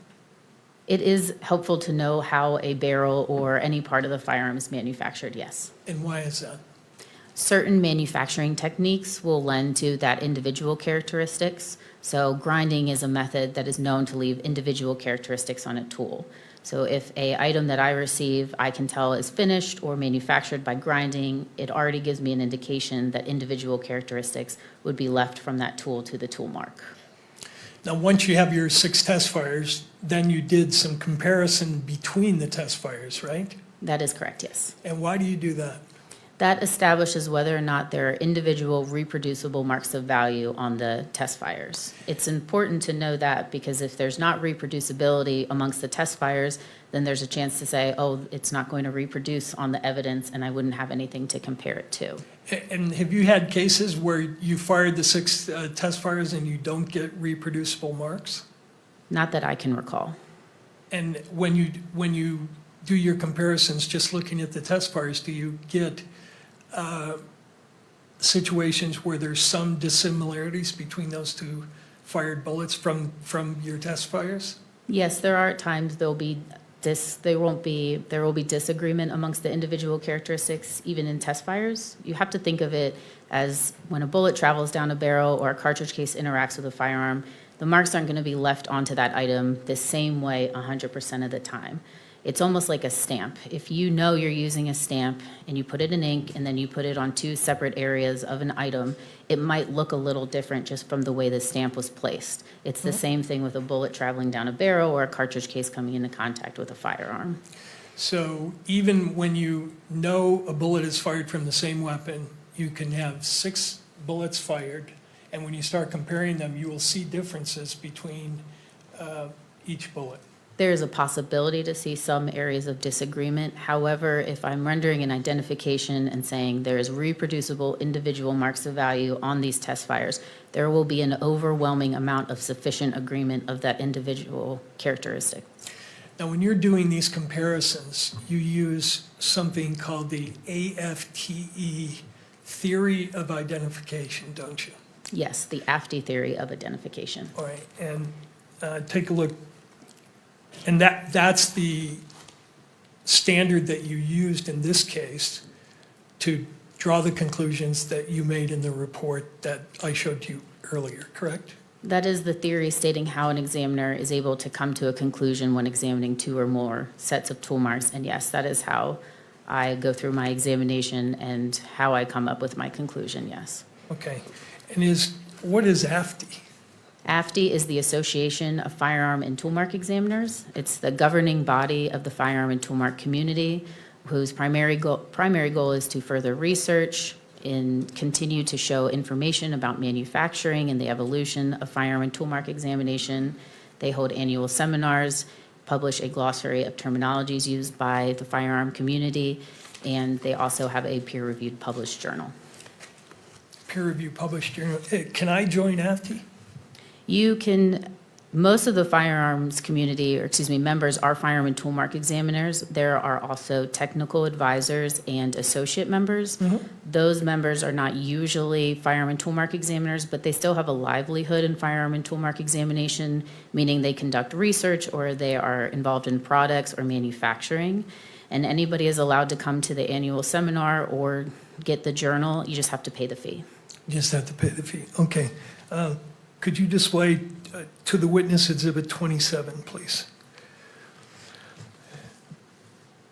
Do you recognize what's displayed here?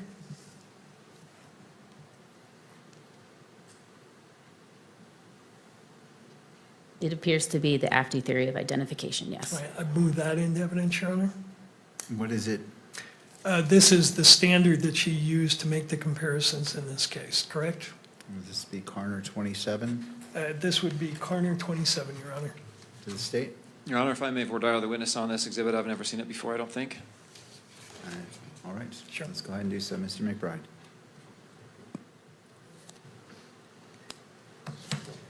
When was the last time you reviewed this document? I'm not sure off the top of my head. Can you testify as to its accuracy by looking at it now? Not verbatim, no. Your Honor, no more questions. My objection is lack of foundation. Mr. Burt. Does this document accurately state what the theory is? May I take a moment to read through Yeah, it? sure.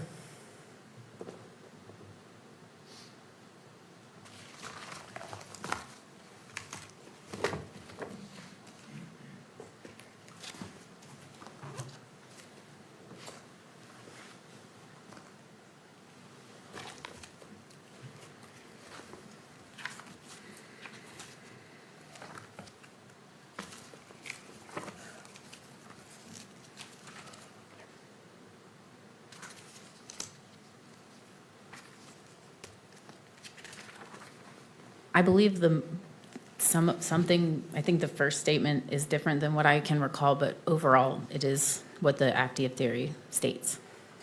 Okay. And your ATF protocol refers specifically to the AFTE theory of identification, does it not? It does, yes. Okay. So is there any difference between what's in 27 and what's in your manual? Again, I don't remember without looking at them side by side. Okay. Let me get that in front of you. Let's go to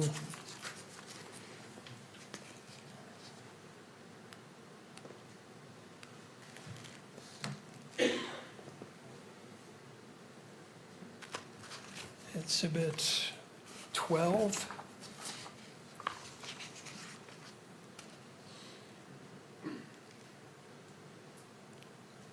And go to theory of identification and range of conclusions.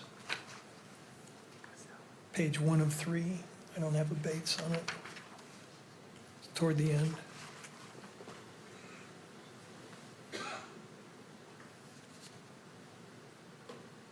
It's document FT 10. No, that's not it.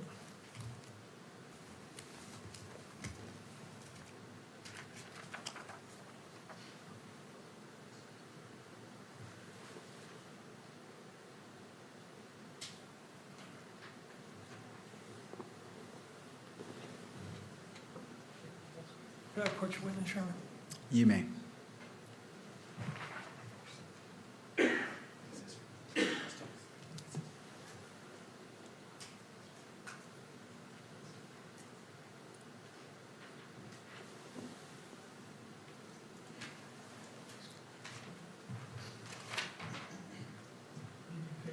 1 of 3 of your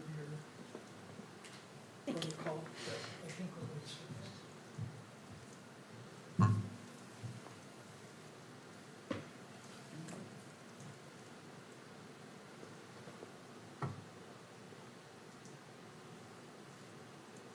I recognize this as something that comes from our SOPs, yes. Okay. And it refers to the AFT theory of identification, right? It does, yes. Same theory that's displayed in 27? Yes. Okay, so I'd renew my offer on 27. Your Honor, the objection stands. Language matters. Without knowing if this language is identical to what she's trained on, that can make a big difference. Whether the word sufficient or adequate is used, these are scientific principles, and we need to be precise in the language that's used. The witness cannot authenticate the exhibit that's been offered, so it should not be received into evidence. Mr. Burt? Goes to weight, not admissibility. He'd be free to question her about any differences, but I think she's laid a foundation that the theory's the same, so. All right. Well, I remind the parties that this is a probable cause finding, and so as it relates to what's been presented, the witness has said that it looks familiar. Again, I don't want to quote you, I don't remember the exact phrase, but she recognized portions of it and then was given the opportunity to compare it to her standard operating procedure. I think she said SOP. For those reasons, Carner 27? Yes. Is admitted and may be Thank you. published.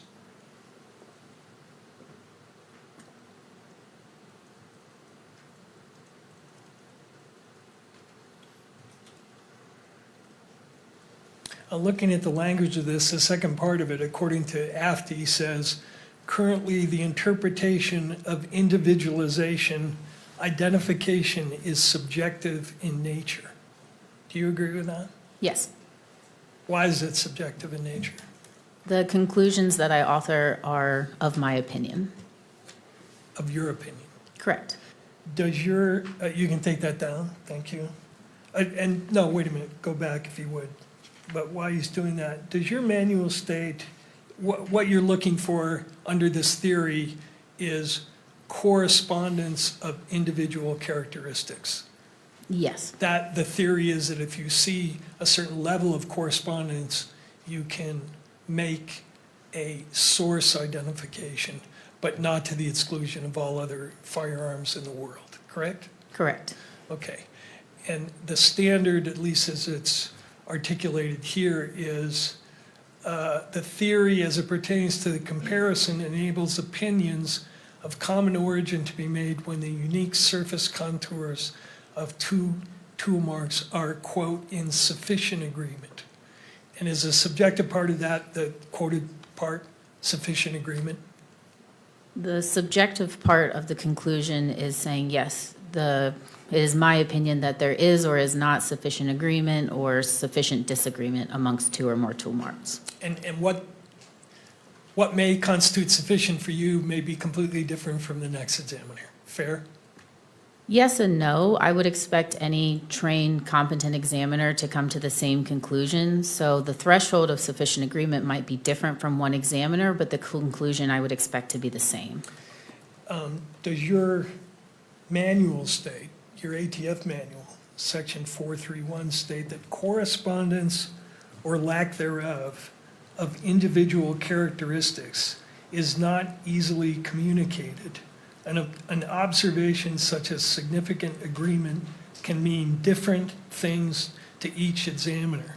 This does not serve as interpretable descriptions of what was observed because the individual performing the review will likely have his or her own concept of the phrase based upon their training, experience, and knowledge. Objection, Your Honor. This question goes to weight. Oh, I'm sorry. You don't, may I be heard? If you're objecting, I will hear the It's objection. just speaking objection.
I see where you were reading from, yes. You see, Yes, did I accurately read it? I believe so, yes. Thank you. Can I approach you? You may. Okay. Now let's return to the report, the People's, or State 32. And if you would go to the second page, please.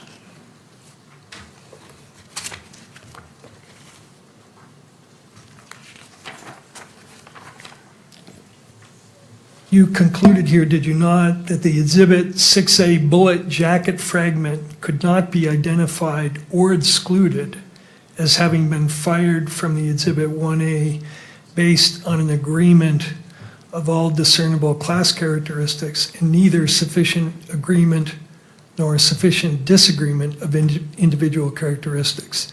The result of the comparison was inconclusive. Yes. That was your ultimate conclusion, right? Yes.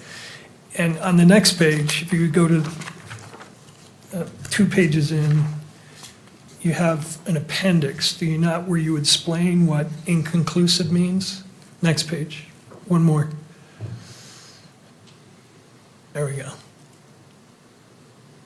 I want to ask you, because I'm unclear on what inconclusive mean. You say reasons for an inconclusive or include the presence of microscopic similarity that is insufficient to form the conclusion of source identification, a lack of any observed microscopic similarity, or a microscopic similarity that is insufficient to form the conclusion of source exclusion. Could you specify which of those possibilities exists in this case? Was this a case where you had microscopic dissimilarity, but in your opinion, it was insufficient to form a conclusion of source exclusion? No, my conclusion is inconclusive, just as it says in the appendix. There is a lack of sufficient agreement and sufficient disagreement, so I'm unable to say one way or another. Okay, but I guess my question is, were there points of dissimilarity between the question and the known bullets? Again, there was sufficient agreement and there was not sufficient agreement or sufficient disagreement. So yes, there was times that I saw agreement in the striations and the landing group impressions, also seeing disagreement, but there was also a lot of lack of microscopic marks of value to see it all. So because of this lack of quality and quantity of marks to be able to see, it never reached the threshold of sufficient agreement nor sufficient disagreement. So an identification or exclusion could not be rendered. Okay. I think you and I have met before today, correct? Yes. Where we talked about what that term inconclusive meant, correct? Yes. And I think, and correct me if I'm wrong, but did I read to you from a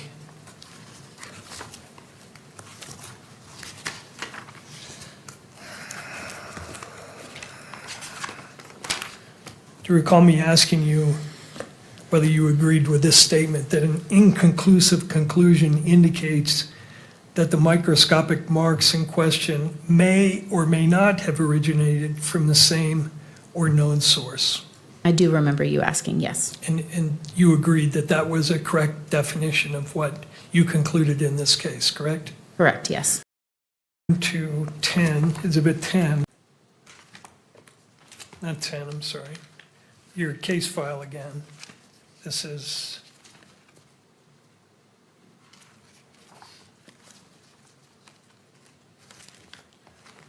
the 47-page document. There we go. What's the tab? 6. Okay. In your case file, you have produced for us some nice comparison photos of your comparisons, correct? Yes. Okay. And if you would go to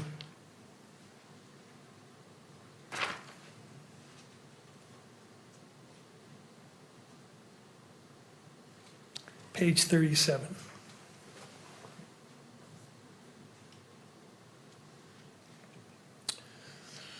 Is the top photo depicting one test fire on the left and another test? Do you see areas of agreement and areas of disagreement in these two bullets fired from the same rifle?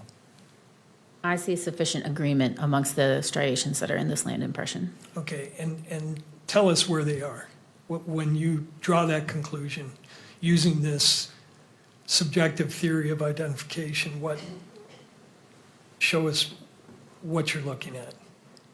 Is it touchscreen? Probably, No, it's not. No. I'm sorry. but we can, if you direct us, we can get there with a pointer.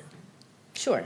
So you can see towards maybe the last third of the bullet or the land impression that, yes, right where your cursor is below there, that's an area of agreement with that striation. It looks like it's going from the left to the right, so that mark is appearing on the test fire on the left and the test fire on the right.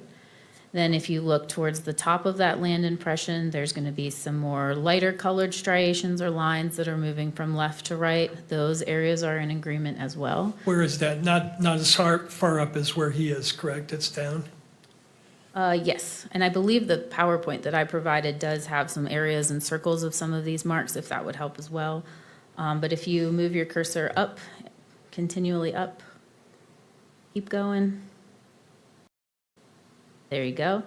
You have a line that was right there, and you have several others underneath of it that looks like it's going just straight across from left to right, and that shows an observed area of agreement. So that one he's got circled on the right, I see a line there. Are you saying you see a line on the left that it's identical to the one on the right? I'm saying I see agreement amongst those striations, yes. Okay, anything other than those two areas? You can really go down the entirety almost of that line looking at those striations. So under the top red circle, there's another area there. Yep, if you start right there and you draw your circle over, like I said, at the top of the circle, there's a highlighted line on the left that goes all the way to the right.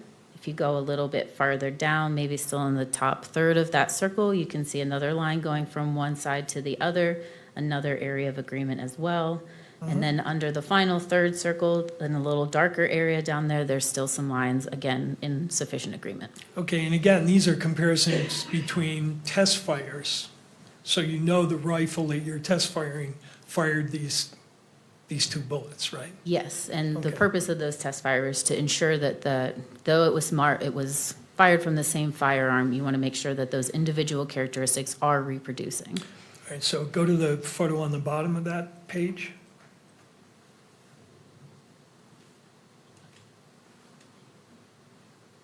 This is the first of several comparisons between the test fire on the left and 6A on the right, correct?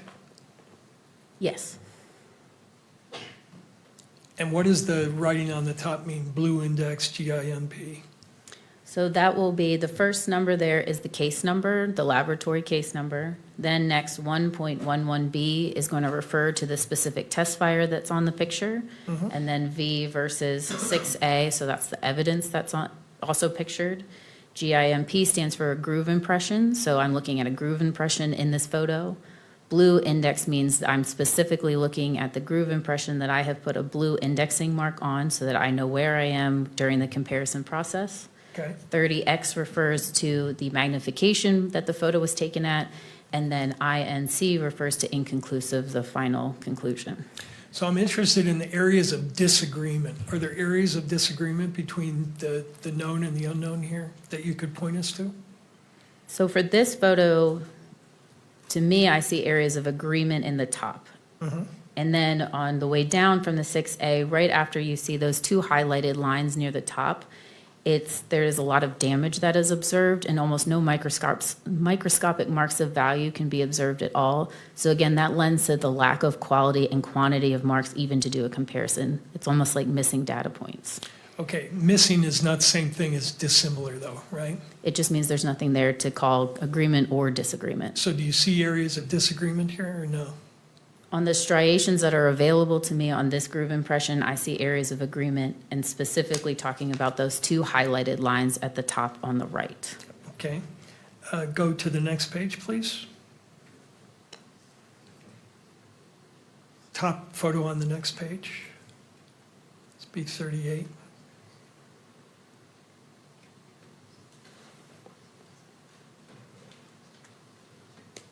Do you see areas of disagreement in this photo? So this is the same photograph that we looked at before, just at a different magnification. It's zoomed in a little bit more from 30 to 40x. So again, I'm looking at those two highlighted lines near the top, and then if you look down, you can almost see that damage a little bit better, and there's none of those striated lines that you see on the test fire, which you would expect to see in a land or groove impression on the right at all. So again, no microscopic marks of value to compare whatsoever. All right, how about the bottom photo?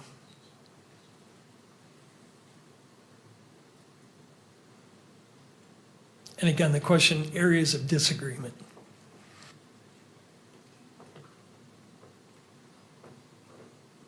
The possibility of an area of disagreement maybe in the middle. There on the 6A is a line that does not look like it carries over, but just from this snapshot, I cannot say if I had moved the photo a little bit different or the specimens together, that area would be agreement. In this photo, it does not look like it does, though. Okay. And could you go to the next photo, please?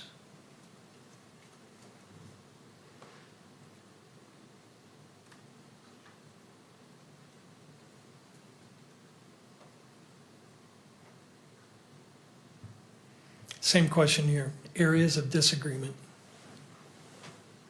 The way this photo was taken is highlighting more of the lack of microscopic marks of value. If I had pulled the specimen that's on the left, the test fire over, there might be some agreement that could be observed, but the way the photograph is now, you don't see the line on the right going all the way over. But again, this is just a snapshot of one particular area.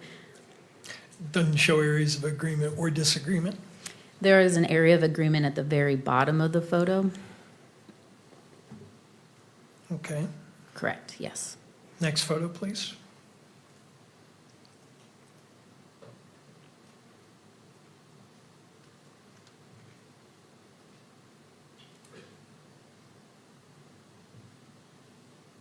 How about this one? This is another zoomed in of the previous photo, focusing in on that bottom area of agreement. So we went from 30x to 40x and just highlighting one specific area, and this is showing you agreement. Next photo.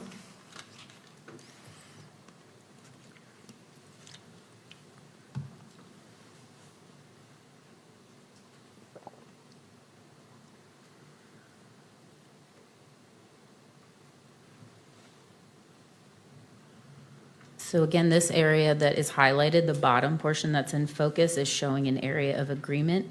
As you go up, the lines are a little bit blurred on the 6A bullet jacket fragment, so it's hard to say if that area was an agreement or disagreement. That's not what my photo was focusing on.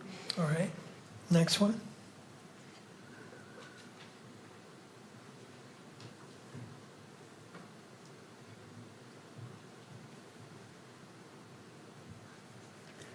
So again, this is going to show you part of the groove impression at the white index. On the top, you can see some striated lines, or excuse me, more of the middle of the photo. The top of the groove impression from the 6A, you see some lines that not appear to be on the right side either, but this photo is also trying to show the lack of microscopic marks at all towards the bottom of that groove impression. Okay. But there are in these photos areas of disagreement as well as areas of agreement, correct? In the photo that we just looked at, it could be possible areas of disagreement. Again, it's just one area that I'm looking at. It's hard to tell when you can't look at the entirety of the land in this Sure. moment. Now this, you can take that down, please. Do you keep up with the literature relevant, scientific literature relevant to your field? I do, yes. And are you aware of certain criticisms that have been leveled against this AFTE theory of identification? I have heard, yes, I've heard recommendations on how to improve the AFTE theory of identification, yes. Well, the criticism have gone beyond that, right? Specifically, what are you referring to? Well, you're aware that the National Resource Council? The National Academy of Science? National Academy of Science? Yes. Is that a pretty preeminent scientific organization in this country? Yes. Did they conclude in 2009 that, quote, "a fundamental problem with tool mark and firearm analysis is the lack of a precisely defined process, As noted above, AFTI has adopted a theory of identification, but it does not provide a specific protocol. It says that an examiner may offer an opinion that a specific tool or firearm was the source of a specific set of tool marks or a bullet striation pattern when, quote, sufficient agreement exists in the pattern of two sets of marks. It defines agreement as significant when it exceeds the best agreement demonstrated between tool marks known to have been produced by different tools and is consistent with the agreement demonstrated by tool marks known to have been produced by the same tool. The meaning of exceeds the best agreement and consistent with are not specified, and the examiner is expected to draw on his or her own experience. This AFTI document, which is the best guidance available for the field of tool mark identification, does not even consider, let alone address, questions regarding variability, reliability, repeatability, or the number of correlations needed to achieve a given degree of confidence. I do remember Objection, there's. objection. We're now firmly into 702 territory. I object on grounds of relevance to the probable cause hearing and beyond the scope of the PC hearing, as I previously objected. I think it goes directly to reliability. That a scientific group studied this exact process that she used in this case and reached that conclusion. If you would, so, again, I'm trying to keep us on the probable cause standard. This is going a bit deep in regards to it. This is citing to 2009, and so we're in 2026. And again, I don't want to have to dive deep into areas trying to determine, because I feel that we are exiting the orbit of probable cause. If I'm having to make that analysis and trying to see, like, how is this relevant? How does this apply? How does this go to probable cause? So if you wish to ask this question and then move on, we certainly could do that, but Sure. The only thing I wanted to do was establish that this was the foundation criticism in 2009. And I know when we had raised this issue with respect to one of the other experts, the comeback was, oh, well, this was in 2009 and the PCAST report was in 2016. In this particular field, these criticisms have started in 2009, but they have continued up to the present day and have gotten more strident. So I think that's the take home here, is that this is not some past criticism that has been set aside. This is a criticism that this expert is aware of and that has continued in the literature up to the present time. But I don't have that second portion of what you just said in front of me. So I can't agree with you, because what I have is what's before me. I can't go searching myself as a magistrate for probable cause. I have to take what you say as it is. And if I have to start searching, I've left the universe of probable cause. I agree, and I was offering that to the court as a proffer in terms of where this line of questioning is going, so the court can understand the context. Okay. It isn't just an isolated criticism, and I'll establish with a couple of questions that it's continued up to the present time. So I will overrule the objection, but I will limit you to this question. We're going to more and more and more. I see your point. You're looking at whether this science is challenged or not. The point's been received, but anything further goes outside of probable cause. So we have to get back on the path. Got it. Thank you, Mr. Burt. You're aware of that criticism, right? Yes, I am. And you're also aware of the criticism leveled in 2016? Counsel, I just said that we're focused solely on, I've accepted what you've said, but I said that it's limited to this question, and then we're moving on, because anything further is going outside of probable cause. I misunderstood. I apologize to the court. And I apologize if I wasn't clear on that, so maybe it was my error not communicating. I've accepted that coming in. I've overruled the objection, but I said we're gonna leave that where it is and then move forward. And that's where I'm unclear. When the court says move forward, no more questions about any further criticisms beyond that one? On this line of question, that's correct. Because Okay. Thank you, All right. Mr. Burt. And I think I've made the proffer in terms of the relevancy of it. And the And court is- I accept that, so thank you, Mr. Burt. All right, then the last area is, in the years that you've been doing this testing, is it true that you've only taken one proficiency test that involves bullet comparisons? Yes, I've only had the opportunity to take one bullet proficiency test so far. And is it true that that was in 2023? I don't remember the exact year, but that sounds correct, yes. All right, and is it true that that proficiency test involved a test where you had question bullets, and then you had two sets of bullets, one that was fired from one gun, not the suspect gun, and then a second gun that was fired from another gun? I don't remember the exact final ground truth answers that were there. No, I'm sorry, I don't remember. I think when you and I talked about this, you said you're aware of a controversy about that particular test, correct? I was aware, yes, of the results of the proficiency test, yes. That there was a very high error rate in that particular proficiency test, right? There was a higher error rate, yes. However, my answers were satisfactory along with the 5 other examiners at my specific laboratory that took it as well. Your conclusion in that case was, as in this case, that it was inconclusive, correct? Correct. Even though the correct answer was that the bullets did not come from the question, the two did not match, the known in the question should have been an elimination.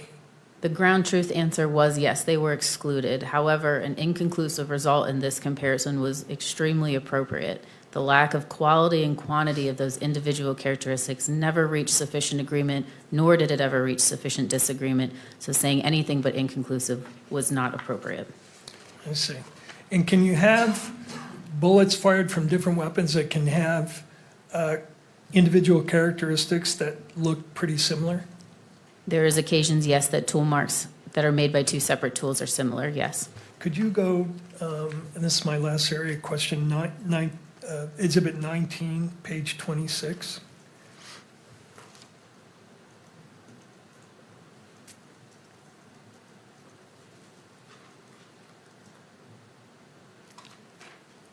Your Honor, I'm requesting Page 20 minutes 26. for cross-examination. We're coming up on 4:37. That would be my request, Your Honor. This is my last question. So, All right, Mr. Burt. Thank you, Mr. McBride. I appreciate the heads up. in your opinion, does this, the one on the left and the right, show matching individual characteristics? Counsel, has this been admitted? Because I see it displayed. I just want to make sure, is this also? It has not been admitted, and Okay. I'm asking this question and as a foundation for admitting it. Okay, that's fine. So I just, Yeah. it was on another screen. I wanted clarification, so it's not on any screens because it hasn't been admitted, but clearly it can be on her screen. Thank you. So only to the witness and counsel table screens. Page, Exhibit 19, page 26.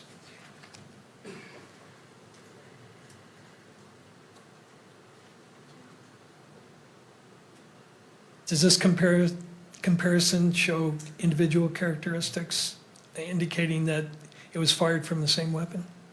There are individual characteristics present, but without examining it in person, I don't feel comfortable making a conclusion. Okay, how about the next page?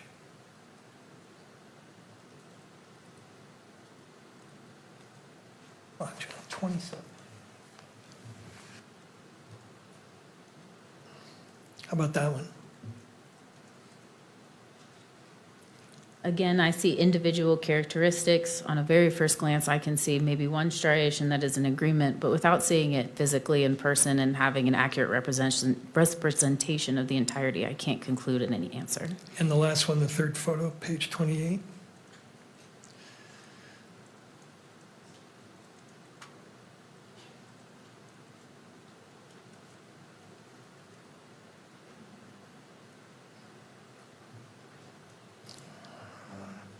28, page 28.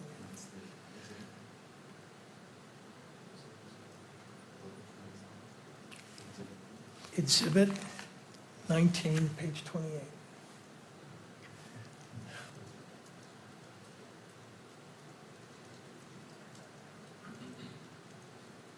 Same question. I do see individual characteristics. I do see some areas of agreement without looking at it further. I wouldn't make a conclusion. It's a holistic approach when you're examining items. Would it surprise you if I told you that all three of those were fired from different weapons? Again, I don't know any context to these photos other than what you showed, so I don't feel comfortable saying one way or another. Thank you. All right. Mr. McBride.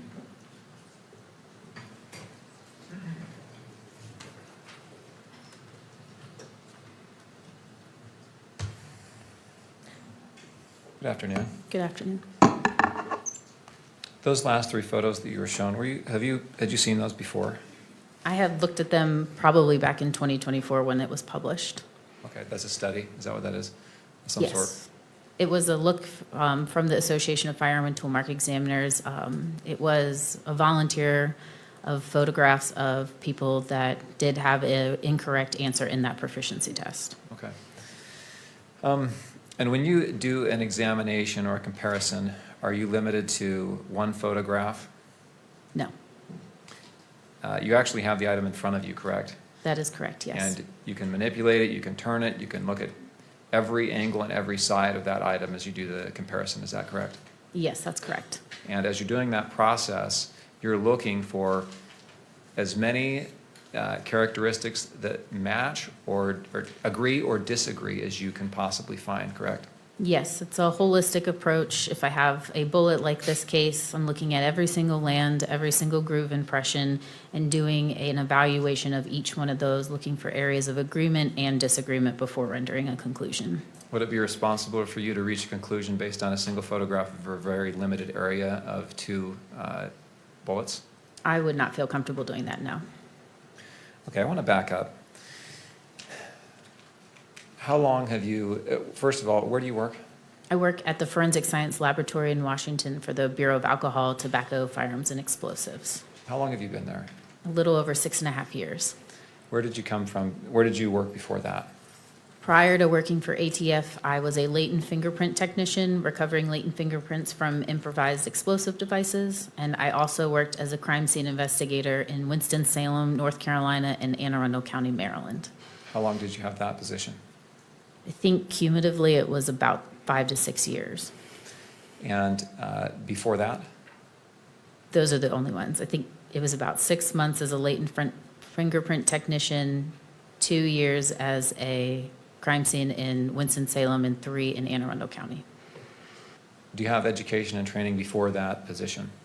Yes, I have a Bachelor of Science in Forensic and Investigative Science from West Virginia University and have attended and graduated the National Firearms Examiner Academy, as well as done specific training at my laboratory. At each of the positions you've held, have you had on-the-job training at the laboratories where you've worked? I have, yes. And will you describe what that training is like at the ATF where you are now? Yes, so part of becoming a firearm and toolmark examiner for ATF was attending the NFEA, the National Firearms Examiner Academy, which is a year-long intensive comprehensive training program.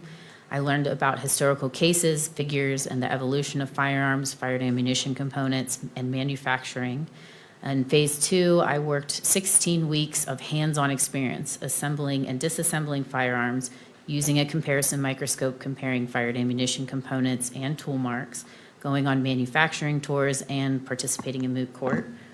I worked on an independent research project and 4 practical exercises, and then presented that independent research project to a panel of experts and participated in 2 moot court sessions on 2 of those 4 practical exercises. Then specifically for ATF, I still work on my training, going through practical exercises and competency tests, working under trained firearms examiners at my laboratory, and also continue learning about any manufacturing evolutions or going on manufacturing tours. And I also participate in moot court for every single competency test that I work. Once all of that is complete, then I work on supervised case before moving on to unsupervised casework. And supervised casework means what? It means that the author of the final report will be a different examiner, but I am working on all of the work side by side and going through all the steps that are needed for that examination. And in that process, you're having discussions and discussions about your work with a more experienced examiner. Yes, it's an opportunity to work a case that has come into the laboratory, but still have someone there making sure I feel comfortable with everything and following every step necessary. How long ago was that you had that, that you graduated from that supervised work? I believe that was in 2022 or 2023. I'm not sure. Do you supervise now others? I do not have a supervisor capacity, but I have had the opportunity to now teach at the NFEA. I've been fortunate enough to participate as an instructor in the test firing module, the mini moot court module, and the comparison of bullets and cartridge cases. Are you required to undergo continuing education in your position? There is not a specific continuing education program. However, when the opportunity to go on AFTI's annual conferences and it allows it, I will go to those, as well as continually go to manufacturing tours. Is this an area of science and forensics that is continuing to develop new techniques and advance in research? Yes, it is. And how do you stay up on those advances? Part of the way to do that is to continue my membership with AFTI. Again, they do an annual training seminar recently, just in May of 2026, here in Baltimore, where there's case searches and studies that are presented, different manufacturing techniques, just new and upcoming research that is throughout the community, not just firearms practitioners, but also standard and technology researchers like those from the National Institute of Standards and Technology, or NIST. And I think Defense Counsel has asked you a little bit about some of the publications that have given criticism is how he's phrased it, but given recommendations on how to improve the science in your field. Are you aware of that? I am, yes. And is there an effort to adopt those suggested improvements where they have merit? Yes, AFTI especially takes those recommendations very seriously. If the PCAST asked for more specific design test studies, they said, yes, we will do that. I can think of just a few right off the top of my head that has satisfied those asks that they wanted. Is your laboratory accredited? It is, yes. What does that mean to be accredited as a laboratory? And accreditation means that my laboratory is held to an international standard of reporting, testimony, training, and proficiency tested. We have a large audit every 4 years through ANAB, or the American National Standard Institute, National Accreditation Board, but we also do internal audits, and we make sure there is some type of audit that we are staying in within those accreditation limits every single year. There is a mention of proficiency testing. Are you required to do proficiency testing? Yes, I am. And are those specific as to what type of proficiency testing that you do? Yes. What are some examples? We are required to take proficiency tests in all discipline that our scope enables, so serial number restoration and the comparison of tool marks, bullets, and cartridge cases. Are there similarities and principles that apply to all aspects of tool mark analysis and comparison? Can you elaborate on the question, please? Well, let's say you're comparing what we've been talking about here, rifling on a bullet. Are there principles that apply to that area versus that also apply in tool marks analysis, say of impressions of a handheld tool? Yes, all of those comparisons are a product of a tool mark comparison. A firearm is nothing but a tool. So when you are talking about a cartridge case comparison, it's still looking at a tool and a tool mark. The tool in this case is the firearm. The tool mark is being left on a cartridge case or a bullet. I want to draw your attention to Plaintiff's Exhibit 32. Thank you.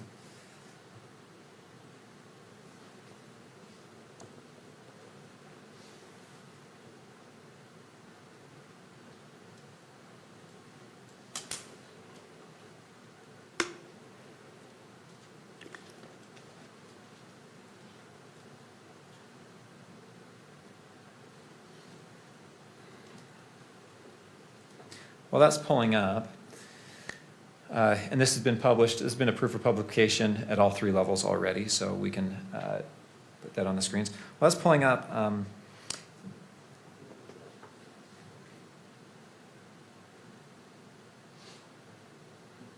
Thank you. I want to ask you first about an entry here. The second sentence under results of examination.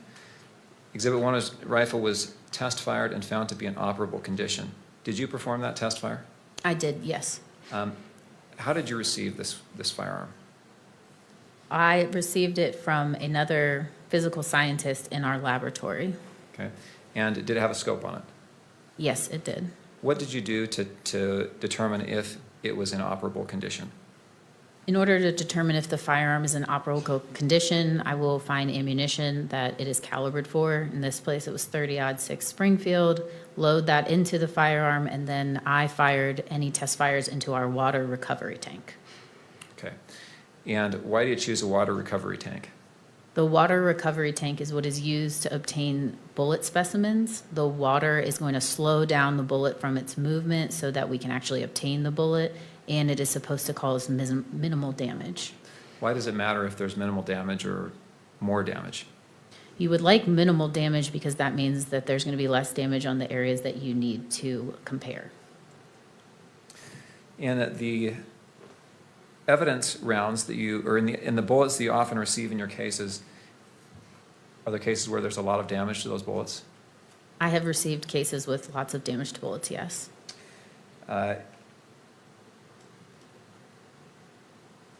In this circumstance, the Exhibit 1 rifle, this Mauser 98 30-06, was it an auto-loading rifle or a bolt action? This was a bolt action rifle.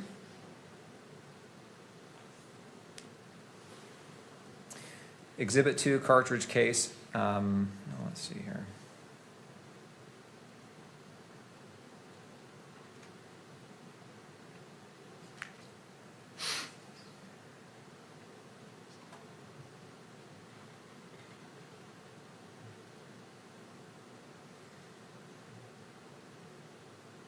If you'll turn to page 2, and we've already read this line. I think defense counsel read this line to you, the Exhibit 6A paragraph there. The result of the comparison was inconclusive. Could further testing be done to try and see if there is any, if you come to a conclusion on this round? There was no further testing that I could do, no. Is there further testing that could be done in the field? There is the possibility of using a 3D system to visualize the individual characteristics on the bullet. Do you have the capability of doing that at your lab? My laboratory currently does not have that capability. Do you know if the FBI lab does have that capability? I believe they do.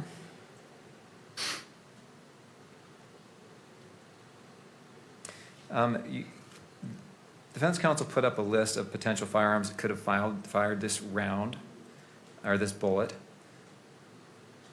Is that list comprehensive? It's not an all-inclusive list. And does it mean that this round, I'll leave it at that, actually.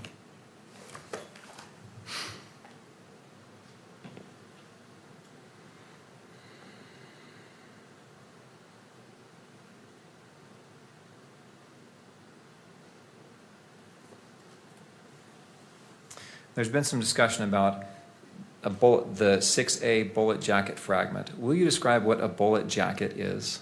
Yes, I do have a demonstrative. May I use that? Do you have that with you? Yes. Yes, please, go ahead. So this is a demonstrative of a bullet. So a bullet jacket, it would refer to the outside of the bullet. Inside the bullet would be the lead core. So when I'm referring to the jacket, it means that I've only received that outer portion. I did not receive any of the lead core intact with it. In this circumstance, you received a bullet jacket fragment. What does that mean that it's a fragment? Fragment means I don't have the entirety of that jacket. And can you testify as to why you don't have that entirety? No, I cannot. And it also, your report also says that there are 4 lead fragments. What is this? Why would you have lead fragments? So the lead fragments, the lead would be from the inside of the bullet, that core. Occasionally, when the bullet reaches its final destination, it can split, and some of that core might be pulled off of the jacket and be found where it landed. And would you be able to gather information from those lead fragments that could identify them as coming from this particular firearm? Would you expect to be able to make that comparison? I would not expect to see any characteristics that would help me reach a conclusion, no. Why not? Because the lead core is on the inside of the bullet, the landing grooves are going to be imparted onto the jacket or the exterior. So when it's moving down the barrel, the inside is not coming into contact with rifling whatsoever.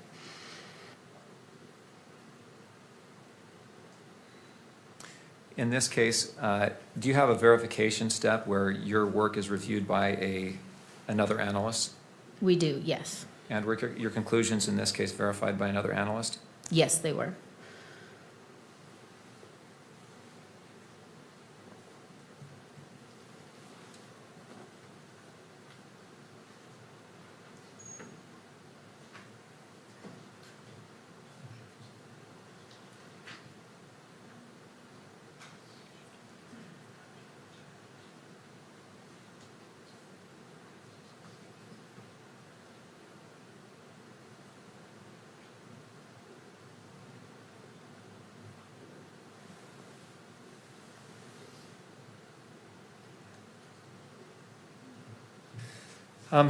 Is there a potential that the testing you do can destroy the evidence that you're reviewing? What do you mean? Well, prevent it from being tested in the future. No, I would not expect anything that I've done to prohibit more examination in the future, no. But in general, you say you peeled back the petals, I think you said, of the bullet jacket because it was so crumpled. If that's, Yes. I think if anything, that lends to a better comparison process. It is a very well-known practice amongst firearm and toolmark examiners. Without doing a examination like that in preparation, no one's able to see the marks that are needed for the comparison process. Okay. In reaching the conclusions that you did in this case, did you follow the protocols and practices that are required by your position? I did, yes. Nothing else? Mr. Burt.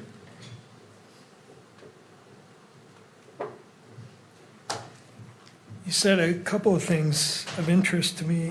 One was that your work is peer-reviewed, right? There's a peer Specifically? reviewer, a second reviewer? It is a verification process. Verification process. And you know, in this case, we requested to produce the case file from your reviewers so we could see whether it was accurate or not. You're aware of that, right?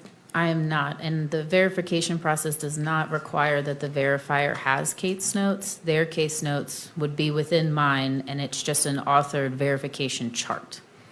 Well, you wrote a memo to Mr. McBride dated May 19th, did you not? In which you said in answer to our request for the reviewer's work product that ATF laboratories do not release materials concerning technical reviewers or verifiers.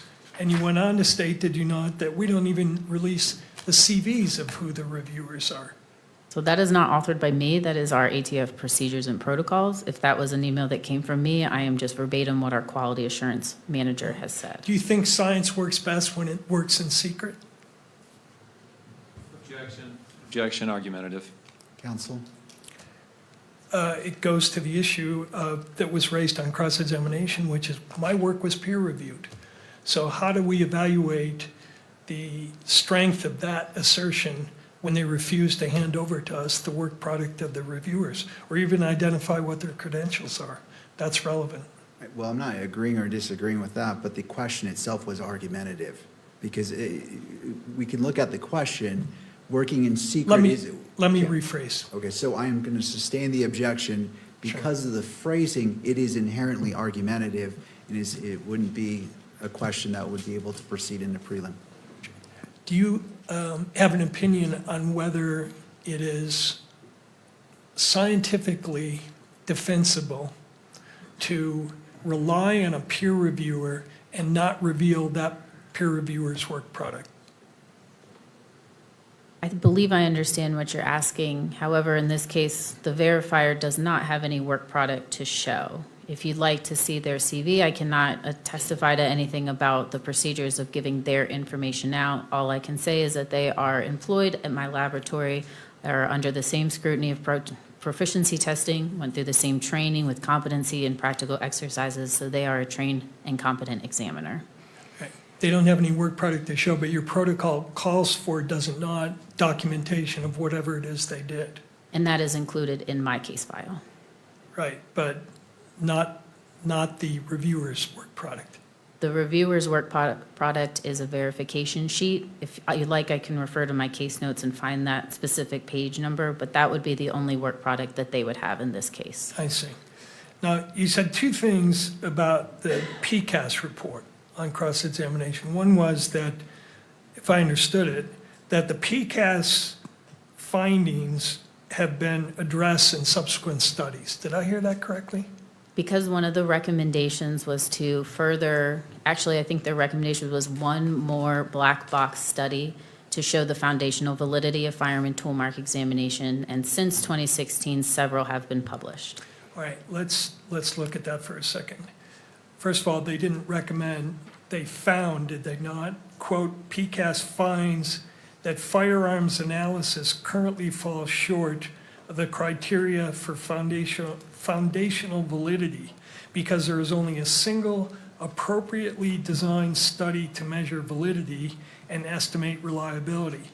The scientific criteria for foundational validity requires more than one such study to demonstrate reproducibility. Isn't that what they found?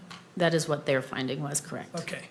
And then after that report was published, in 2017, they came out with a second report because people said, oh, the literature already exists, you missed it. And they said, no, that's not true. Isn't that right? They concluded. Objection, relevance to preliminary hearing, we're now well into 702 argument. He raised this issue on cross, Your Honor. He clearly went beyond the 2009 reference that the court allowed and opened this area up. And I don't think it's fair for him to be allowed to do that without me being able to respond to it. Thank you. On cross-examination, that door was opened by the state, and so I will allow limited questioning on recross or redirect, however we want to label this. So you may proceed. The Thank you. objection is overruled. In 2017, they filed a second report responding to assertions by people in your profession and others that they had missed or the studies had already been done. Isn't that true? Yes, PCAS did a 2017 addendum to their 2016 report, reiterating that they believe that the only way to properly empirically test a science is through these black box studies, and that they would not take into consideration the numerous amount of work and validation studies done over decades that the firearms community has published. And a bunch of other studies were done, right? Correct. And in response to those additional studies, there have been continual criticisms of the methodologies of those studies. Isn't that fair? Yes. And you've read, for instance, well, first of all, you attended, I see, a webinar by the group that did some of the critiques. Remember that? Which webinar are you referring to? You attended a webinar, I believe, in 2023, Treatment of Inconclusive Results and Error Rates of Firearm Studies. Webinar hosted by the Center for Statistics and Applications in Forensic Evidence, 2021. Correct, I did. According to, and that group has published a number of studies right up to 2026, for instance. Their study in 2024 called Methodological Problems in Every Black Box Study of Forensic Firearm Comparisons, in which they concluded that the field still was not reliable despite the studies that you reference. Isn't that true? That is the author's opinion, correct. Right. And they're not the only ones. There have been other groups of statisticians who publish articles right up to 2026 saying that the studies that you referenced are unreliable. Yes. That their methodology of those studies is flawed and cannot be relied upon to support the science of tool mark comparison, correct? Yes, there has been studies to say that they believe there is flaws in the black box studies and stuff, but there has also been plenty of research done to say the opposite. And lastly, you mentioned that, or it was brought out that you have training and experience, right? Correct, yes. Do you agree with the conclusion stated in the section of the report, the PCAP report,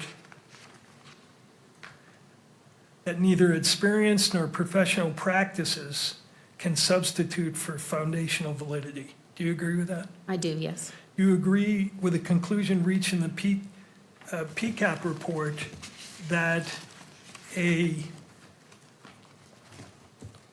forensic science discipline that has an error rate higher than 5% is not reliable?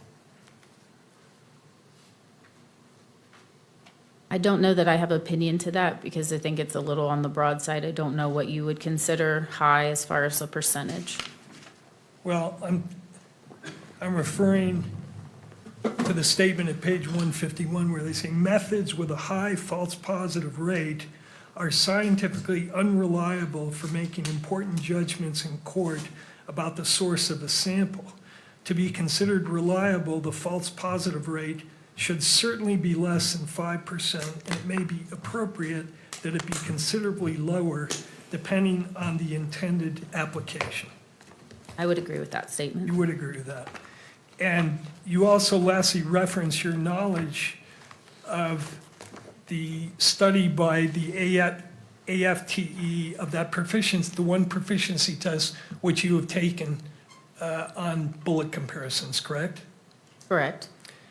And the error rate in that particular study, proficiency test, was 20.4%, correct? Correct. For item 2, 18.2% for item 3, and 18.9% for item 5. I believe those were the results. However, I don't agree that proficiency tests are what are used for validation studies to show foundational validity. So if the error rates are high, then they shouldn't be relied upon to show invalidity, but they should be relied upon to establish that your experience means that your science is valid? Is that what you're saying? Foundational studies are looking at, just as PCAS said, those black box studies, different test design, all of which firearm and toolmark community has conducted. We've looked at cartridge cases, bullet, pristine samples, damaged samples, and different firearms. Proficiency test is looking at the accuracy of an examiner's results, not foundational validity. But you would agree that an error rate of 20% is unacceptable, would establish unreliability, correct? I would agree that those results need to be looked at to see where that error was coming from. Right, okay, thank you. Thank you. Anything further for this witness? And Mr. McBride, I'm going to limit you because your objection to going outside and going to 702, you open the door, but I've got to close that door to some point. So I will give you a limited number of questions. We need to come to a close. I understand that.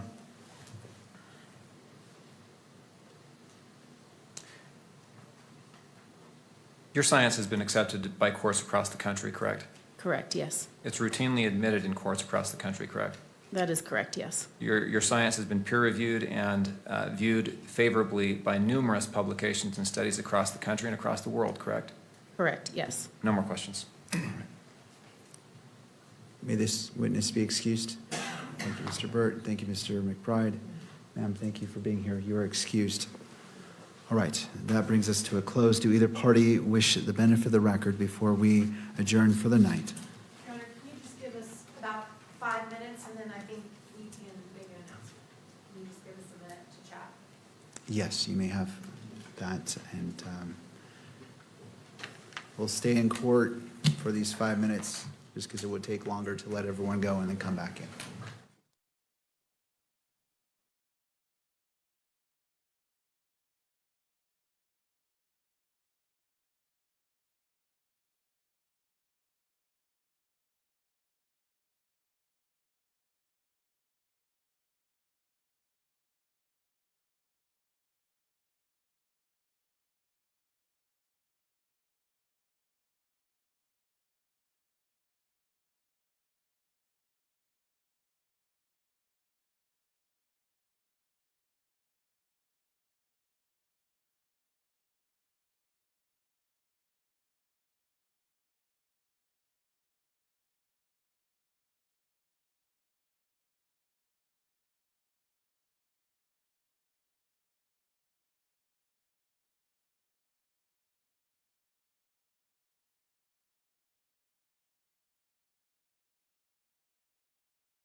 We're live. So court is back in session.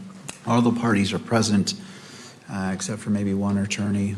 Mr. Grunender, should we wait for counsel? Take maybe 30 seconds to wait for Mr. McBride. All right, we'll wait for Mr. McBride. I just want to ensure all the attorneys are present.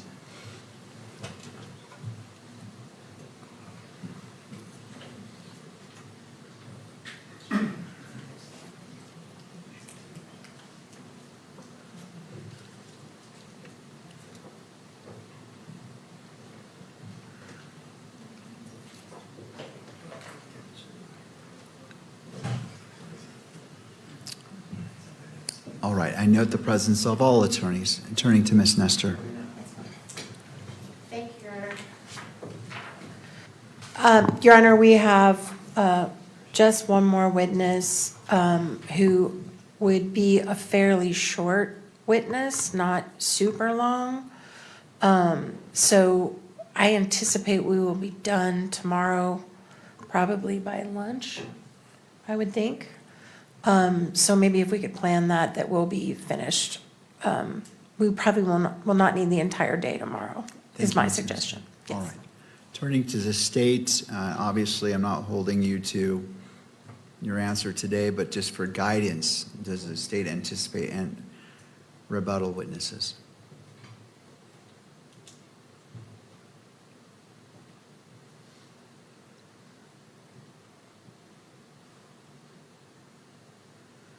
Judge, we don't anticipate any rebuttal evidence that needs to be presented to this hearing. So I think the question would be is, are we going to argue the bind over tomorrow? And the state would be prepared to argue bind over tomorrow. All right, well, I appreciate that. In regards to trying to budget time here, how much time does the state anticipate? Obviously, there's one more witness, so I'm not going to. If it's a short witness, Judge, I don't think it should take us the entire morning. But we would be prepared to argue tomorrow morning at the close of evidence or first thing in the afternoon. And how much time do you anticipate that argument being? Again, a rough estimate. I'm not holding you to the exact number. I'm just trying to see how close are we to the 5 o'clock, because I'm going to ask the defense the same question as well. It wouldn't come close to the 5 o'clock hour, Judge. For just you or for both? For argument? Yes. Both of us. Okay. All right. Well, I'll turn it. Thank you, Mr. If we have to argue 2 hours apiece for bind over, there's a problem. All right. Thank you, I would say Mr. that. Grunender. Thank you.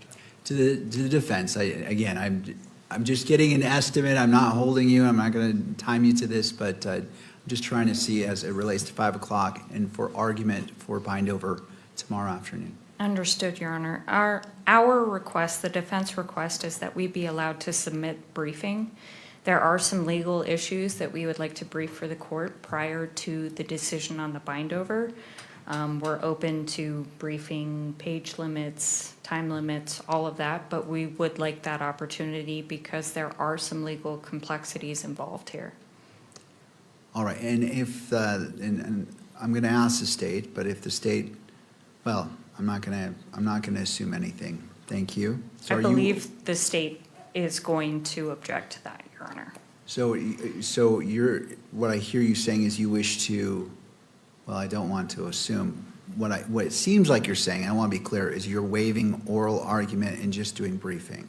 So generally, Your Honor, in cases with multiple counts that are pretty complex issues of law, I have asked for briefing and the opportunity for an argument. We can set time limits on that as well prior to bind over. I've done this in multiple other cases before courts in Utah. And that is my preference, to make sure we get the law right. And so how much time, if you're asking for argument, that in addition to briefing, I'm trying to get the total universe of what's in front of me. So I anticipate that, I agree with Mr. Grunender that I don't think an argument would take more than a half day. Should take less than that, particularly if we're briefing issues beforehand. So, I don't know, 2 hours for argument total. All right. Thank you, Ms. Visser. Turning back to the states, you've heard from the defense. Again, Judge, the state would prefer to argue tomorrow. We think the court has all the evidence before it and could make a bind over decision. after oral argument tomorrow. If the court decides that briefing is necessary, I believe the court reporter could have a transcript available as early as Monday of next week at an expedited, on an expedited request. With that said, each side would need, 2 weeks to, we're the moving party. We would prepare a motion in support of bind over. There would be a response and then a reply. So we're probably 6 weeks out before we can actually argue before bind over. We would rather not wait 6 weeks to argue bind over. That's why we would like to do it tomorrow. But that's the timeline we're probably looking at, is about 6 weeks and then 2 to 3 hours of argument. So are you requesting to move forward with oral argument tomorrow and in addition to briefing? Or again, No. I'm just trying to see the whole universe that's before me. Good question, Judge. If the court wants briefing, I don't believe we would argue tomorrow.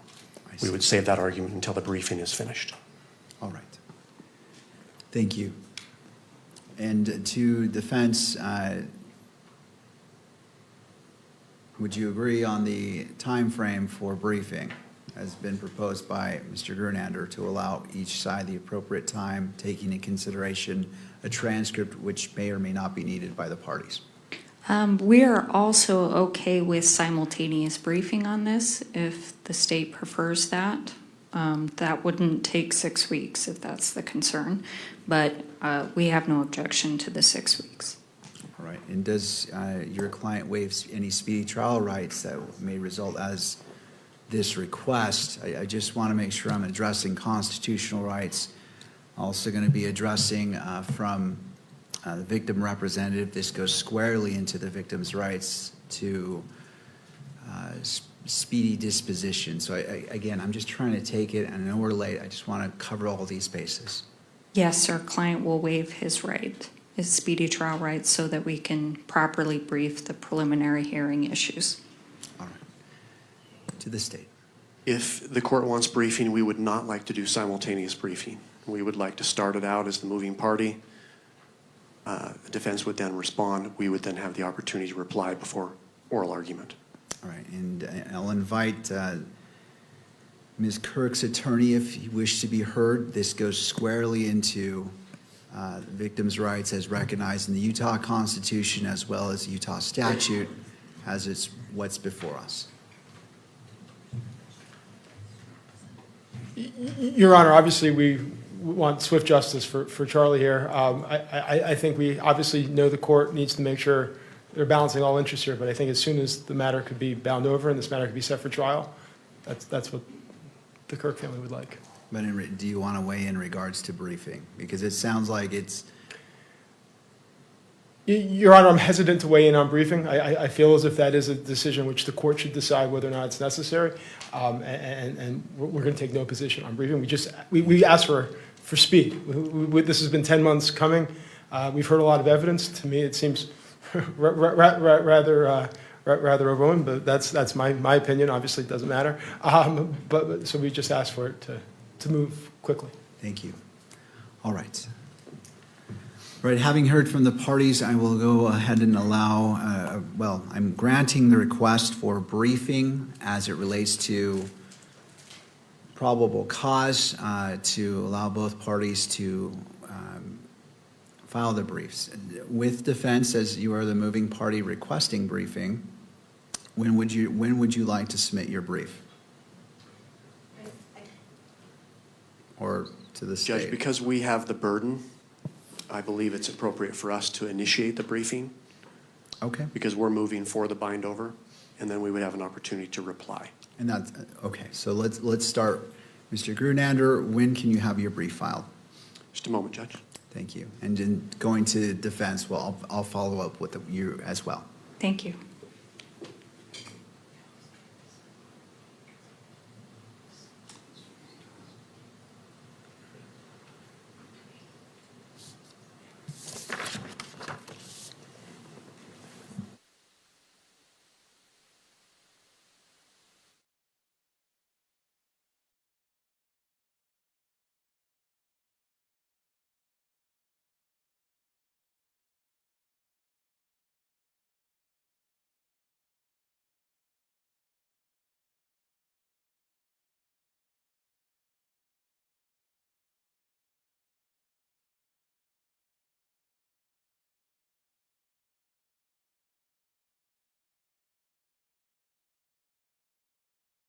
One moment, Mr. Grenander. I'm trying to get logistics so we can move this along.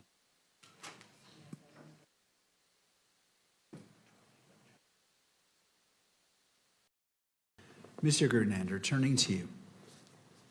Judge, if we were able to collect the transcript Monday, if we had 2 weeks from Tuesday, we could have our motion in. I believe that's the 28th of July.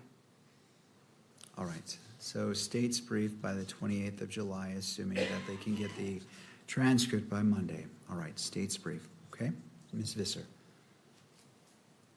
We need 2 weeks after that, so August 11th, I believe, is 2 weeks.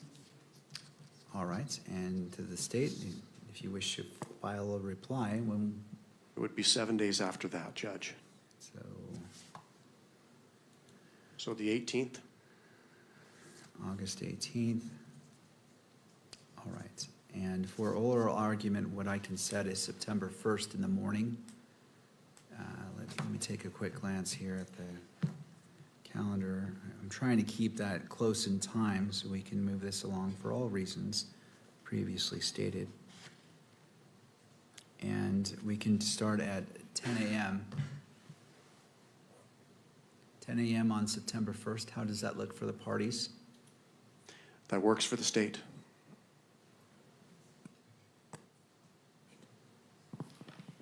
Your Honor, I'm going to be in trial that week, and I'd really like to be here for this argument. Is there any way we could just do it the next week? Well, the problem is, I'm happy to look, but it is getting it would be very tricky. This is a fortunate opening. Got it. All right. Otherwise, We'll take it then. Okay.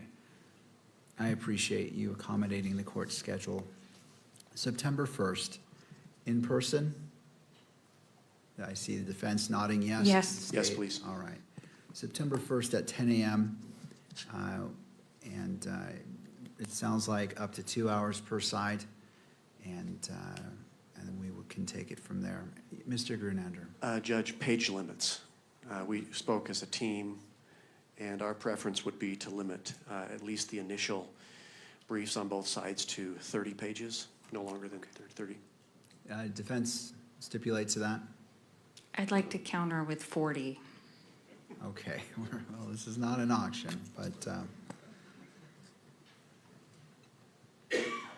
any final thoughts? We'll submit it, Judge. And then we would ask for half of whatever Your Honor grants for the final reply. We will set it at 35 pages, and then we will go half of that, which is an odd number, 17. We'll go 17 pages for the reply. Parties agree? I was going to offer to round up to 18, but that's fine. We'll take the 18, Judge. All right, we will go with 18. So 35 pages for the initial filings, 18 response, and September 1st at 10 a.m.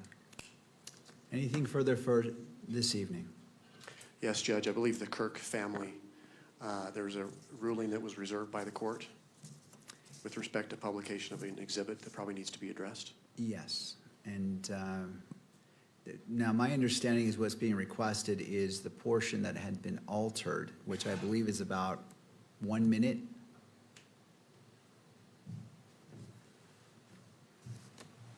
Your Honor, I believe it was enhanced, in that it was like zooming in and circles that were put on it. We would ask for the entirety of that exhibit to be displayed in court. So I believe it was about 8 minutes, if I'm not mistaken.